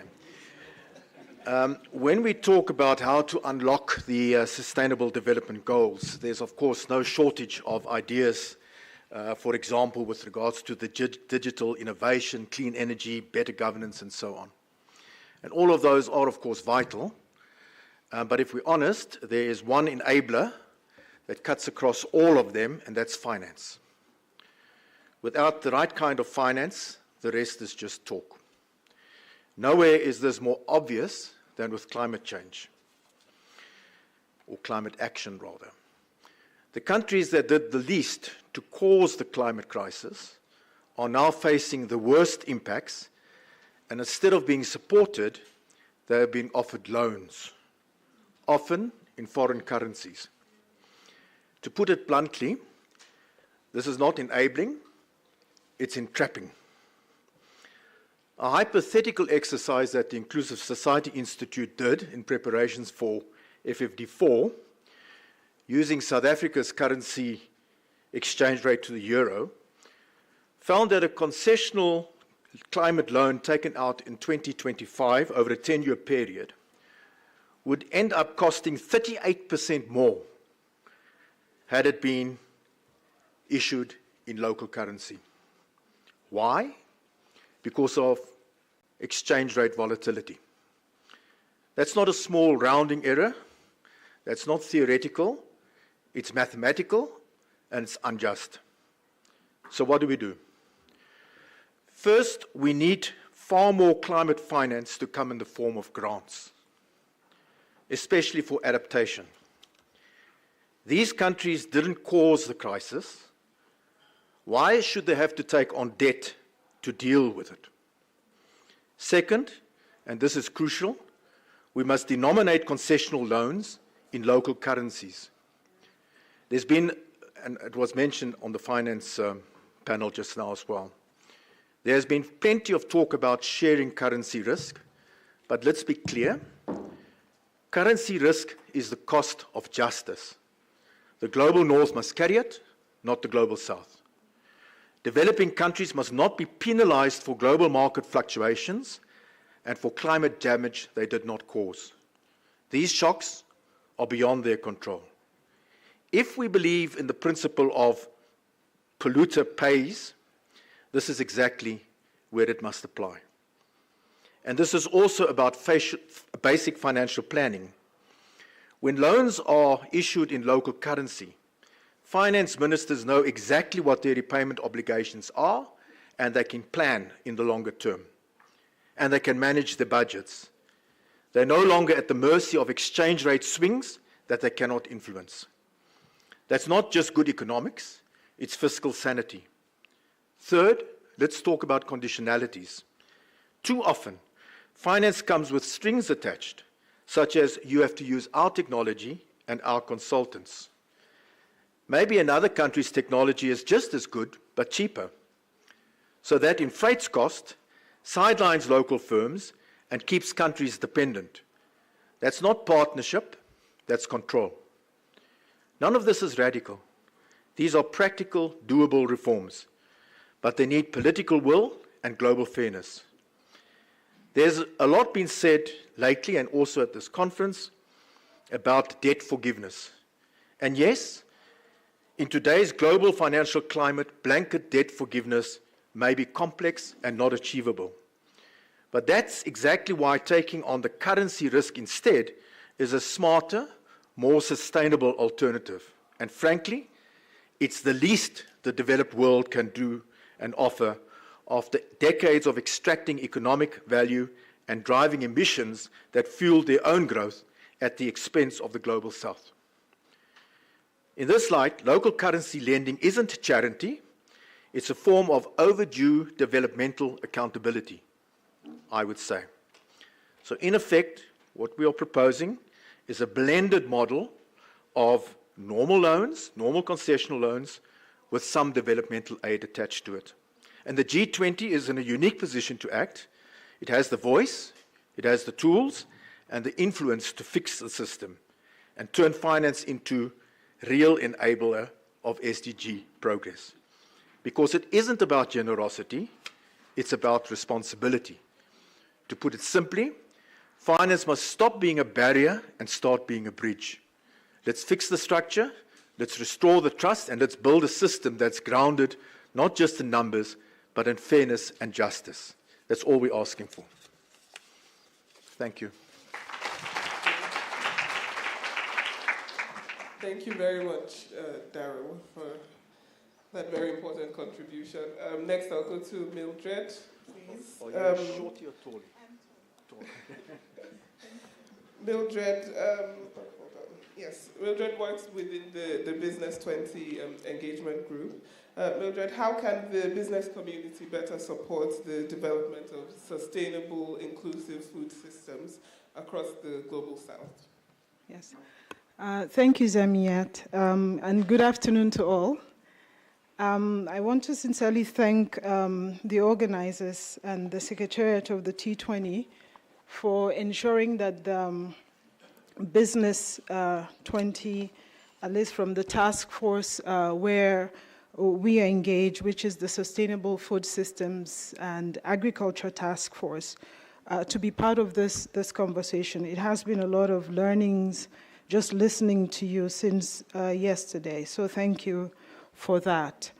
I think most importantly what we are all aligned on in the room is the fact that we are way behind on our targets when it comes to the SDG goals.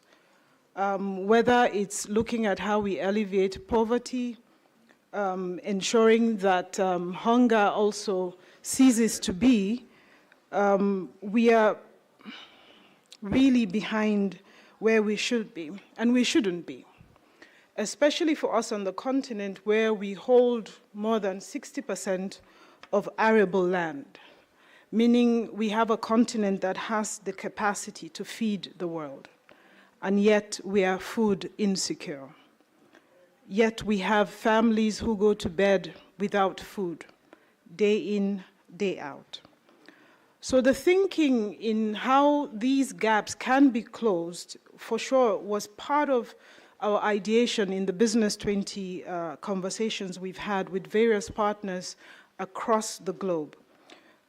Countries that have been active or are still active within the G20 conversation. So conversations we've started from India to Brazil, and kind of South Africa's opportunity that we build on these and ensure that we're bringing tangible, actionable conversations to the table with the various stakeholders, but most importantly, in how we go to the G20. Now, in our thinking, kind of lump sum, if I would put it, is we're thinking of how agriculture can be an instrument for growth. More than 50% of low middle income countries' populations are in one way or the other employed in agriculture. Meaning we have an opportunity where if we can do something good, that we can bring impact at scale. And the business community's ideation, like I said, is looking at how agriculture can be a key driver in increasing food security through trade, accelerating resilience in our food supply chains, and promoting climate sensitive or climate smart agricultural practices. We're looking at four major pillars in a way. How do we ensure and enhance labor and capital productivity? Agriculture has evolved, meaning the technology and all that we need to upskill our people to go from basic agricultural practices to more precision agriculture is definitely needed. How do we ensure that while doing that, we are cognizant of the planet and ensuring some resilience and how we build improved livelihoods? We want trade to accelerate, and we want low middle income countries to be part of these opportunities.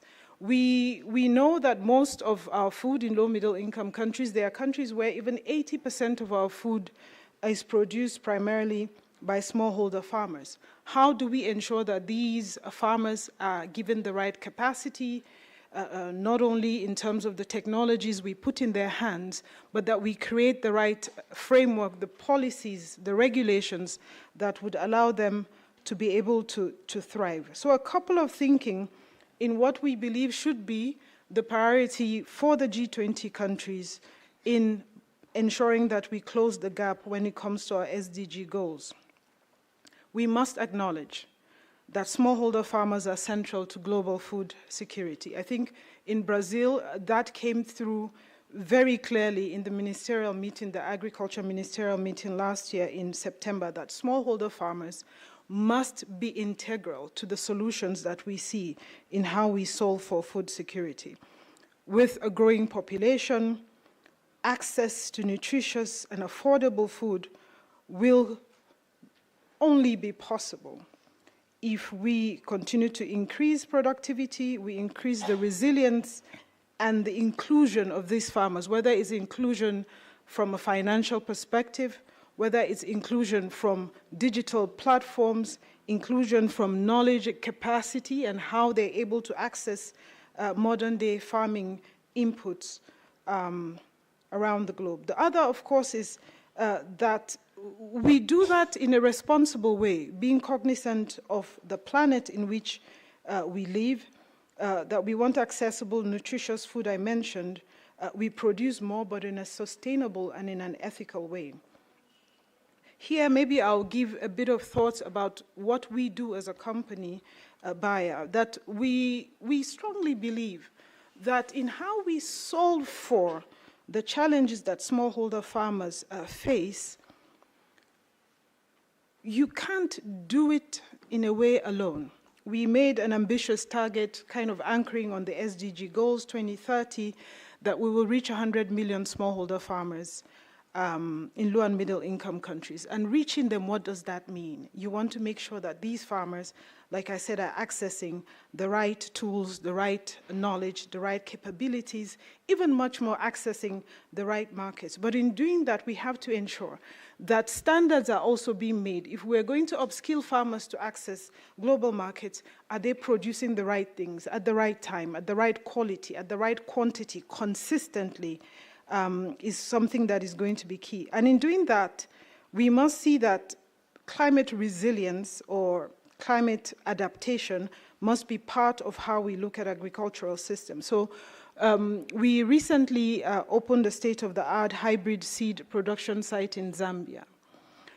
This site is going to reach about 10 million smallholder farmers, producing an average of about 70,000 metric tons of corn seeds in not only for Zambia, but for a lot of countries across sub-Saharan Africa. Now, why do I mention this? I mention this because this, for me, is a clear example of how the private sector can step in its responsibility in supporting in the Sustainable Development Goals, in how we close the gap, whether it's improving the lives and livelihoods of farmers in rural communities, whether it's ensuring that these farmers produce enough, not only on a subsistent level, but also being able to get some value out of the work that they do in the farm. So in this case, addressing also the issues of poverty, but even much more just improving the well-being of communities in general. The other, I had alluded to is how do we build public-private investment or partnership that can allow the private sector to also play its role in supporting governments in addressing or closing the gap when it comes to SDG goals. So there are a couple of thoughts that we have, Zamiat, on what we believe that the G20 countries are able to catalyze in this case. One is promoting integrated multi-stakeholder platforms that align finance, technology, and policy reform with, of course, country-specific needs, and that these platforms can help then accelerate the adoption of these innovations and strengthen the inclusion of smallholder growers in these global value chains, as an example. But I think we'll have a chance to get into a couple of things. But let me close in saying this, that equity must be at the heart of agricultural transformations. Without inclusive policies, sustainable food systems will continue to remain out of reach for many, many, many more people. Thank you. Thank you very much, Mildred. I will go right into the next round so that we can have some time for questions at the end. So after we've heard all that about the core issues, we'll take a look in a little more detail at the specific actions that the G20 countries and others can take towards each of these directions that we're focusing on. So I will start again with Fabio for this second round. Please, everybody, let's try to keep it to about 5 minutes each. So Fabio, in the context of increased fragmentation, how can the G20 best support a coordinated approach to food systems transformation across various levels of governance?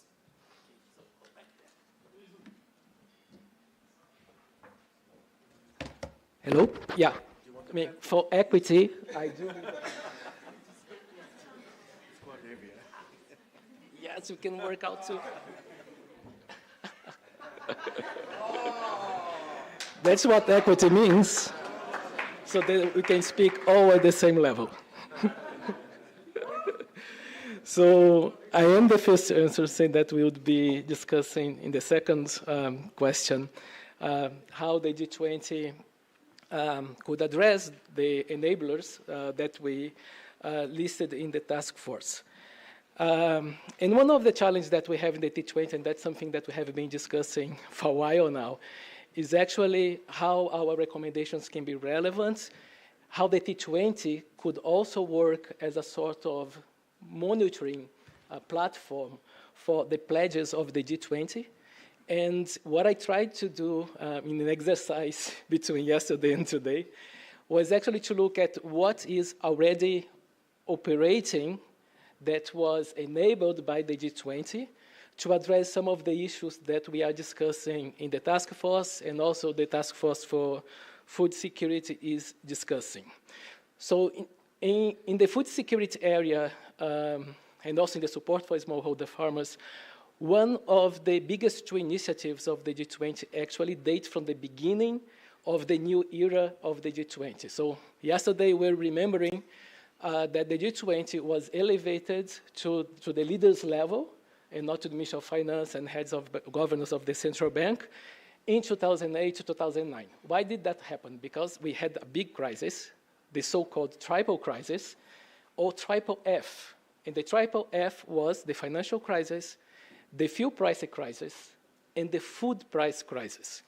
So here we are again discussing what? Food price volatility and the food price crisis that we are sort of seeing the horizon. So what the G20 did? The G20 tasked international organizations to create two things. To create the Agricultural Market Information System, that AMIS, that's hosted in FAO, that's actually writing the background paper for the task force on food security, one of the background papers.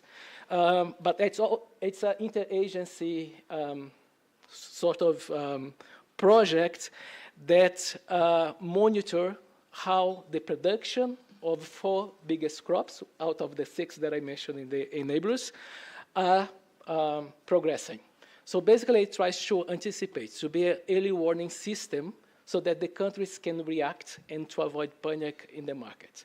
So one of the things that we could do is to see whether AMIS is working as it should be working, why AMIS is not responding to other dimensions of the transformation of the food systems, and whether it could be tasked to do so, or we need to do new things. Why? Because when AMIS was established by the G20, we didn't have the climate discussion as we have now. We didn't have the food system transformation discussion as we have it now. So we need to look back at its mandate and to see if some of the regulatory reforms that we're proposing can be actually implemented by AMIS or something, or a modified AMIS or something similar to it. The other institutional initiative that was created was in 2011. The GAFSP, the Global Agricultural Food Security Program, was even before. And basically, that's a multilateral financing mechanism that was launched in 2010 to respond to the global food price crisis of 2008 and 2007, 2008. And here, the primary goal is to increase the availability of financial resources to low-income countries to support resilient and inclusive agricultural food systems. And here we have another problem, that how much of the climate funding goes into smallholder farmers to support them to adapt? It's only 2%. That's the IFAD report, and everybody knows about it. What's one of the major criticisms related to the performance of GAFSP? They committed back in 2010, and now the replenishment is not reaching the targets. So we have a big issue of the donors that have asked for the GAFSP to be established, not contributing to it. And we are asking for more. So one of the replies, one of the mechanisms that can be helped to implement it, and of course I would talk about it, is the Global Alliance Against Hunger and Poverty. So it's a potential mechanism that actually operates in a similar principles that GAFSP operates, but it's broader because it doesn't look only at agriculture, food security, and nutrition, but also looks at other dimensions such as social protection.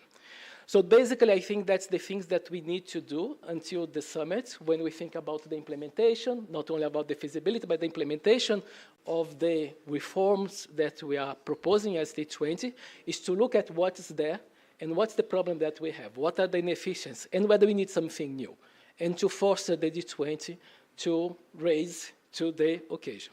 So thank you very much. Thank you, Fabi. Moving to Hesfina once again. Tell us, please, about the economic or social policy shifts that are essential for G20 countries to genuinely address the structural inequality, both within and between countries. Thank you so much. I think structural inequality is quite deep. So I think it's financial, it's economic, as well as institutional.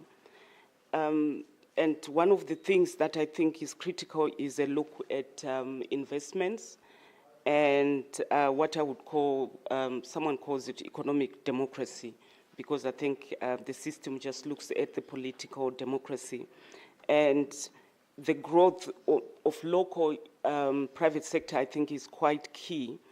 And that would reduce inequality in the sense that in as much as we count GDP, most of the investment is currently foreign, and mostly that money goes out when the additions are done.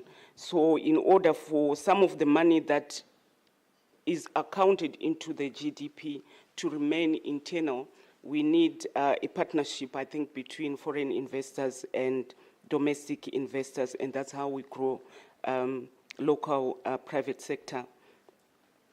Institutionally, I think I mentioned earlier the reform of the multilateral institutions and how it has, or lack of it, has deepened the inequality between the developed countries and developing countries.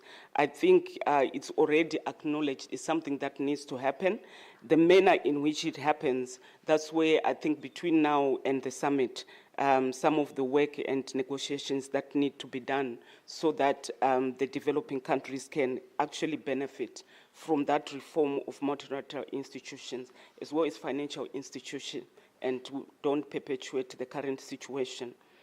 I also would like to add the issue of health, and I think it's one of the recommendations that came from one of the policy briefs, that there's need to promote the production of pharmaceuticals locally, especially learning from the experience of the COVID pandemic, where everybody was scrambling to go either to America or to China to get the vaccines that were required, for, especially for the developed countries. And I think within the G20 already is something that they have highlighted, that they supported needy countries then, but we can't continue to have needy countries. We need to empower countries to be able to also produce locally. Another issue that I think is important for structural reform would be the value addition of resources at source. I think, especially within the African continent, it's something that is taking root. It's happening not in an organized way, but I think with proper approach, that can also be addressed for a win-win situation between developed countries and the G20 themselves. The issue of access to technology, I think it has been highlighted earlier, and I think it's quite critical, especially in the area of agriculture and also with particular benefit to women and the youth. So, thank you very much, Esmina. Thank you.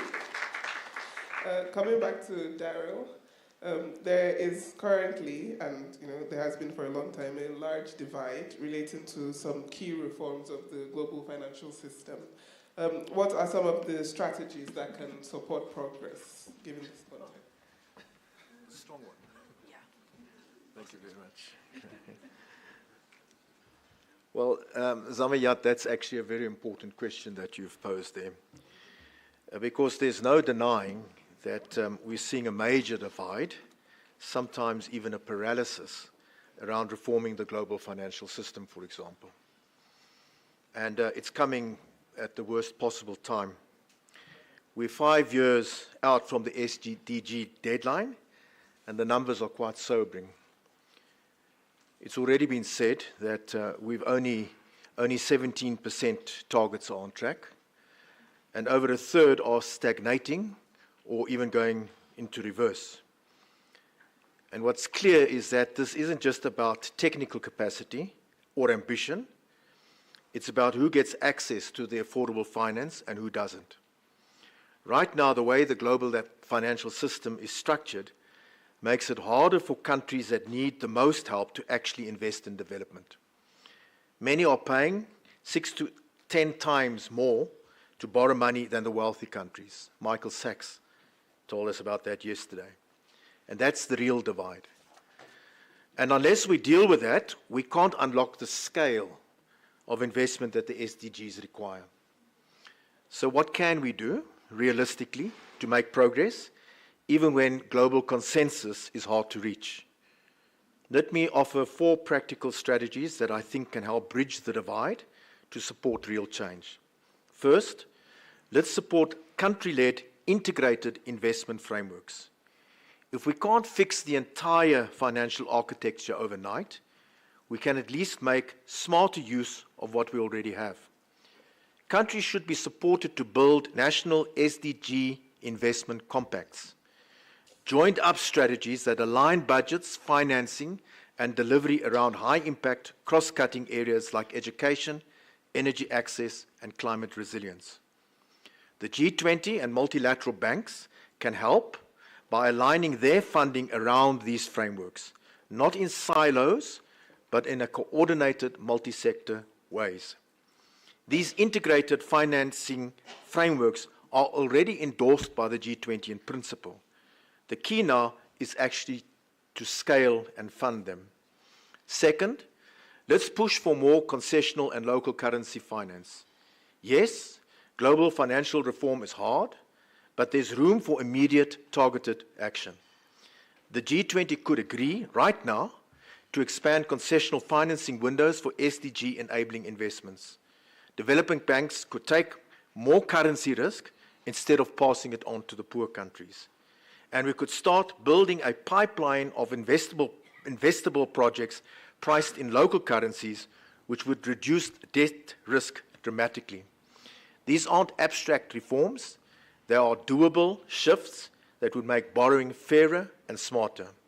Third, and it was mentioned earlier, focus on participation and legitimacy.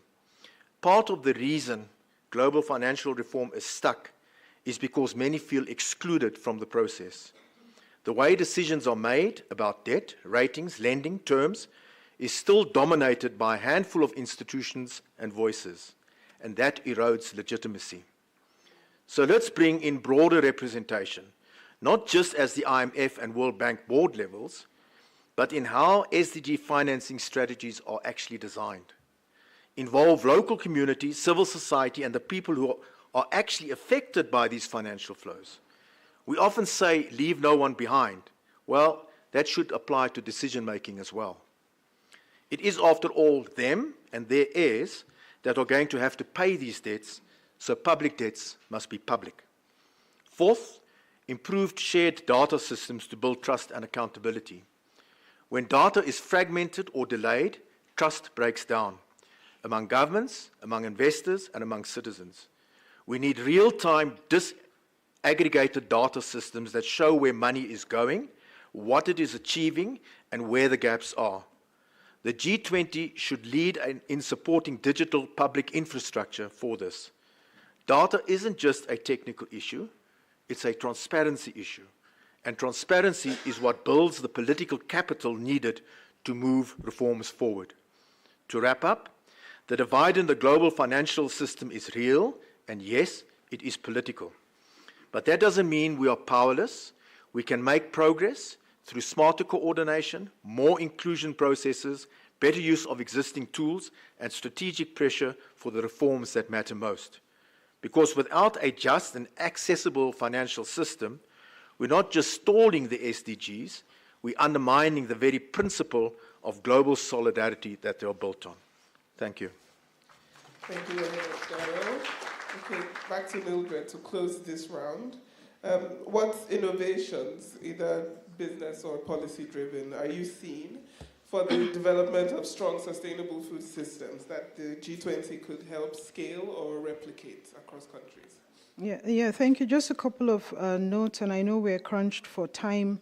I think for me, we must unlock the opportunities that sit with smallholder farmers across low middle income countries, especially here on the continent. How do we ensure that we're boosting intra-African trade that we believe can unlock about $180 billion in exports and create jobs, 10 million jobs? Smallholder farmers can stand to gain significantly from improved markets and regional value chains. That is one area that we see. Second, that we must build climate resilience, and this shouldn't be negotiable. We must promote climate smart practices and scale innovative tools like blended finance in climate insurance, for example, to support farmers.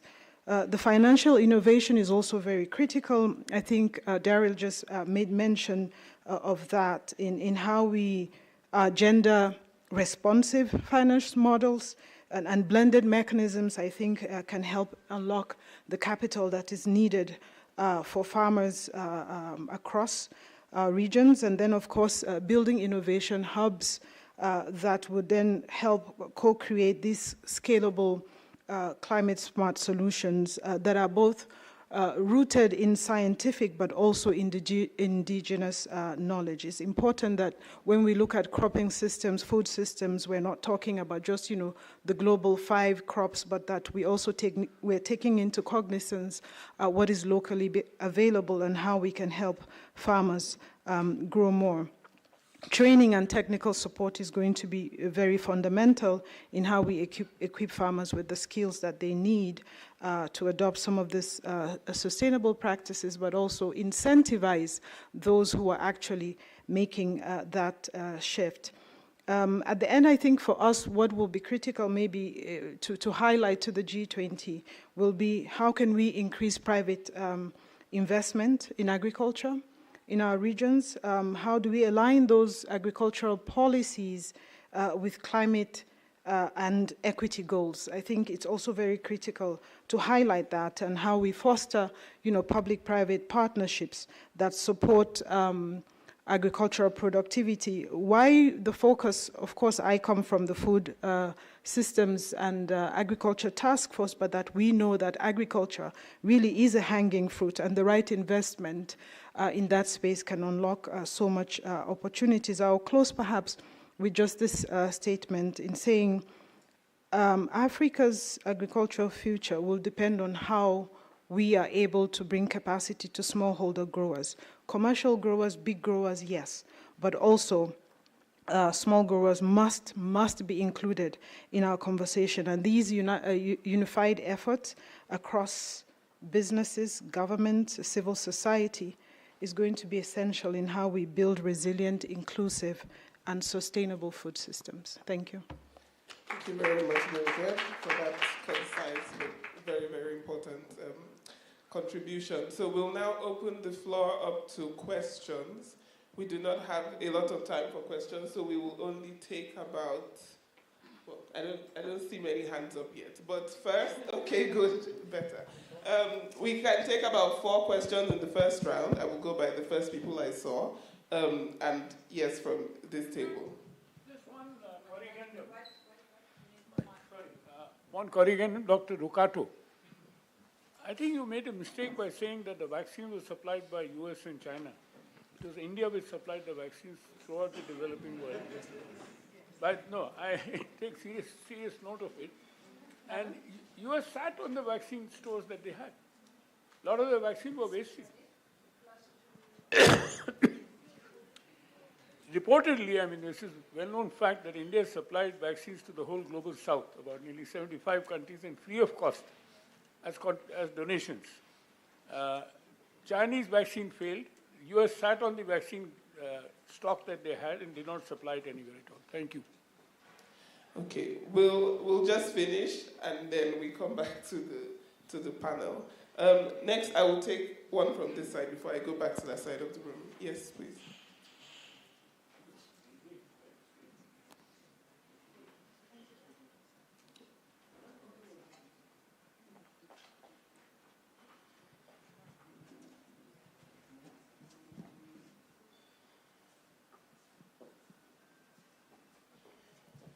going to have mine? Okay. Thanks very much. I'm very pleased to hear a lot of the messaging here today resonating with what's been coming out of an African civil society group that I've been working with over the past few months around climate, energy, and sustainable finance issues. So there was mention of the need to include small-scale farmers in decision-making and in the funding, and I think that's very much a messaging that's coming out of there. Noting that only 2% of funding is going here, we're calling for 10% of climate and food security finance under the G20 to go to small-scale farmers. And again, the type of funding is really important. So this funding does need to be direct access and accessible by those at the local level. Broadly on budgeting, there's a need for gender-responsive budgeting that also looks at investing in not just food security, but the food, water, and health nexus. And then another important aspect for us, which I didn't hear mentioned as much, was a focus on some of the solutions that work for small-scale farmers, like agroecology and other kinds of climate-resilient approaches. So not just new seed types, but some of the other farming mechanisms that people are already using, and making sure that the finance is available to support this kind of solution. And my last point is just noting that some of these solutions don't just have adaptation benefits, but also mitigation ones. Thank you. Thank you for your contribution and question. Her next, please. Thank you, Erin McCandless from University of Johannesburg. Stimulating conversation, and I know we all have our areas of interest, but I've felt that conflict and fragility, issues of conflict and fragility are repeatedly overlooked. And I'm just curious about why Goal 16 would not be considered when it's actually considered an enabler of all other goals by the SDG Summit.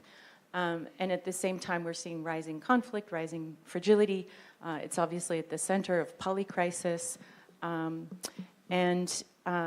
Yeah, I think as well it's being discussed at the G20. So normally the think tanks and civil society should be ahead on particular conversations, and it would be good if we can be thinking about it and including it, particularly when we're talking about polycrisis, and thinking about how, I think it was one of the speakers, Hasfina, spoke about synergizing financing and so forth. This could also, be reflected in thinking about conflict countries, particularly how do we deal with achieving SDGs in countries affected by conflict and fragility, and synergizing different strategies and financing options. Thank you. Thank you. Luciana next, and then that table finally, and we come back to the panel. Thank you for the amazing discussion about this task force. I'm Luciana Servo. I'm from IPATC, Brazil. Two things. One is that when I discuss this question of food security, in the alliance, there are some basket of experience that are quite interesting. I will do the same, do a propaganda from Brazil, Embrapa. The Brazilian have developed a lot of biological inputs for small farmers' agriculture in Brazil, and has also put these together of school food and school nutrition so that it can be sustainable and get scaling up during the process in Brazil. And they are quite sustainable, and also to work with the traditional populations in the areas of the Amazon region, for example. And besides that, also about other thing that I saw the group talking on, the task force talk yesterday, is the social security floors. I want to listen a little bit more about it. Thank you. Final question, please. There.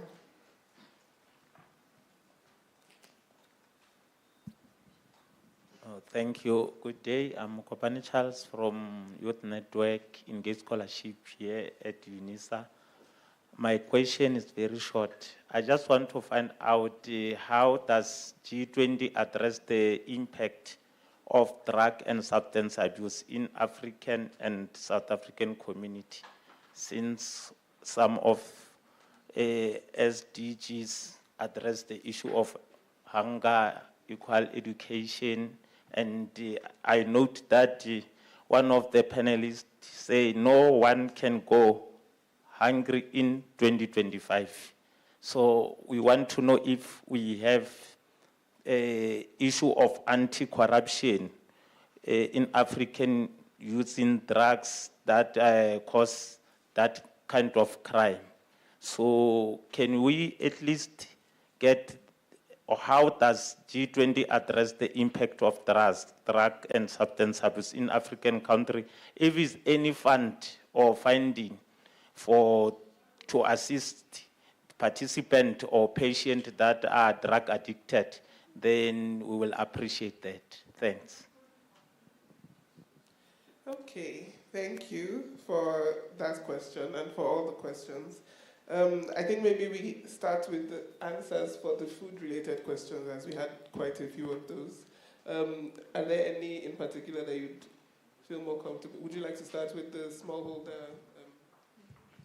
Yeah, I think the second respondent, I think, she made a valid point in how we address the needs of smallholder farmers.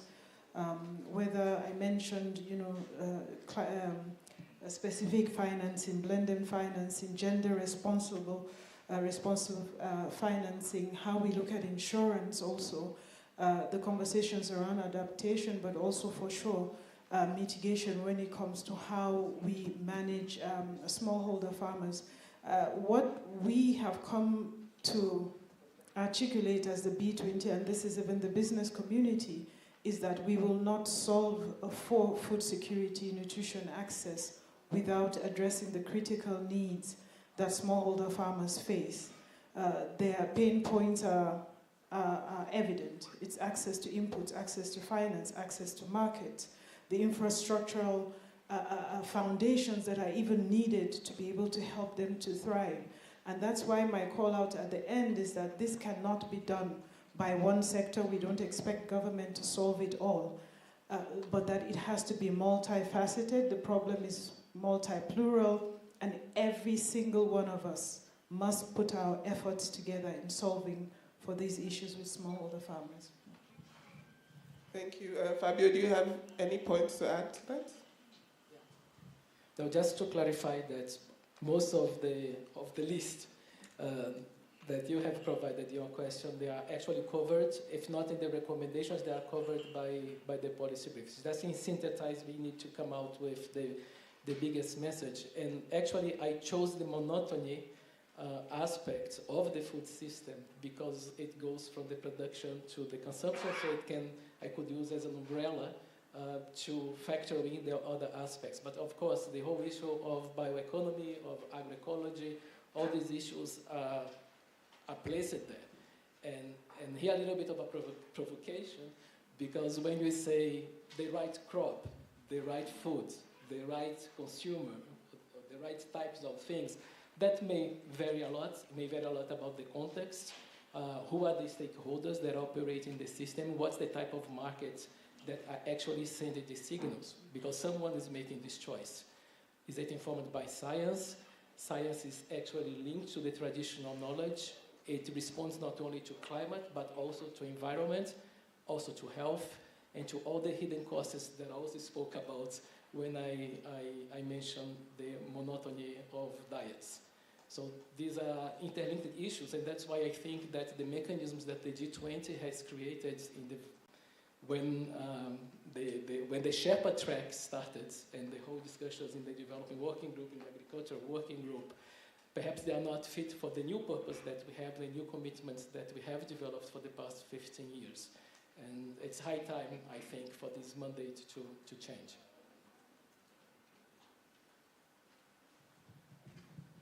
I just want to say on SDG 16 that the task force was seized with that, and we actually did include it in the resolutions that or the policy briefs that we're putting forward. For example, one thing we said was that social protection must especially support populations exposed to environmental risk and armed conflicts aligning with the transitional goals. So the issue of conflict SDG 16 was certainly top of our mind, and it was included in the briefs that we will forward.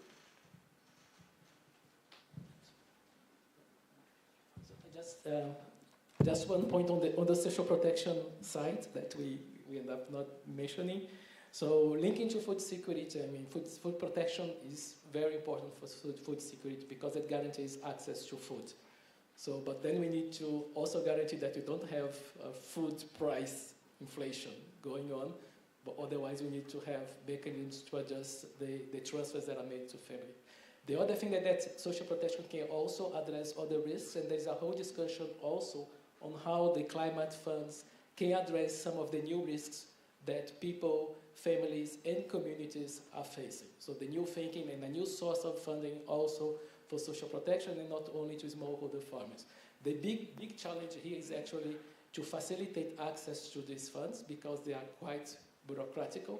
I mean, it's very lengthy, particularly for low-income and low-middle-income countries to have access to it. That's another thing that in the finance track, the sustainable finance track in particular, the G20 has been working on, and the T20 and civil society need to be attentive to this.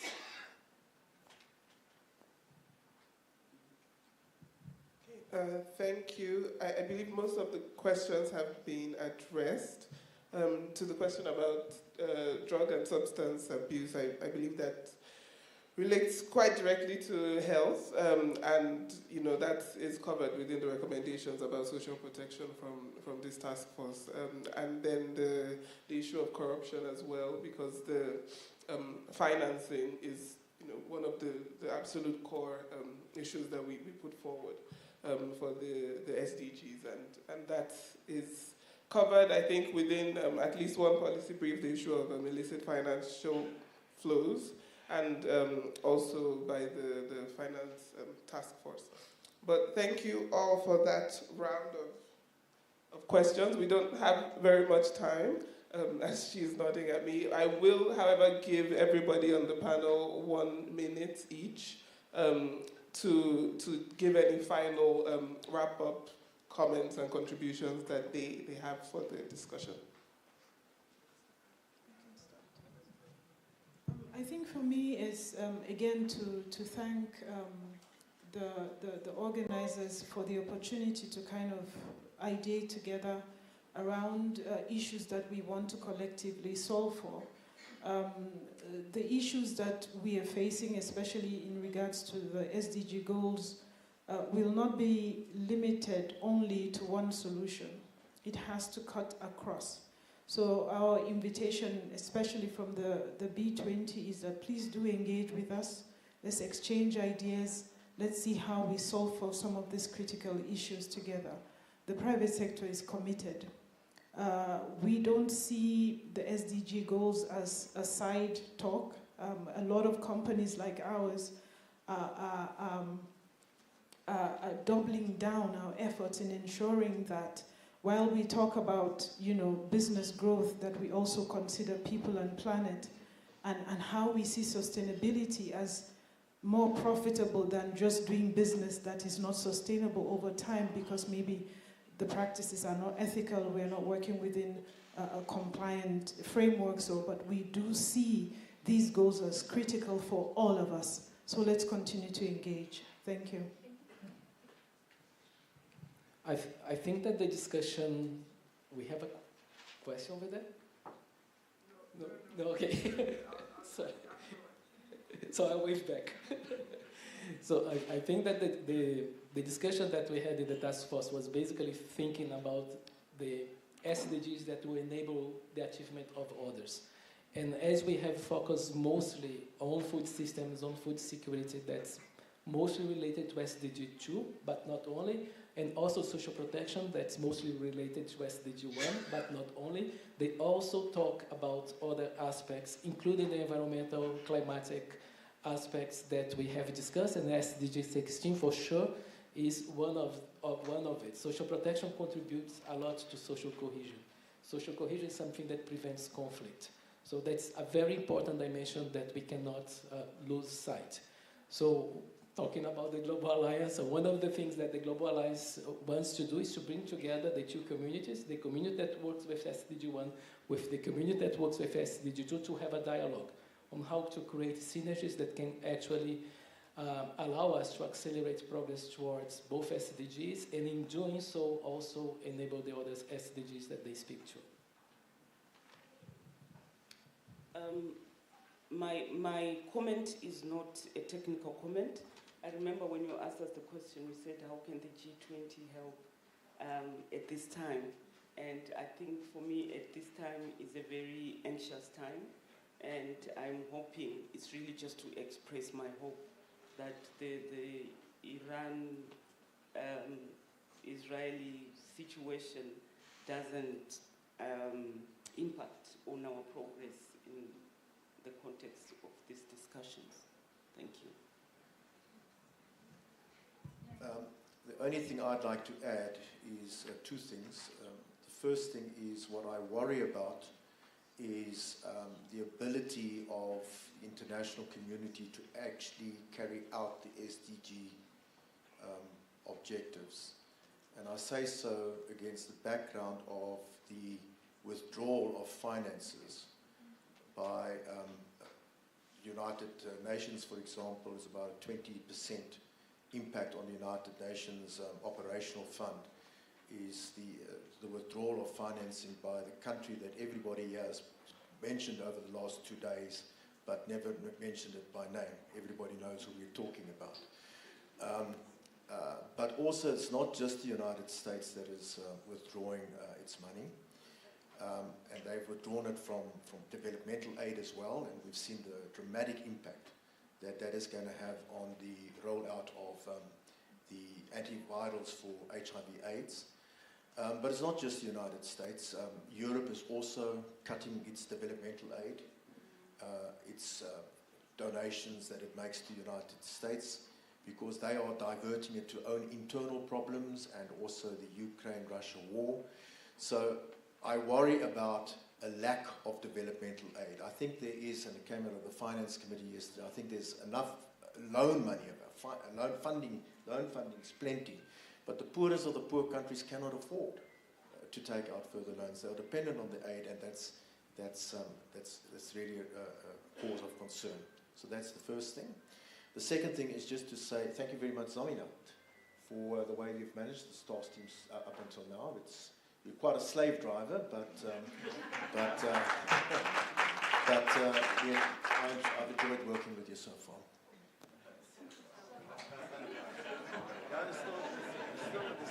Thank you, Daryl, for all your contributions so far. Thank you to the wonderful audience. Thank you for your questions. Thank you to everyone on the panel. I know how hectic it's been and the little prep time that you had. Thank you very much for your contributions. And now I believe we're right on time. Absolutely. Okay. You're a slave driver.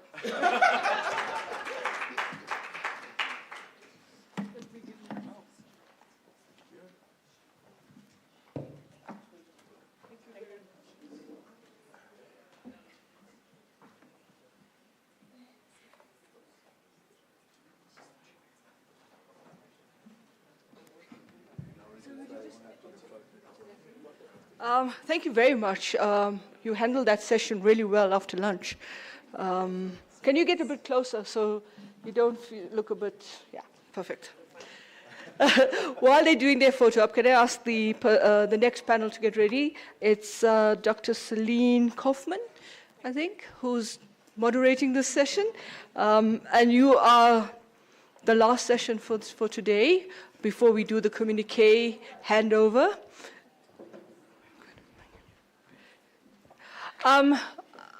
There will be an announcement made just before we close regarding the visit, which was announced yesterday at dinner for those who want to go and do the walkabout. I think it's Mr. David Maniele is here. He will make the announcement on where to meet and the logistics around that visit to looking at the city from a high vantage point. Thank you.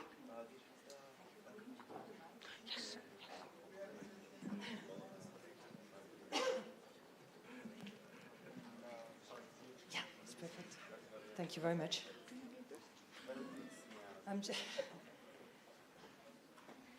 I'm going to stay here. I don't need a podium. So you're right, we are the last task force discussion of the day. And I hope you still have a bit of stamina for that discussion, because we're talking about climate and energy transition. First, let me use this opportunity to actually thank the organizers, the three think tanks that are, behind that T20 midterms that I have to say I've enjoyed tremendously. So thank you very much, the three of you, for such a very nice midterms.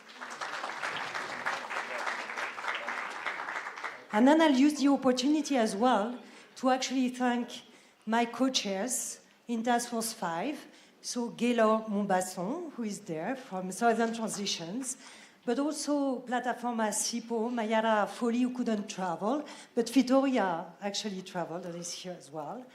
And I do want to thank all of the Task Force 5 members that are in the room, there's a couple of you, but also online, because it's been a pleasure to work with you, and we benefited from a lot of very bright brains for that discussion that is not an easy discussion.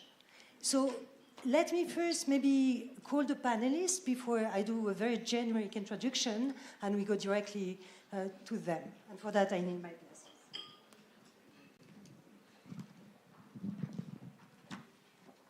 So let me call those very great panelists that we have this afternoon to discuss climate action and just energy transition. And I will start with Stuart Mangold, who is actually the Chief Policy Advisor on International Governance and Resource Mobilization at the Department of Forestry, Fisheries and Environment in South Africa, and is also sitting on the Environment and Sustainability Climate Working Group of the G20.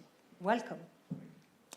And then the three other panelists that I'm going to call on are actually part of the task force, and I've been, focusing on different subtopics of the task force, but really advancing the thinking on that. So let me first call Gala Montbasson-Claire, very French accent, the director and co-founder of Southern Transitions in South Africa. Let me then call Ambu Venkatala-Kalam, Economic Research Institute for ASEAN area, Indonesia. And let me call Dr. David Obura, who is the chair of the Intergovernmental Platform on Biodiversity and Economic System Services in Kenya. Welcome to the panel. An honor to have you all here.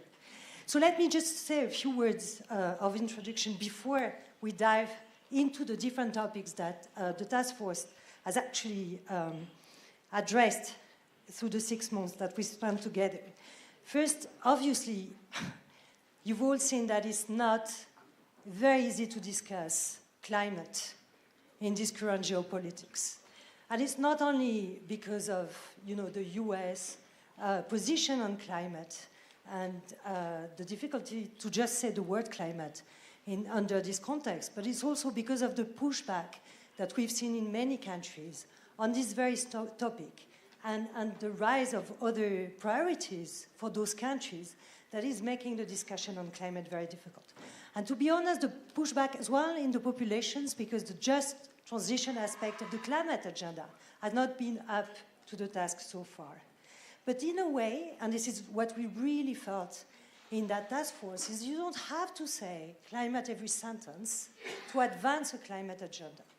And actually, climate is a big puzzle where different pieces are in the hands of communities, policy communities that are not the climate folks, but that are outside of the climate communities, and that need actually to advance and progress on their area of action to have, a positive impact on the climate discussion and climate agenda. And so we could find in the G20 agenda a number of priorities that are actually very important to move forward the climate agenda. And this, you'll see that, have to do with critical minerals discussion. The critical minerals are, of course, very important for the digital, but also for the green transition. There's a priority put by South Africa on disaster risk reduction and bringing to the table the insurance sector that we found was very helpful to discuss some of this, finance aspect around climate. But this is, of course, the case as well of the MDB reforms that we've been hearing about by different groups, and that is also a condition for moving some of the finance piece forward. So, as part of the task force, we developed 4 recommendations that are covering these different elements. And I'm going to go super quickly over so that you get a sense of what the panel is going to discuss.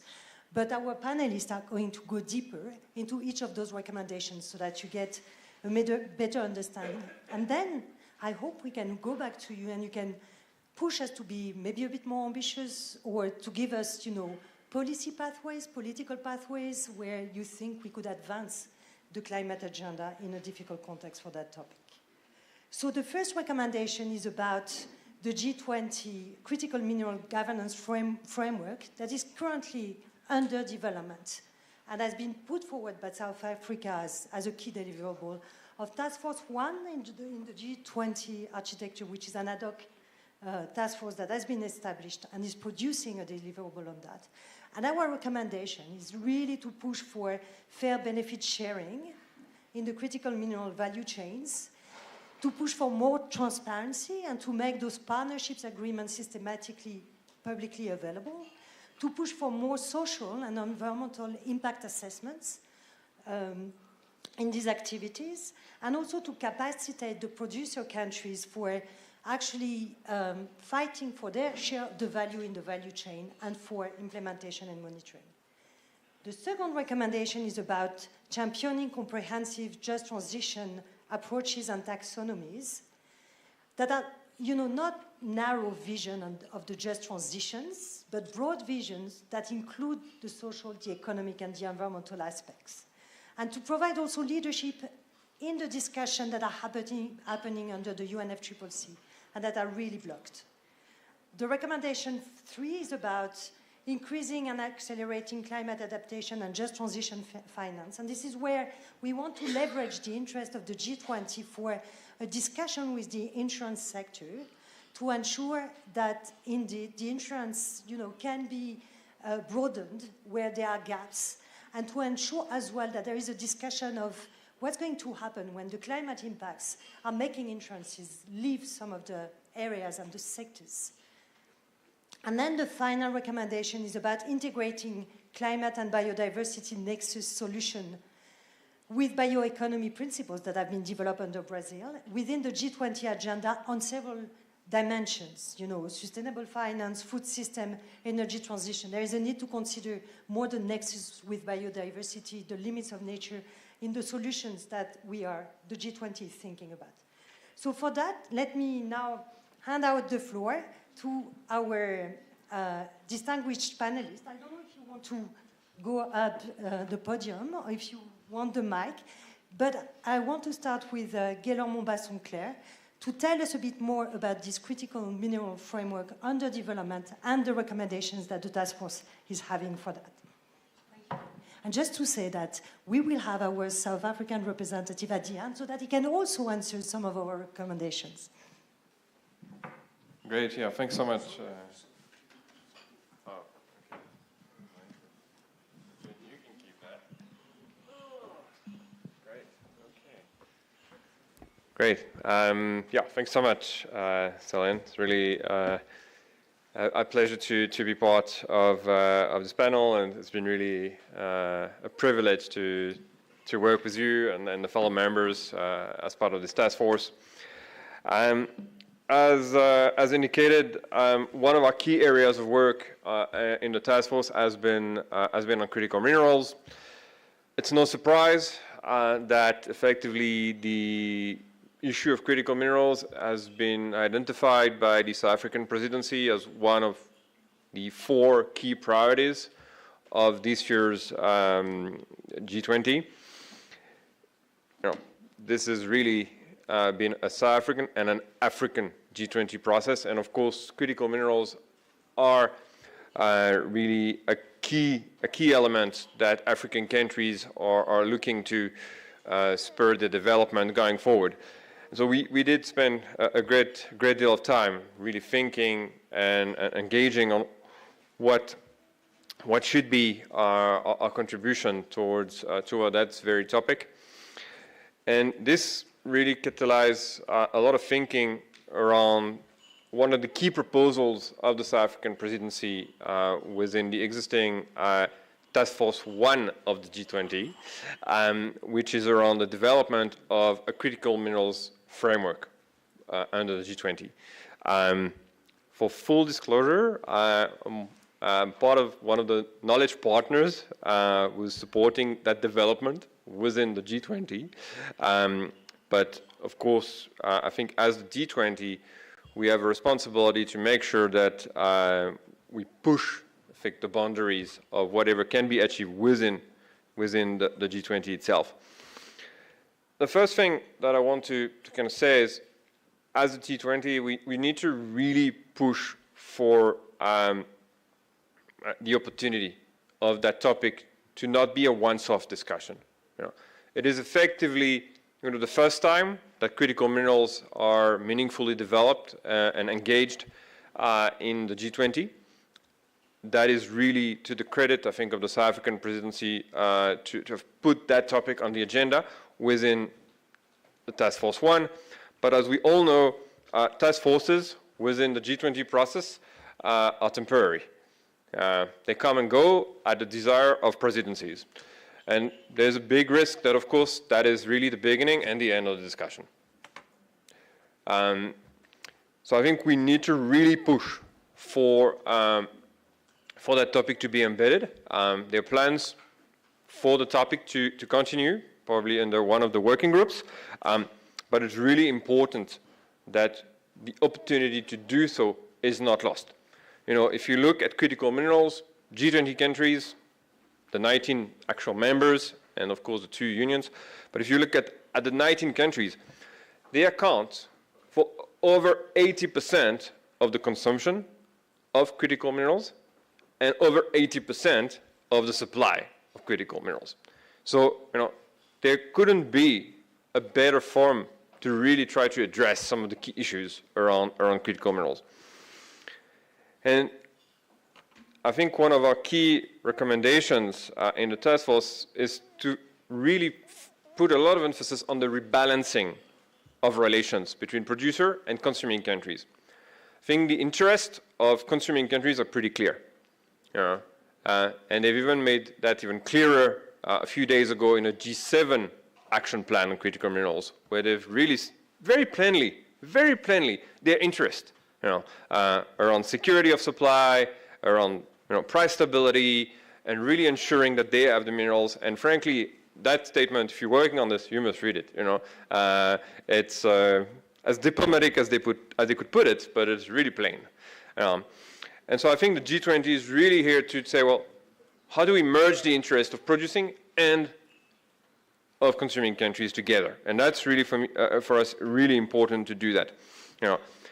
That means we need shared rules and standards that are agreed upon by all. That it's not just producing countries that decide the rules of the game, but actually, that everyone, both producing and consuming countries have a say. We need strong commitments when it comes to funding, technology transfer, and skills. And here we know that, from the case of consuming countries, there's a lot of reluctance to commit to any of this support. But of course, certainly from an African perspective, there's a great deal of support that's required to make sure that effectively, the benefits coming out of critical minerals can be reaped. Importantly, though, it also has to be embedded in a broader strategy. And we need to localize critical minerals within a much broader framework of inclusive development at a country, but also at a global level. And that speaks to the area of just transition, of course, where we're thinking about a whole of economy, a whole of society transition that includes fair access to opportunities. And so how do we locate developments and discussions on critical minerals within a much bigger discussion about what we want to achieve in terms of sustainable and inclusive development? That means that, of course, we need to also look at increasing transparency, particularly around the partnerships. You can't ignore all the bilateral partnerships, the state-to-state, the state-to-company, partnerships and deals and MOUs that are happening at the moment on critical minerals. But these are really shared in secrecy more often than not. And that's not even including the company-to-company agreements that, of course, are completely secret. You know. So how do we increase transparency that we actually can have increased accountability? Well, again, here, the G20 can set up minimum rules and shared rules of agreements to say, well, this is how we're going to deal with the issues. And we think that it's even more important that we do that at a regional level to, of course, potentially minimize some of the risks, but also increase the opportunities and the accountability going forward. Lastly, because I know I'm running out of time, I think what we need to encourage as much as possible is high ambition. You know, high ambition within the agreements. You know, there is no point for countries to come together and have a tick box agreement at the end of the day that's going to say a lot of nice things, which we could all read and say, well, this is all well and good, and there's nothing I would disagree with, if there isn't commitments and it's not backed by action at the end of the day. And I think that is what we need to push for. You know, I take one of the comments from one of the previous panels that said the G20 is not an event, it's a process. And so critical minerals is really at the beginning of this process in the G20, but we need to keep the pressure on so that effectively we push for ambition and that we have those shared values, those shared rules, we have those commitments on funding, on skills, on technology, and on broader economic strategies, really to bridge the interest of all countries and that we can achieve sustainable development together. So I think I'll leave it at this. Thank you. Well, thank you very much, Gala. We really get the sense of urgency between, this development of bilateral agreements and the need to act collectively to address some of these issues, but also the the difficulty behind developing a collective approach to that. We can really feel that geopolitics is not working in that direction. Let's turn now to Ambu. Maybe so that you can help us navigate these, recommendations that we have on climate finance, not an easy topic, and not a new one. Thank you, Selene, and I'll be again talking about what we did, and it is more focusing on how to finance the climate actions.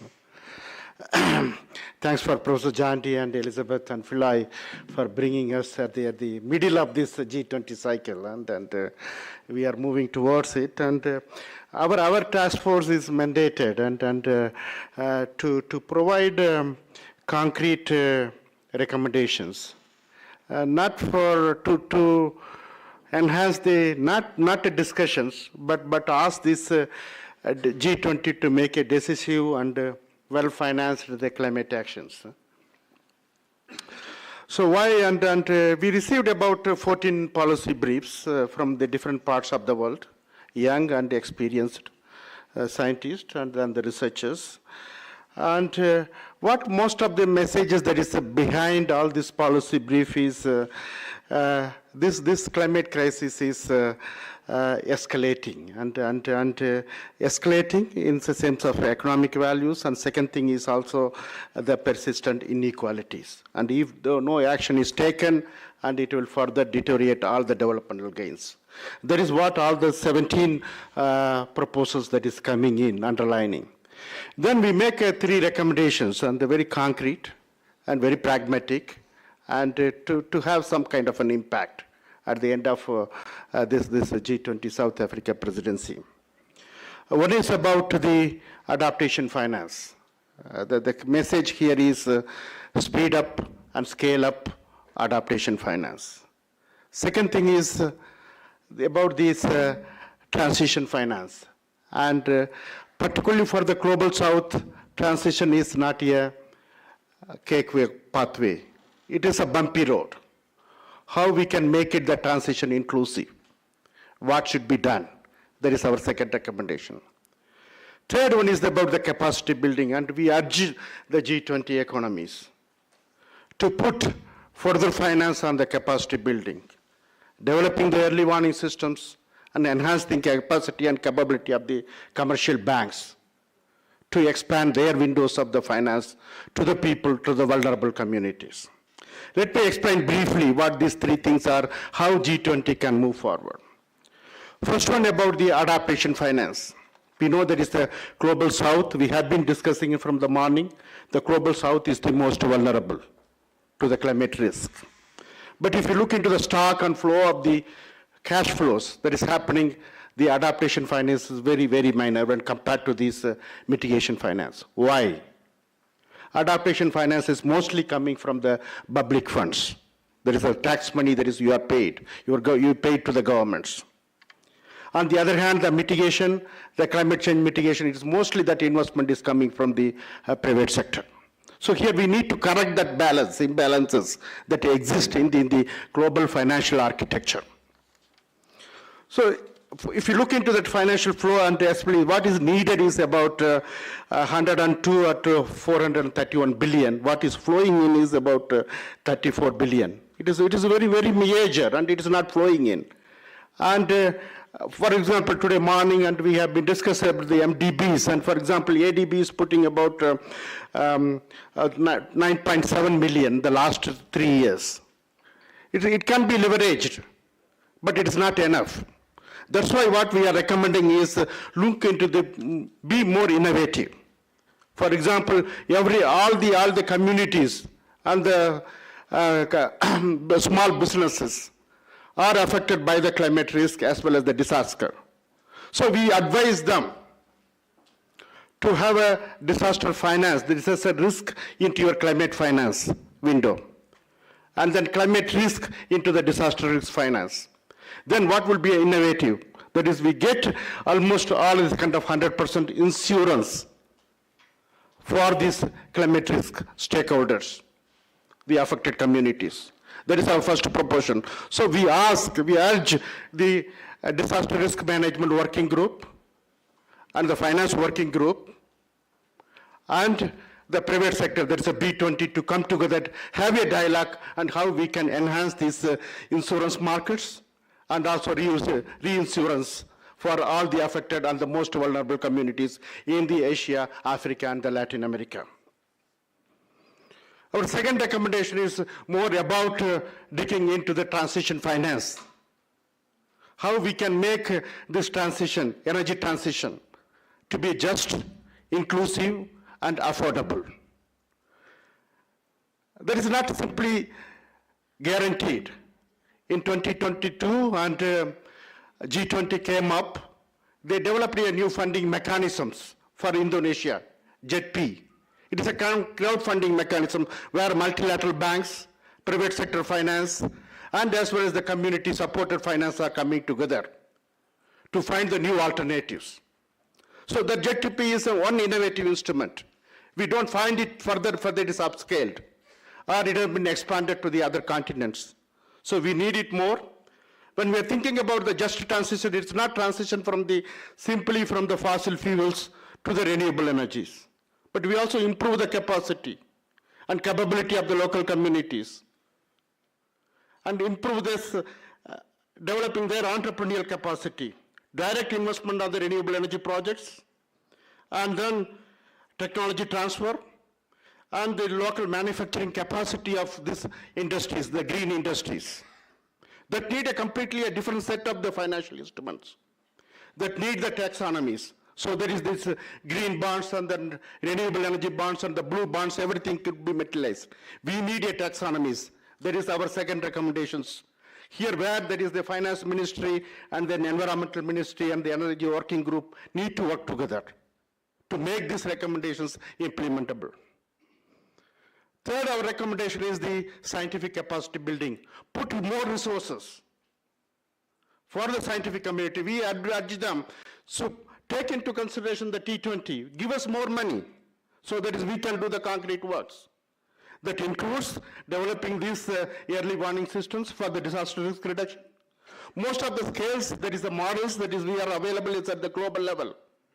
We don't have the models that can be downscaled to this local level, district level, at the community level. that need more research. Second thing is, if you look into this mitigation finance, I think no local bank have the kind of a capacity, human capacity, and due diligence capacity to provide these risk-free loans. So we urge to look into this banking sector, the local banking sector, improve the capacity and capability. So these are our 3 recommendations, and we don't know that is how this 2026 will be. What will be the new narratives will be coming in. But this South Asian presidency comes at the end of this 4 Global South presidency.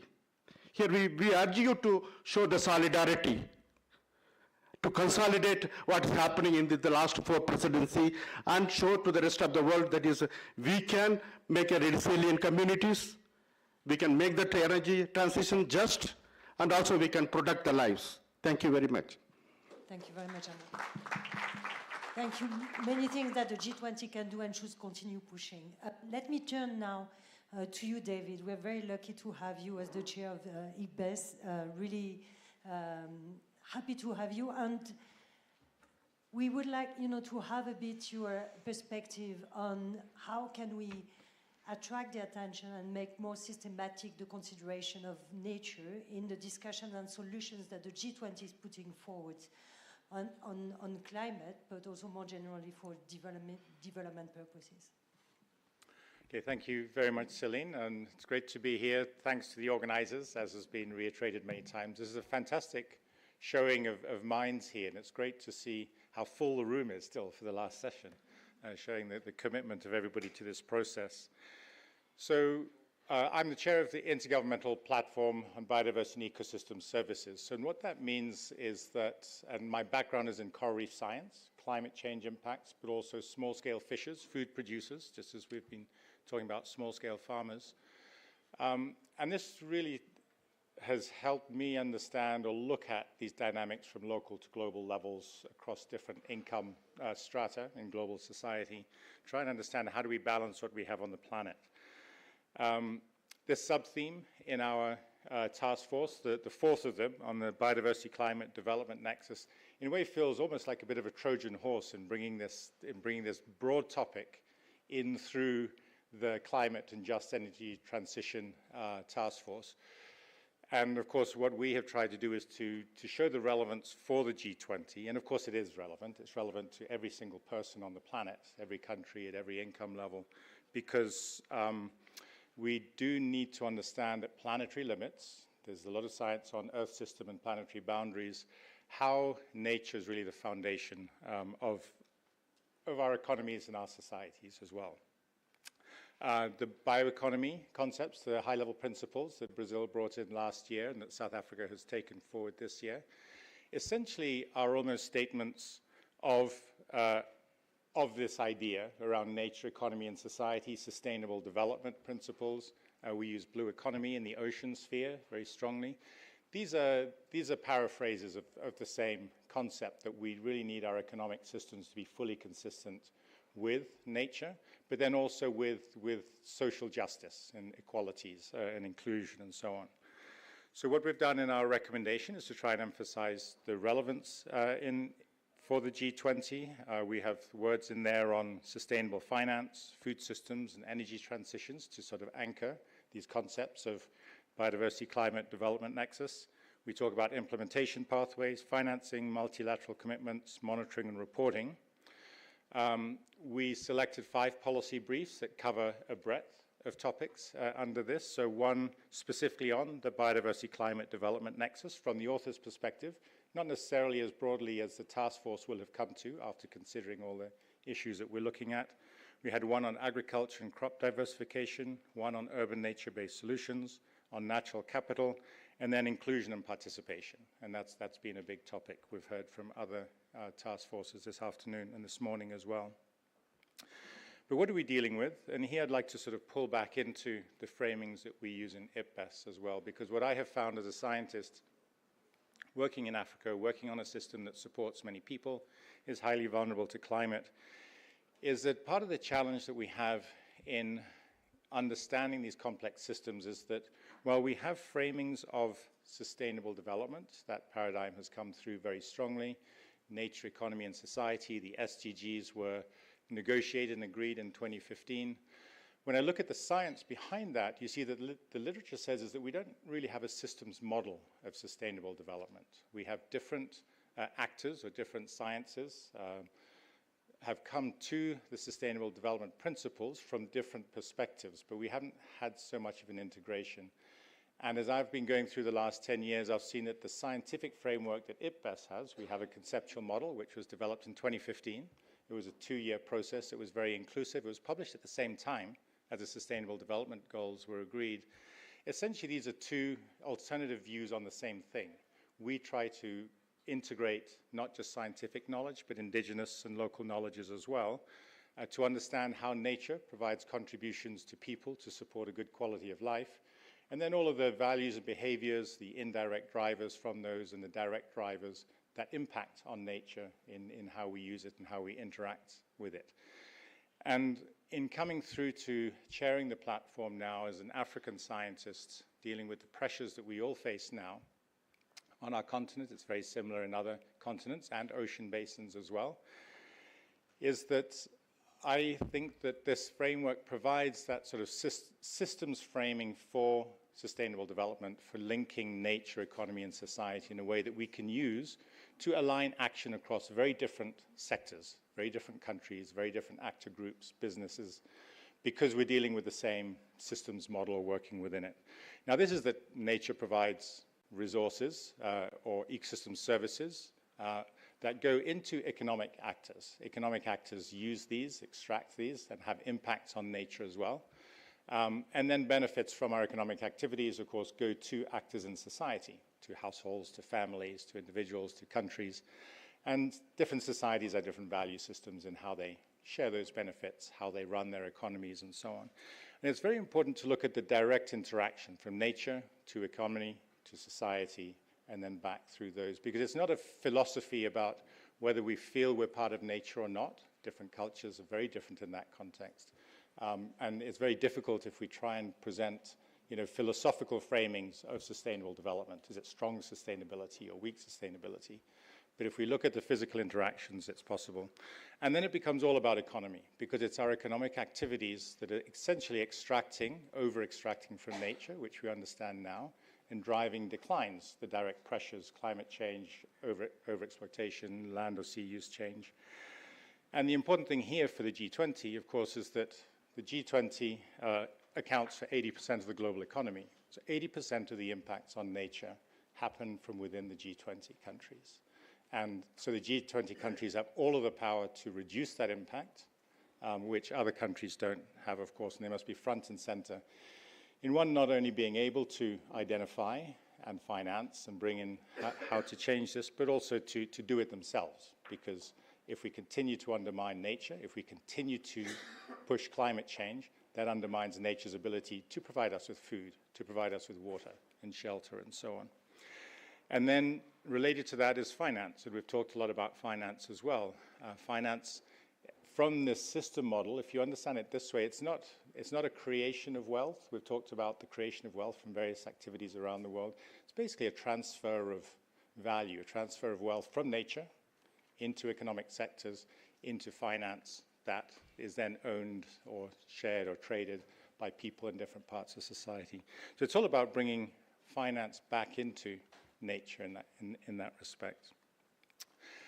Now, nature and economy are very broad. In our Nexus assessment in IPBES, we talk about, we produce this, we do assessment reports just like the IPCC. Nexus assessment looked at interlinkages between nature, economy, and society, but picking 5 key areas: biodiversity, climate change, and then food, water, and health systems. And so these are 3 major sectors. And we looked at these interlinkages. And there's a lot of importance of these findings we find, not just to understanding the state of nature and biodiversity, which is how we have traditionally been looked at as a platform, but also to understanding trade, to understanding economics. So all the discussions we've had about the WTO, the things that are traded, that are negotiated within the WTO don't come from nowhere, most of them come from nature, and we need to understand the relationships with the sustainability of how we use those and how we impact on nature. So I'm very keen to bring the findings from IPBES into this space, as I'm trying to do in other spaces as well, as one of the responsibilities that I have as a chair. So in that sense, in this nexus of biodiversity and climate, these are not things we can just deal with later, and developing countries or low-income countries should not be thinking that we can deal with these problems later on after we've developed. We have to deal with them now, because how we build our economies will determine the sustainability of those economic practices in the future, and we have the least to lose to transform now. We have the most to gain, and we don't have the same assets that might be stranded as developed economies may have, and so I think it's really important to be thinking about those. So there are opportunities in transformation that are very important for us to think about. Now, in our discussions yesterday about the pathways forward, we talked about 3 main areas of solutions. I can go into those, Celine, now, if you want me to hold those till... Quickly, if you okay. can. So the first one was essentially to bring into G20 processes like other entities. Of course, the G20 has arisen from many years back, where we had siloed approaches to many of these challenges. So let's look at the interlinkages amongst the various G20 processes that are needed to really address climate change, biodiversity loss, and development challenges together. And for these, I think, so we've produced the Nexus Assessment Report. We have one on transformative change as well, produced in December. We have a business and biodiversity assessment coming out in February next year. And we really hope that these could be useful in the context of these discussions with potential solutions. One of the key approaches is to review and map G20 structures. These are formal structures, such as the working groups. How might they interlink to deal with these challenges? The engagement structures. So T20, the business, urban, women, youth, and ocean. How do we really bring these engagement structures together to work out how to address these interlinkages that are needed?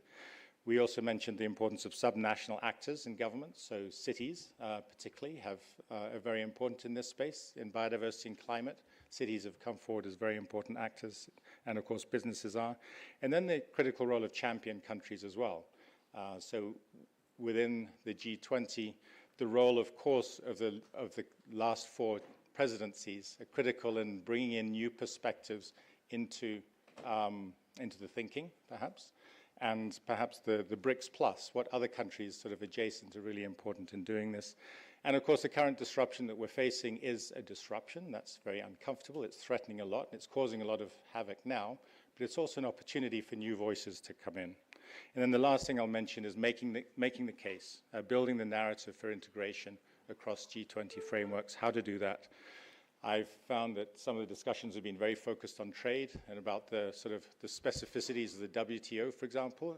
But I would like to see in that you know, that there is a lot of findings from other sectors, our assessments and the approaches that we have, that can help sort of identify what could or should be done in trying to address some of these difficult challenges and moving forward. I think I'll finish with that. Well, thank you very much, David. We really thought in the task force that it was important to have that message high and clear in the current geopolitics, and given the priorities of countries, nature risks to be forgotten again. So now I'm turning to you, Stuart, having heard, you know, the wide range of recommendations that the task force covered and the level of details as well. And it's really precious to have you here today to react to that, but also to tell us a bit more about the progress that you've seen, you know, under the current presidency, South Africa presidency, on, you know, some of these issues and what you expect as deliverables. What would you prefer to go up there? Or that I give you the mic, please. Yeah, I think I need to do it.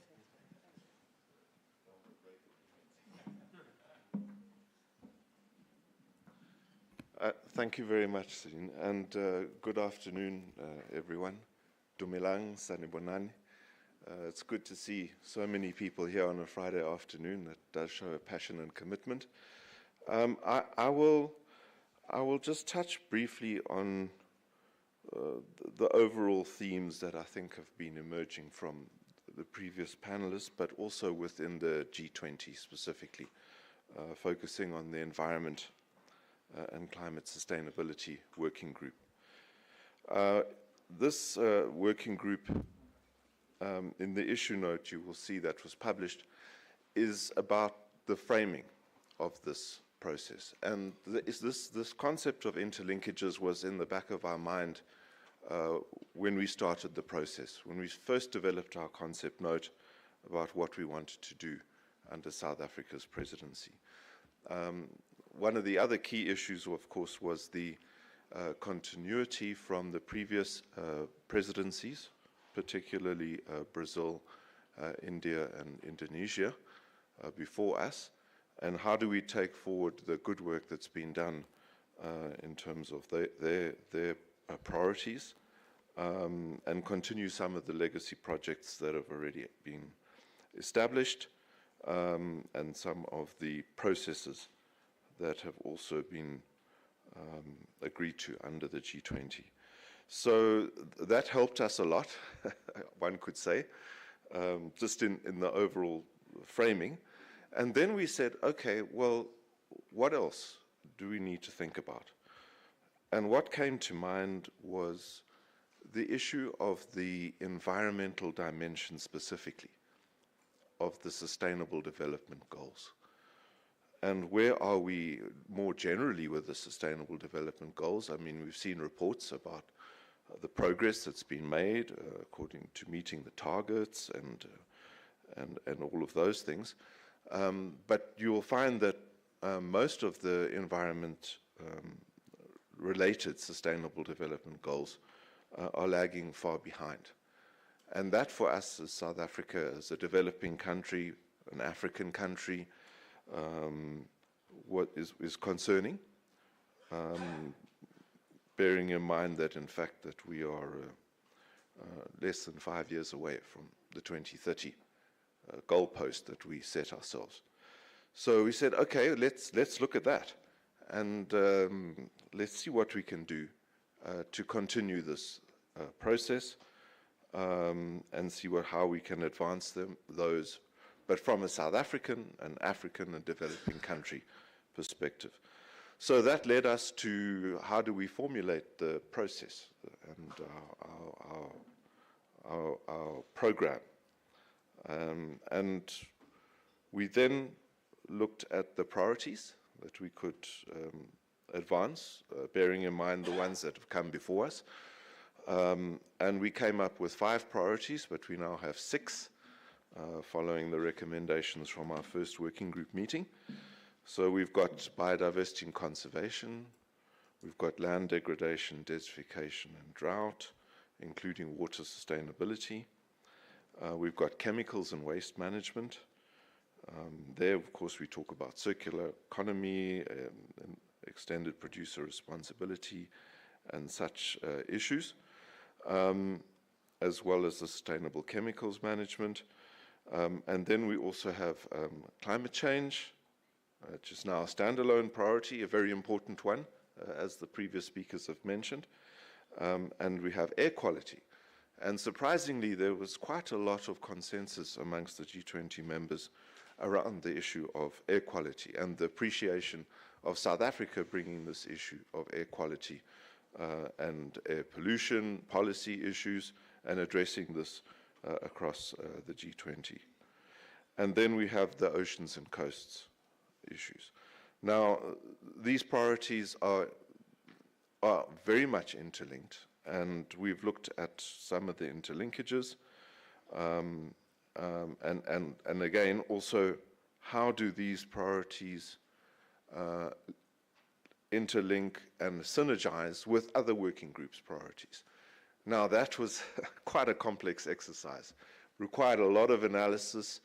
We're still ongoing in that analysis, like the Energy Transitions Working Group particularly, and again, what's happening under the Sustainable Finance Working Group, what's happening in the Agriculture, Disaster Risk Reduction Working Groups, even the Culture Working Group has an issue around climate change.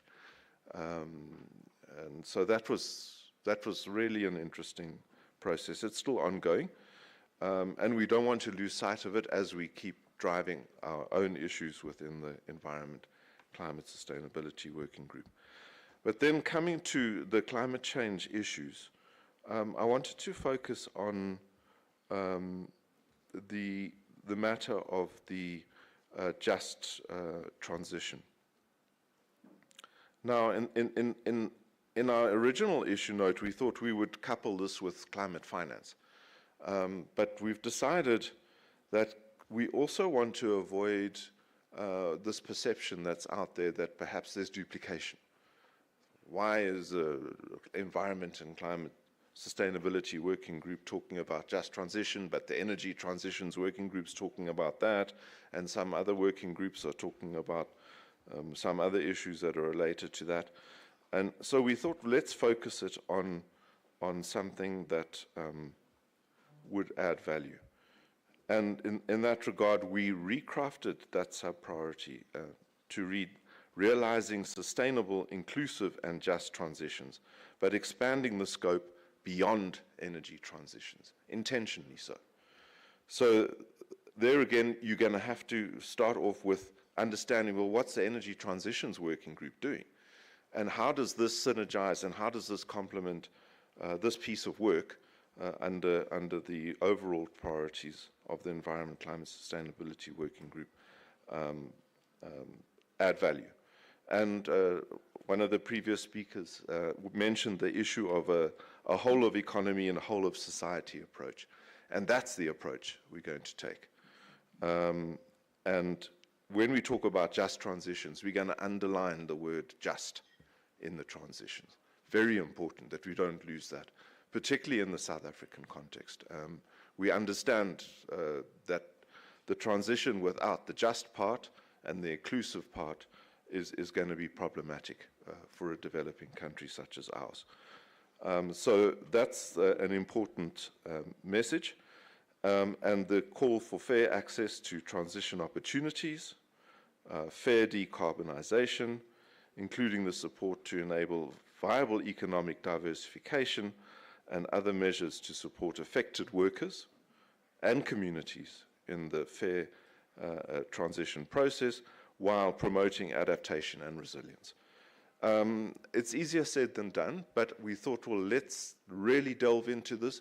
We've got case studies in South Africa of the Just Transition Program that is underway in Mpumalanga, mostly focused on energy, but let's also look at other issues related to that. There's interlinkages, of course, into the global processes, such as the UNFCCC processes, particularly the UAE Just Transition Work Program, which also calls for that kind of approach of a whole of society, whole of economy approach to just transitions. So it's exciting, panelists, chairperson, and colleagues. I don't want to talk too much because this is quite an issue that really deserves some more in-depth discussions. But let me conclude by saying that we need to focus on identifying the linkages within and outside the G20, supporting greater alignment of policies and initiatives related to sustainable, inclusive, just transitions. We need a shared understanding of this, including as well as beyond the energy sector. What do we mean by a whole of economy and a whole of society approach to this? And then also to look at how does this process contribute to the balance of economic growth, social equity, and environmental sustainability. Of course, there's going to be shared practices and best and experiences that we want to document within the G20 countries and share as knowledge products, and as well as compiling case studies. So we have some recommendations as well about the mechanisms to align and amplify these efforts towards sustainable, inclusive, just transitions. And those are also going to be part of the technical work of this Environment, Climate, Sustainability Working Group. I think maybe I should stop there in the interest of time. Thank you very much.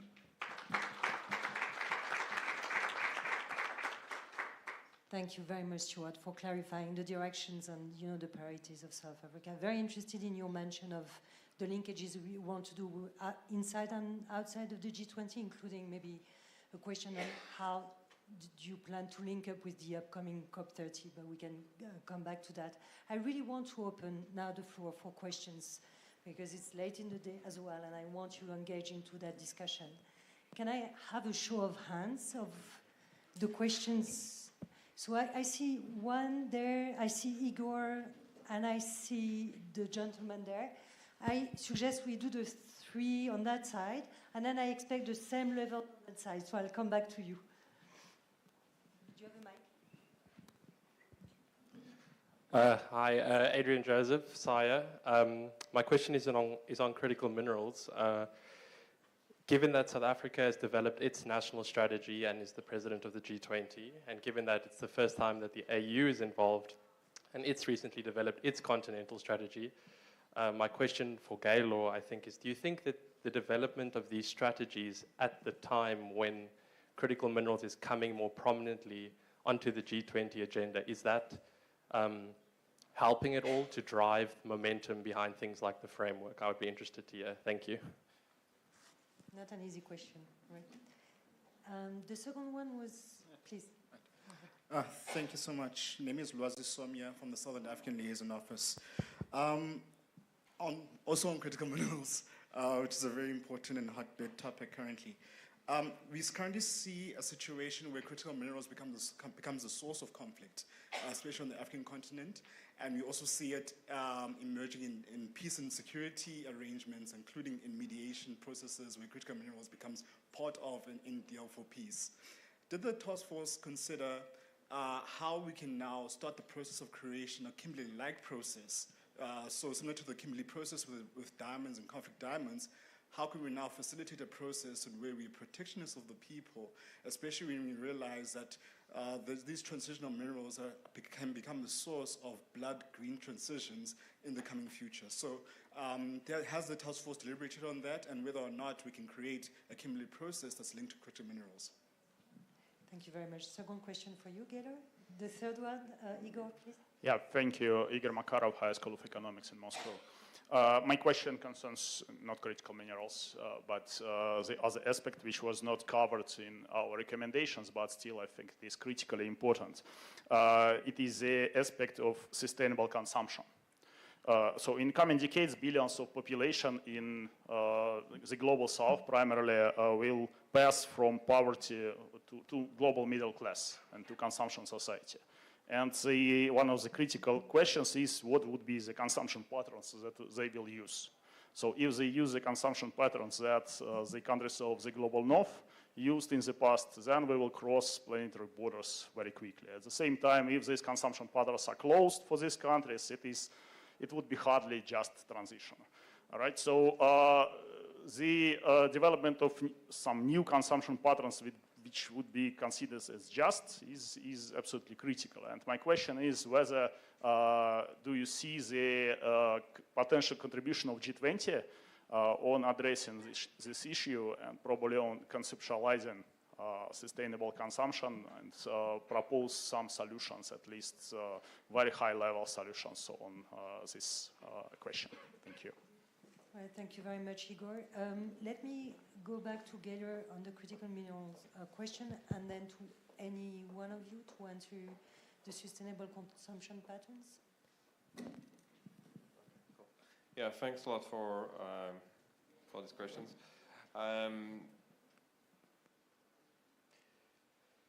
Yeah, I think, look, obviously to Adrian, I think I'm trying to find diplomatic ways to say that, but there are a lot of interest, obviously, from all countries to engage on critical minerals, but I think there are surprisingly little impetus to find agreement at the same time, and I think we are in a situation where I think everybody's kind of trying to crystallize their own positions, and of course, as I mentioned, the G7 has done that. The AU has done that through the Green Mineral Strategy, and others are are busy kind of putting forward their positions, sometimes at country level. But it is not clear at this point how this all ties in, and that is quite clear. And that is one of the objectives of the G20 critical minerals framework, is to try and find a path forward that really bridges the interest of producing and consuming countries. Now we are in a system that is overwhelmingly controlled and determined by consuming economies, okay? But we also have to be realistic that, flipping 100% or 180 degree the picture would also not particularly be very sustainable, So how do we find that path that sort of tries to merge the interest of both is what we're trying to do through the framework, but it is incredibly difficult task to do. I think, to answer more directly your question, the fact that there are more and more strategies out there is helping, because A, it's increasing interest, and B, I think it's making the positions of everyone a lot clearer. And so at least we can know where we're starting from and where we need to go. So, that's, we have a better idea of the challenge, let's put it that way. But I think we need to work on the momentum. Secondly, on I think the issue of peace and security, and I think human rights, we did actually have some submissions and some discussion around that, and I think where we were engaging, I think it was twofold.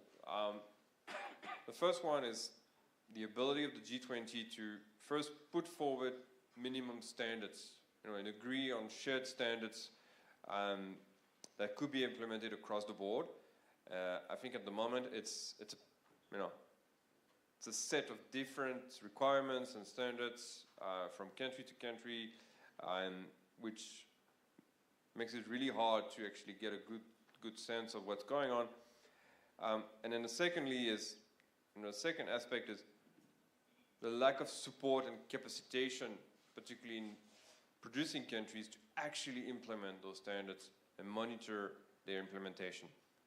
If we don't grasp with the fact that effectively countries in Africa and the global south don't actually have the capacity to implement any of these standards, we can develop them, but we're not going to implement them. So it is about agreeing on the minimum set of standards, but it's also about saying, okay, hand in hand, let's put together the steps that we need to capacitate in terms of skills, in terms of funding, in terms of technology, to actually implement and monitor the standards going forward.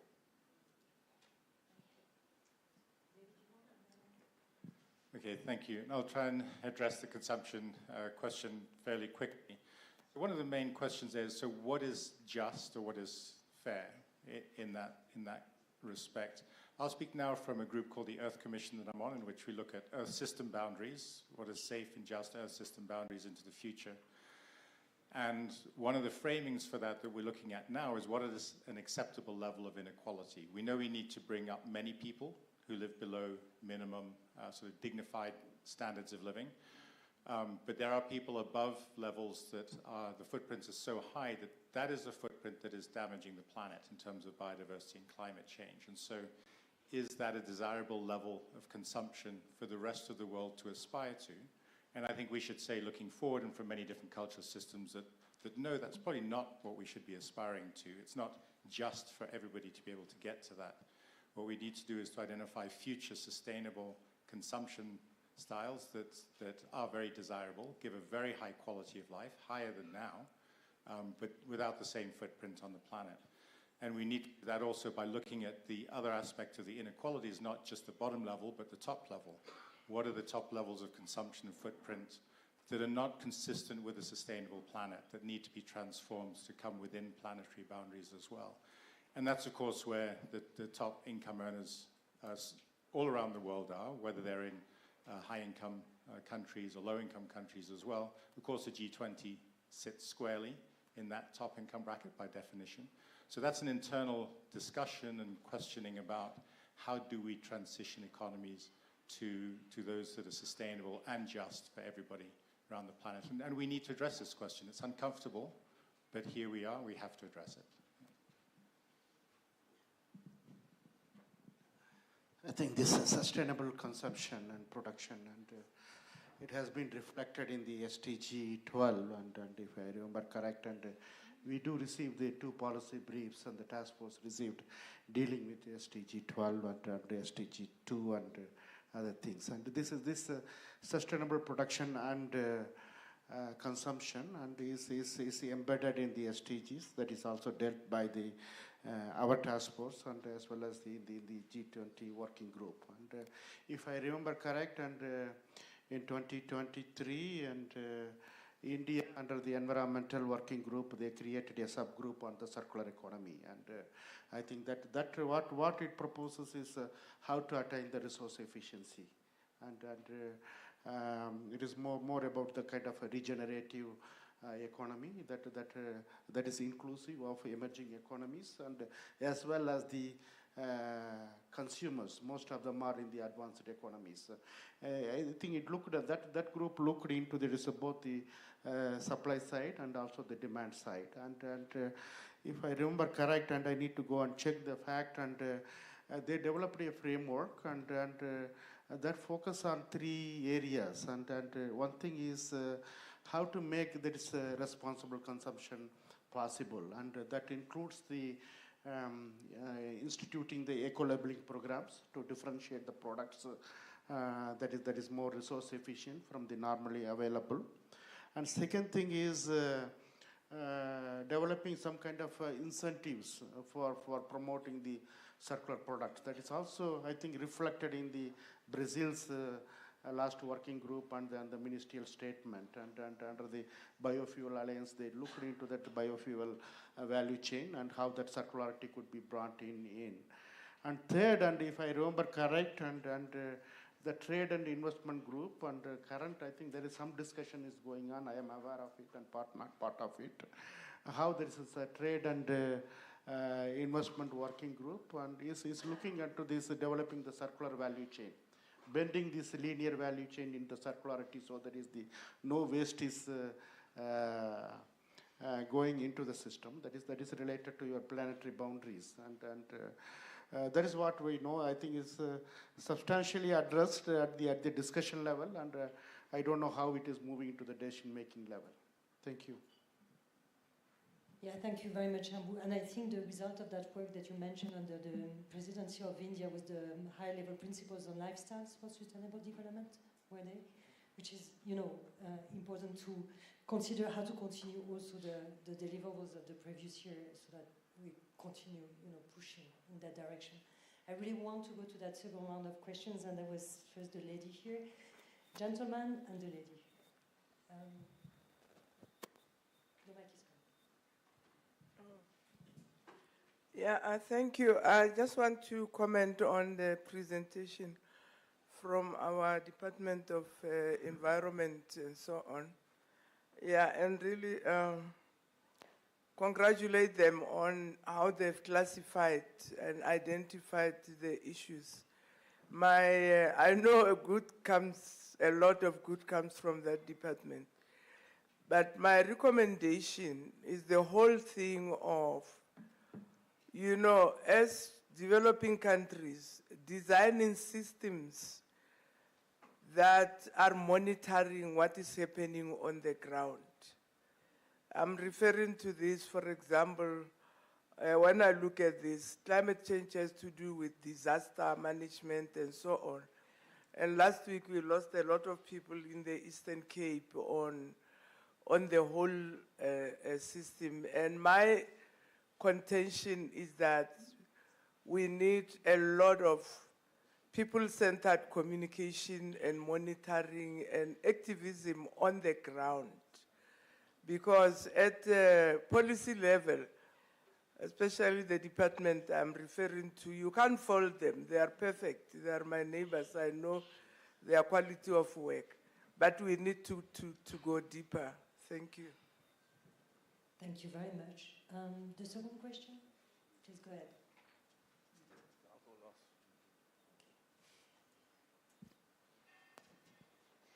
Thank you so much. So just following on from the point I made earlier around the work that we've been doing with this group of African civil society organizations, I see a lot of echoes, and I'm not going to repeat it all, but in a lot of what you're looking at as the T20. I want to just express appreciation for the integration of climate change across so many of the working groups. It really is required, although noting that the air quality issue really needed a reflection in the health working group as well. It is that could be included there under some of the non-communicable diseases, but that's just another linkage that we'd love to see emphasized.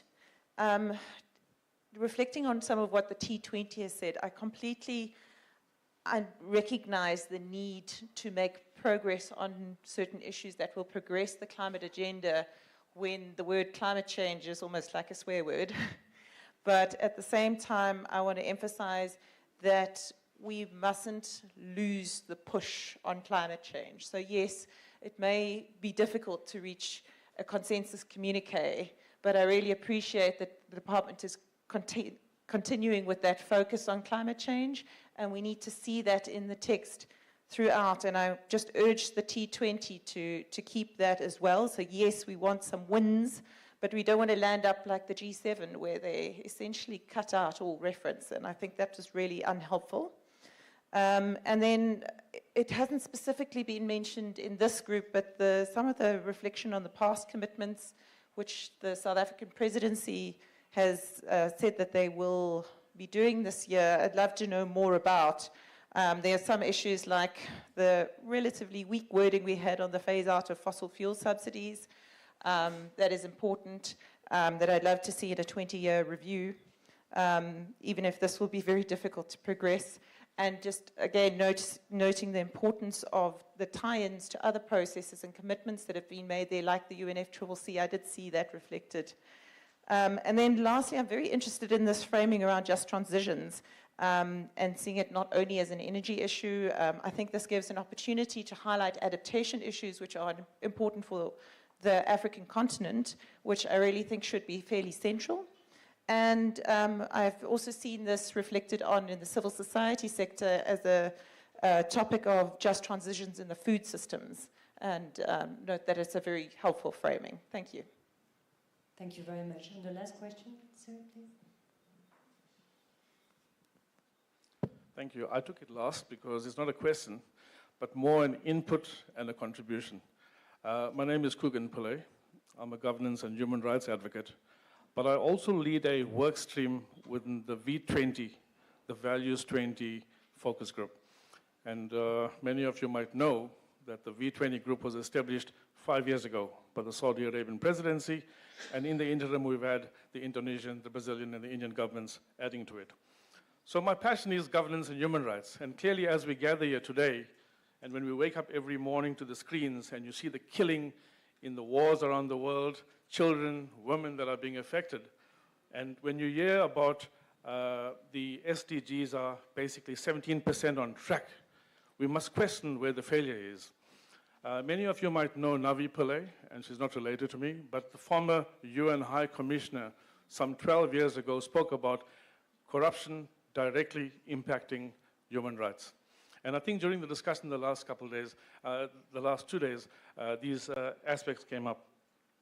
So within the values group, I'm leading a stream on countering corruption and building an inclusive economy, focusing specifically on values of transparency, integrity, and accountability, and that was covered.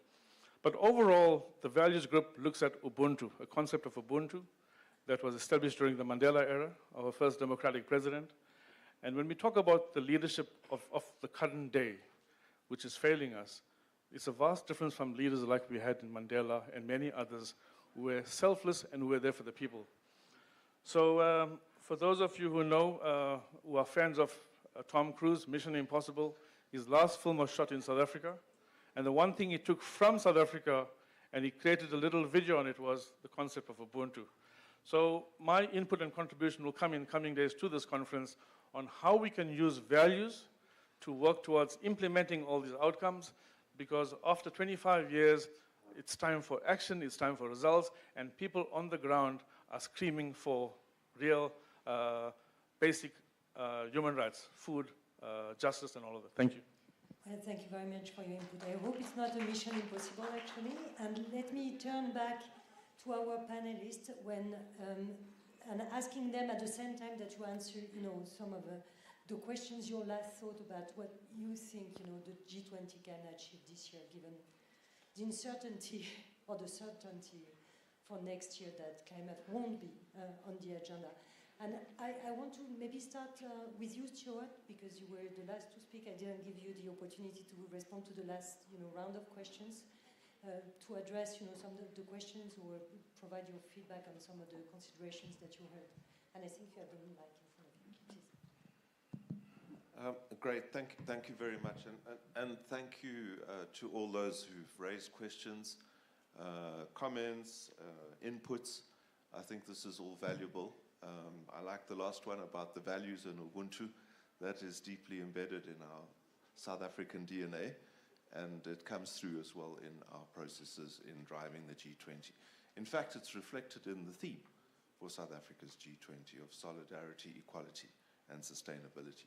It's very much a values-based theme. So thank you for that input. And also thank you to the other person who was talking from that side about the good work that DFFE is doing. We try. Of course, we have our own constraints, as many government departments do. And yes, we would like to see more on-the-ground action. We've tried to develop a whole lot of programs around that, like our environmental programs, giving job opportunities in such programs like Working for Water, Working on Fire. The team's just gone to Canada, you might have seen in the news.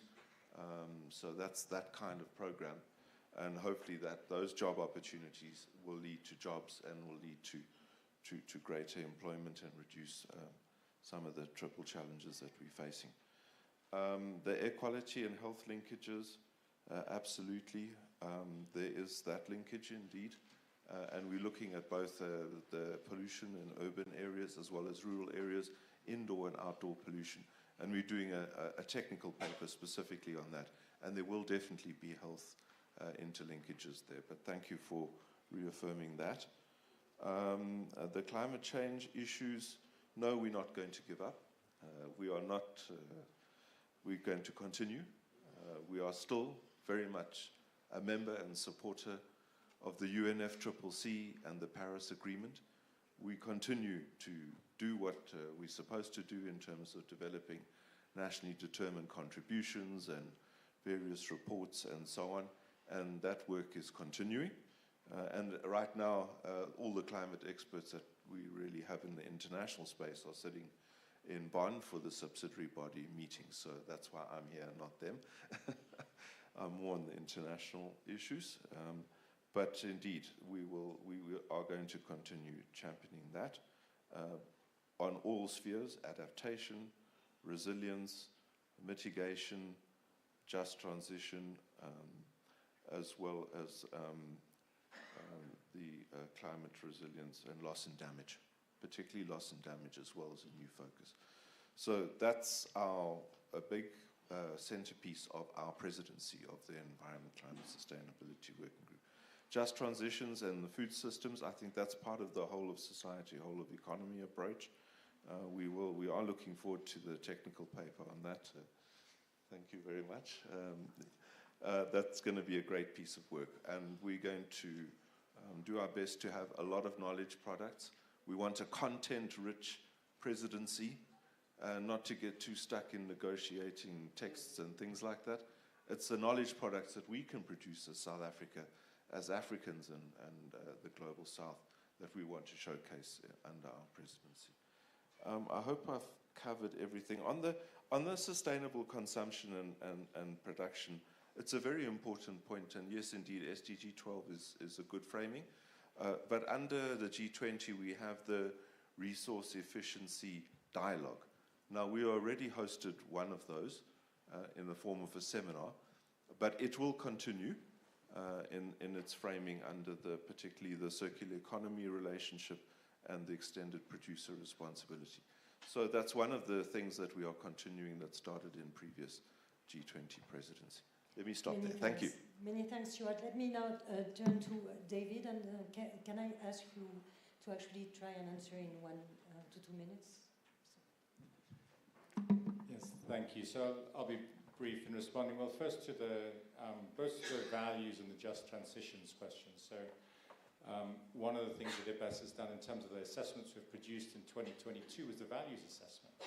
And I think as an ecologist, I found it very difficult to understand how we would do these global assessments on values, and the one we just did on transformative change as well.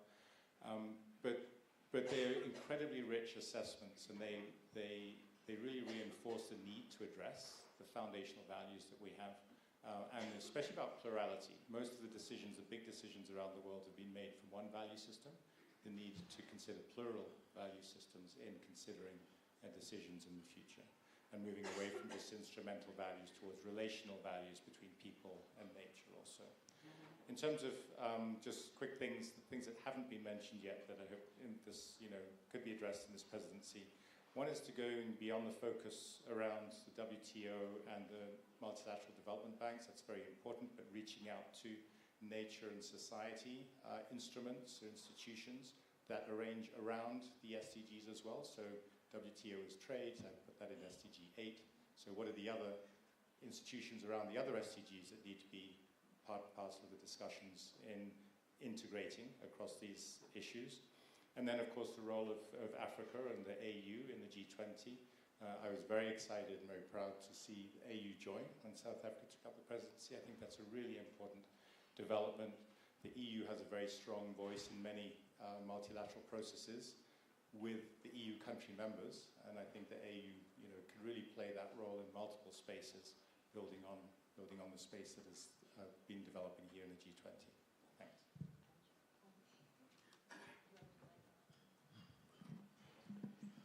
Thank you. I think it's interesting interventions and the dialogues. And first thing, we need to acknowledge the strength and weakness of G20 as a forum. And it was established in 2008 for the macroeconomic policy coordination and to respond to the financial crisis. Then it has been expanded to these different sectors, and there's Sherpa tracks and the ministerial tracks. It's still growing, and the strength is it become a global forum that take into consideration the aspirations and the wishes of these emerging economies. I think that is the beauty of and the strength of G20 comes in. The weakness, I think it is also, as pointed out by our colleague, and it is not a final destiny, it is not a silver bullet and for all the global problem solving. It is not a custodian of the global governance system. And so there is a different architecture that exists, and it will be working with them, and it will be feeding into them. And so we need to think that is the interconnectivity within the G20 framework and also this other framework. In this regard, I think all these three interventions are very interesting, and they make the relevance. One is if you look into the past 4 presidencies that is coming from the global south, Indonesia, India and Brazil, and now the South Africa, the attitude has been changed, and it is no more a kind of elite process, and it has been different consultative process, and now from the policy level, and it is also moving toward the people centric, and where this is engagement, this T20 engagement group, and last year G20 social that is done, and these are reflective, that is we are getting into it, but G20 also need to think about this MRV system, that is a monitoring, reporting and verification of their pledges. And second thing is about the co-benefit, and I think you mentioned about the climate change mitigation, the air quality, and there's a co-benefit exists with all this transition. I think that is what this working group is trying to bring out, and generalizing the transition. But if you look into the transition process, and to be successful, it needs three things. One is that is technology, and the second thing is the finance, third is the policy ecosystem. And unfortunately, on all the transition that is happening in the emerging economies, these windows are not opening simultaneously.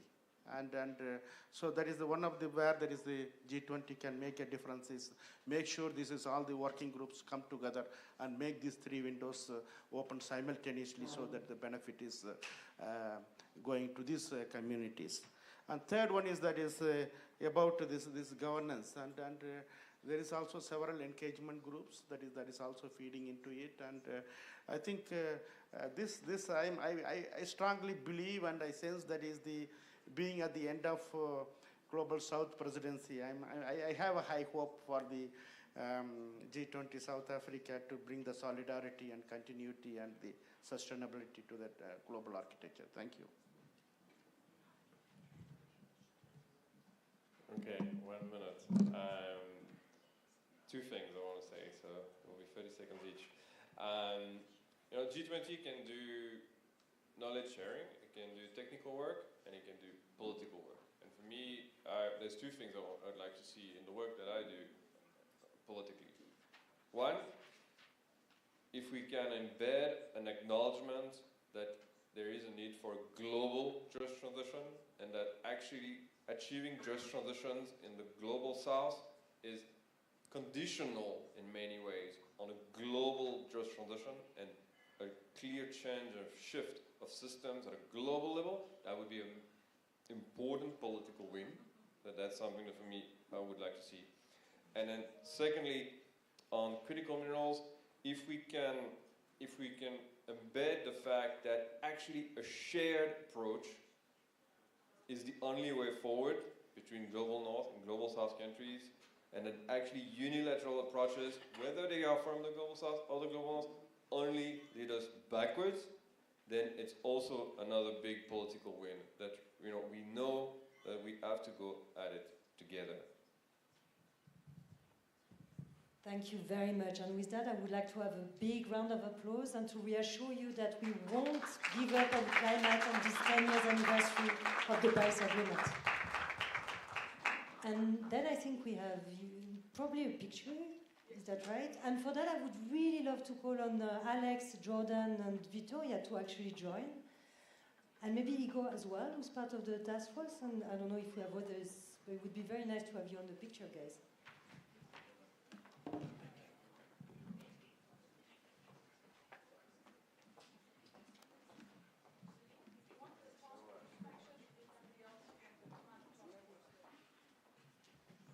Is there anyone else from the task force that I'm forgetting? Yes, Raed. Please come. Group work. That's group work. I'm going to go. You guys can go.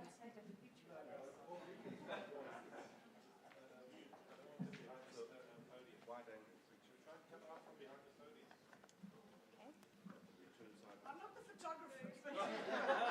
You're in the center. Oh, okay. Okay. Okay.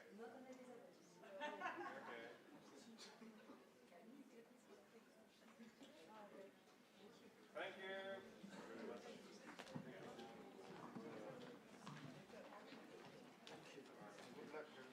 Thank you very much. Here are we up for challenges.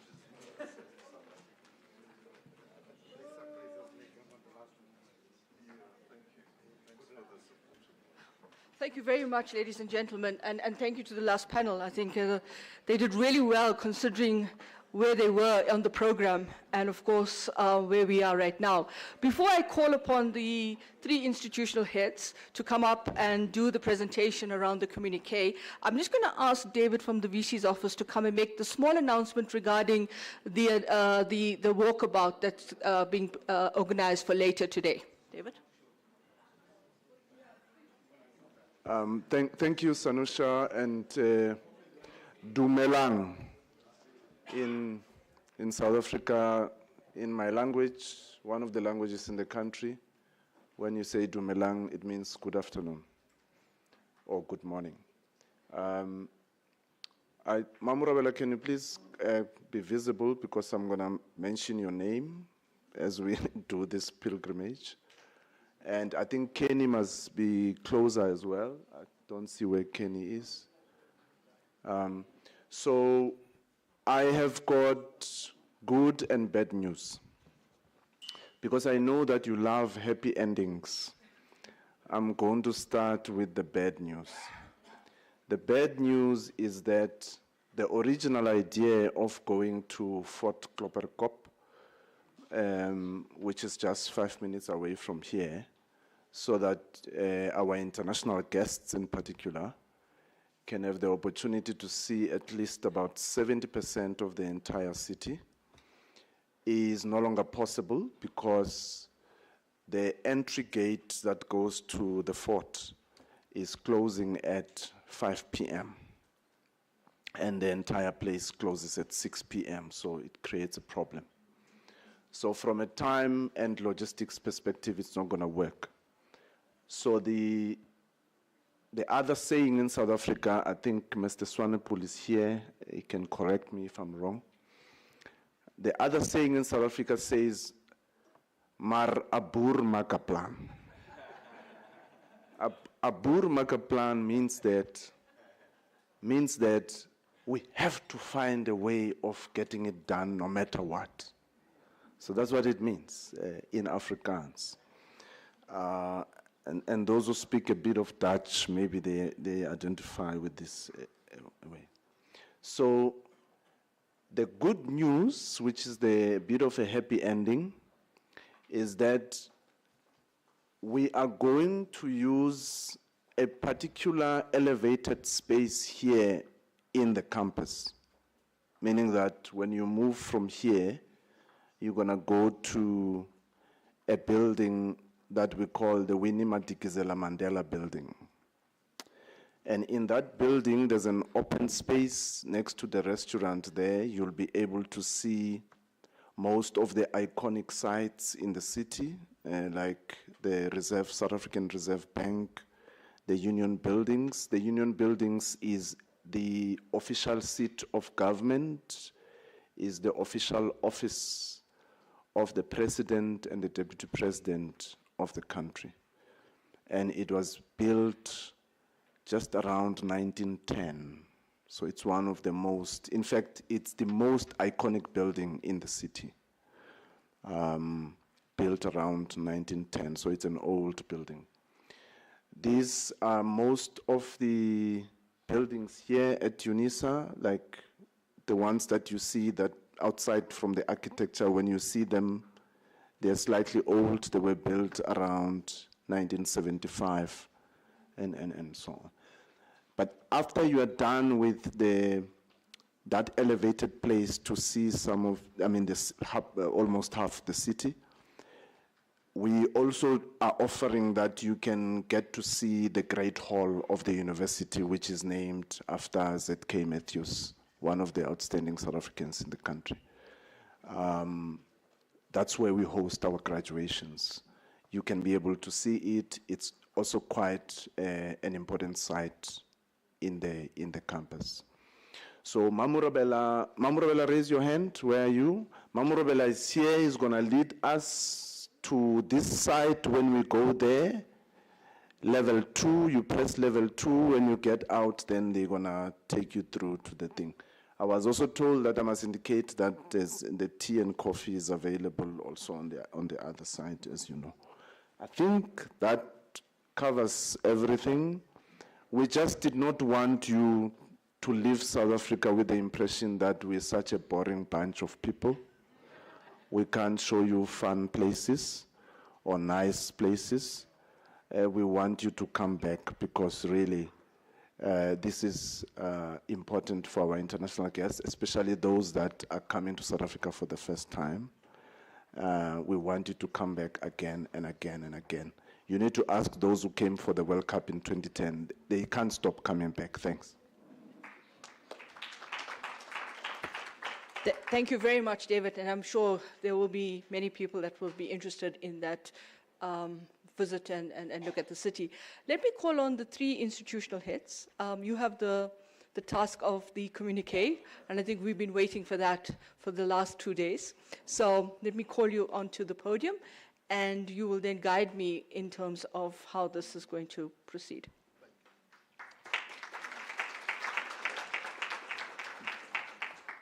Yes, thank you. Can you give the program director a big round of applause? I've seen her give speakers some things, some bribe has been happening. I hope I'll get a bribe as well for greeting you. Thank you very much. I appreciate it. And we can give the last panel a big round of applause. There's so much energy there. I'm not sure if it's got to do with energy transitions or something, but it was really great. Wow, we've got to this point, and it's been a wonderful, wonderful 2 days, and today had lots of highlights as well. Now, we've come to that point where we need to present the communique out of the T20 midterm conference as a tradition. It happens every time around this time. We're supposed to hand it over to the Sherpa and or their representative, but they're not here now. They're not going to be able to make the time to be here. So we propose that we will arrange to hand it over to them at a Sherpa's meeting next week, because we're going to be seeing them at a Sherpa's meeting next week. But I just need to say that we're not going to do the public handover right now, but we'll hand over next week. But I need to show that it exists. It exists. It looks like this. It's in my hand. It's got all your ideas there, all contained and compressed for easy digestion. This is an immaculate piece of work, a lot of ideas that are there. We just really hope that this will help bring about progress, especially for those who are left behind, the bottom billion, the excluded, those in the margins, and those that are facing difficulties of various forms because of the nature of the world system that we operate under. So that is what I would like to indicate. This will be definitely properly handed over to the Sherpa. Just for those who are doubting Thomas's, we will make sure that a picture is taken there. It won't be an AI-generated picture. It will be a real picture of us handing over that. At this point, I would like to invite my colleague, Dr. Pilani Mthembu, to offer his closing remarks so that we are done. Thank you so much.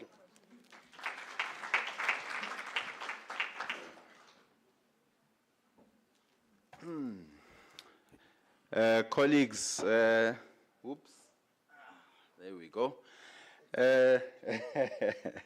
No, colleagues, thank you very much. I mean, we've really come to an end of what has been quite an intense but very productive, I felt, engagements, with all of you. And, in that process, I think there's a few, what I won't do is in this closing, is I won't go and say, we said this, we did this, we said, because I think all the panels were so clear, so concise, gave all their recommendations, what the gaps are, and so forth.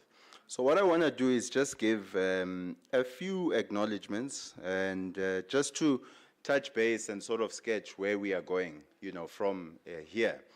The first one is just to acknowledge the central role of the content team and the operations team of the T20 Secretariat. That's really the engine room that really brings these type of events together.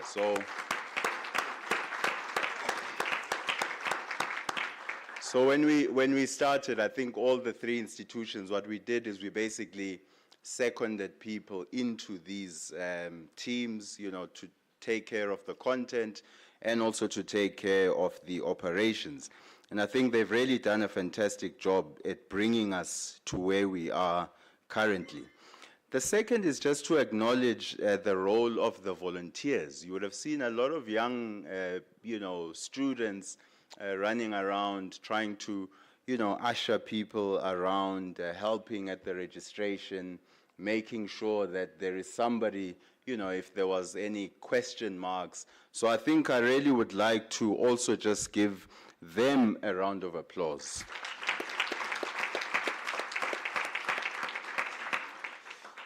And then I would want to acknowledge also the role of the Advisory Council, who have really played a pivotal role as our sounding board, giving critical feedback throughout this process. And of course, holding targeted also engagements from time to time, whether it's on trade, but also on other areas, So I think also to the Advisory Council, I wish to really thank you for the role that you have played in terms of the T20 South Africa. Another stakeholder I would like to sort of acknowledge is a very critical stakeholder in this process that has really brought us here, is really the role of the task force co-chairs and also the subject leads, who have really put a lot of time. I mean, these are people who are busy. They do have day jobs. They are not employed by the T20. They take their precious time out of their days to help us in terms of getting this policy work done. And so, to the content team and operations team, the volunteers, the Advisory Council members, and then, of course, the task force co-chairs and the subject leads. Can we just give them a round of applause?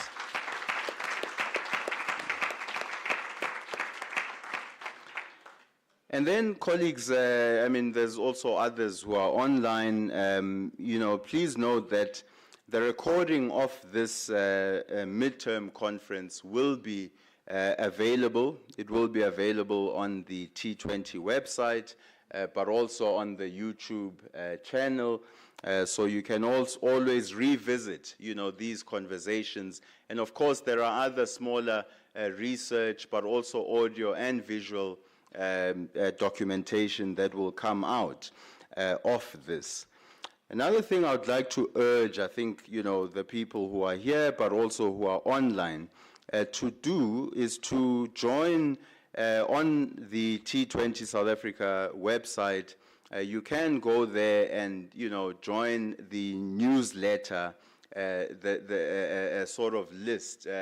One thing we cannot do is just add you because of the POPI Act. So you have to consent to be part of the mailing list, and that will allow you, to get regular updates of reports, but also of forthcoming events that are planned. But don't just stop at the T20 South Africa website. Also go to the websites of the three institutions, the South African Institute of International Affairs, the Institute for Pan-African Thought and Conversation, and the Institute for Global Dialogue. And also there, put yourself down in terms of the institutional newsletters, mailing lists, and of course, that will also help you to keep up with everything that's taking place throughout the year. Colleagues, the T20 conveners will be taking these high-level recommendations to the third G20 Sherpa meeting next week. And of course, that will allow us to further engage with the Sherpas. And I think having this meeting over these last 2 days was quite strategic because it allows us, to make that, to have an entry point into the formal deliberations. The T20 South Africa colleagues will also continue to convene regular engagements with, of course, the official engagement groups, with the working groups, and also with established task forces. I think one of the key aims that we set out to do in the beginning is to ensure that we do create platforms and spaces for discussion not only amongst think tanks and research institutions, but amongst the various engagement groups and also the working groups. So this is something that will certainly continue going forward. So continue, I think, to to engage with this particular engagement group. I'm very pleased that we had people from different engagement groups throughout the last 2 days. Colleague just mentioned the Y20. So we had the Business 20 also here. But there are other engagement groups that were with us. The mayor mentioned the Urban 20, for instance, yesterday. So, colleagues, I think this is going to be quite important as we continue to move forward towards November. But also, I think, going from here, what's going to also be important is that the T20 South Africa and the other engagement group will also form part of the G20 Social Summit. And the Social Summit will also take place in November, I think about a week before the summit. That is, of course, coming from also what happened last year in Brazil, and this is something that will also continue this year. Of course, the Secretariat and the conveners and their teams will continue from here to plan towards the T20 summit in November, but also soon also publishing of the policy briefs that have been done, since the beginning of the year.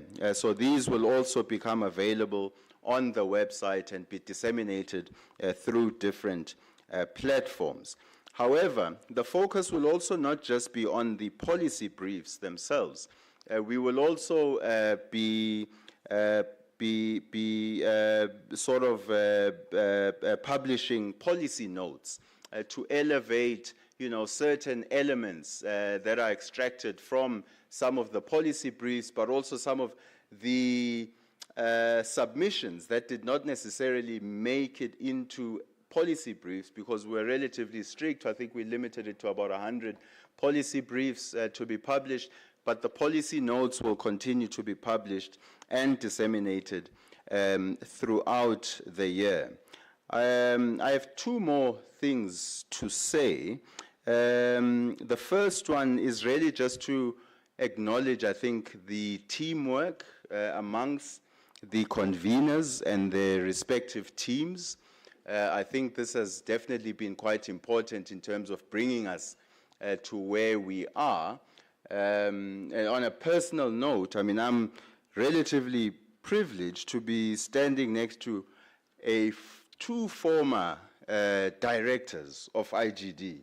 One over there, Dr. Garth Lepierre, one over here, Prof. Sipamandla Zondi, and of course Elizabeth, who has been at SAIIA, and SAIIA of course was a place where for me as a student where I would go and study, prepare for my assignments. So working within this environment and within this team I think has been quite a privilege, and it will certainly continue. The last point, colleagues, that I will make is to say, last but not least, a special thank you to our hosts. Our hosts being the University of South Africa, who have really, I can see the team, they're still here, they've been with us since the beginning, and really, support right from the top through all structures, within the university, putting their best foot forward, making sure, that this event succeeds. And I think this is really does not go unnoticed, colleagues. Your contribution ensures that fora like this, do succeed, and that we are able to showcase, I think, the best, that South Africa has to offer. So with that, colleagues, I just wish to say, the final one is to just say the people also who have been attending, this T20 midterm summit, yesterday, but also today, very robust engagements. People showed a serious, interest in being with us, throughout this time, contributing to the discussions, and even, finding ourselves on a Friday afternoon after 5 o'clock, and this building remains, packed and full. And I'm sure even online, it's a similar picture. So colleagues, with that, I think, give yourselves also a round of applause. Thank you very much. And then just to say a final word, let me ask the other one of the three musketeers, Elizabeth, please. Thanks, Pilani. I was hoping to get away with that. No, just to say from my side... Sorry, Elizabeth. Yes? Well, we end the day where we began yesterday afternoon. It's really great to be looking at people like this. It's not often that I get that. Just to say again, just a very big thank you, and to reiterate, firstly, all the points that both Sipamandla and Pilani have made. I think it's been a great team effort, and also to recognize Unisa. Even though I am a committed Vitsi, I have to give it to you. So, but just to make a couple of points, obviously my co-conveners have already emphasized and reiterated the fact that the job doesn't finish here.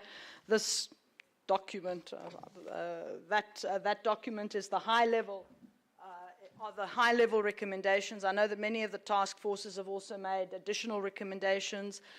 Those are all going to be published together with the policy briefings over the course of the next few weeks and months, so look out for those. But really, to reiterate the point that Pilani made, please do register on the T20 website to get the newsletter, to get notifications, because if we register you, it will go into your spam folder, apparently. So please do that, because then you'll be informed of things that as they are published and so on. The side events will continue. Obviously, please submit make your submissions to hold T20 side events, and also just a call out for blogs. We've already started publishing the blogs. We have a few more that we're going through that have already been submitted, but by all means, certainly submit more. We are going to also, and it's really important to emphasize, there were some really amazing inputs made today as well. Now, they can't all go into this. We were in fact told by Durko that they have to be 2 pages. Well, as good think tankers, they're getting 6. But there are some really great, very concrete ideas that I think the various working groups would benefit from receiving. And so we've already reached out to a couple, and we'll be reaching out to more, to maybe just write up very, very brief notes, just very specific, that we can submit to the relevant working groups.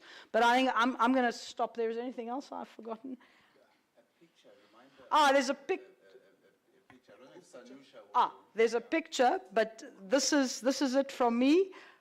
Big thank you to everybody. I hope you found it really stimulating and exciting, and that you're gearing up for the next 5 months. It's going to be stimulating. It's not going to be boring. So looking forward to seeing you all over the course of the next few months, and certainly with the at the T20 summit and of course the G20 social that Pilani also referred to. Thank you all very much. Have a good weekend.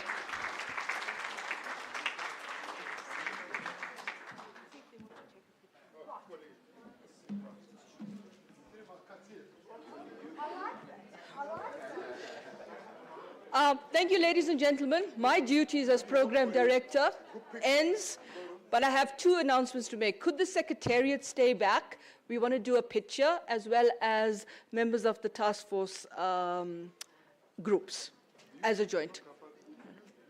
Okay. Please enjoy. There's the tour with David, so if you're going on it, he's there. It's on the stairs. It's on the stairs outside. Group picture. Thank you.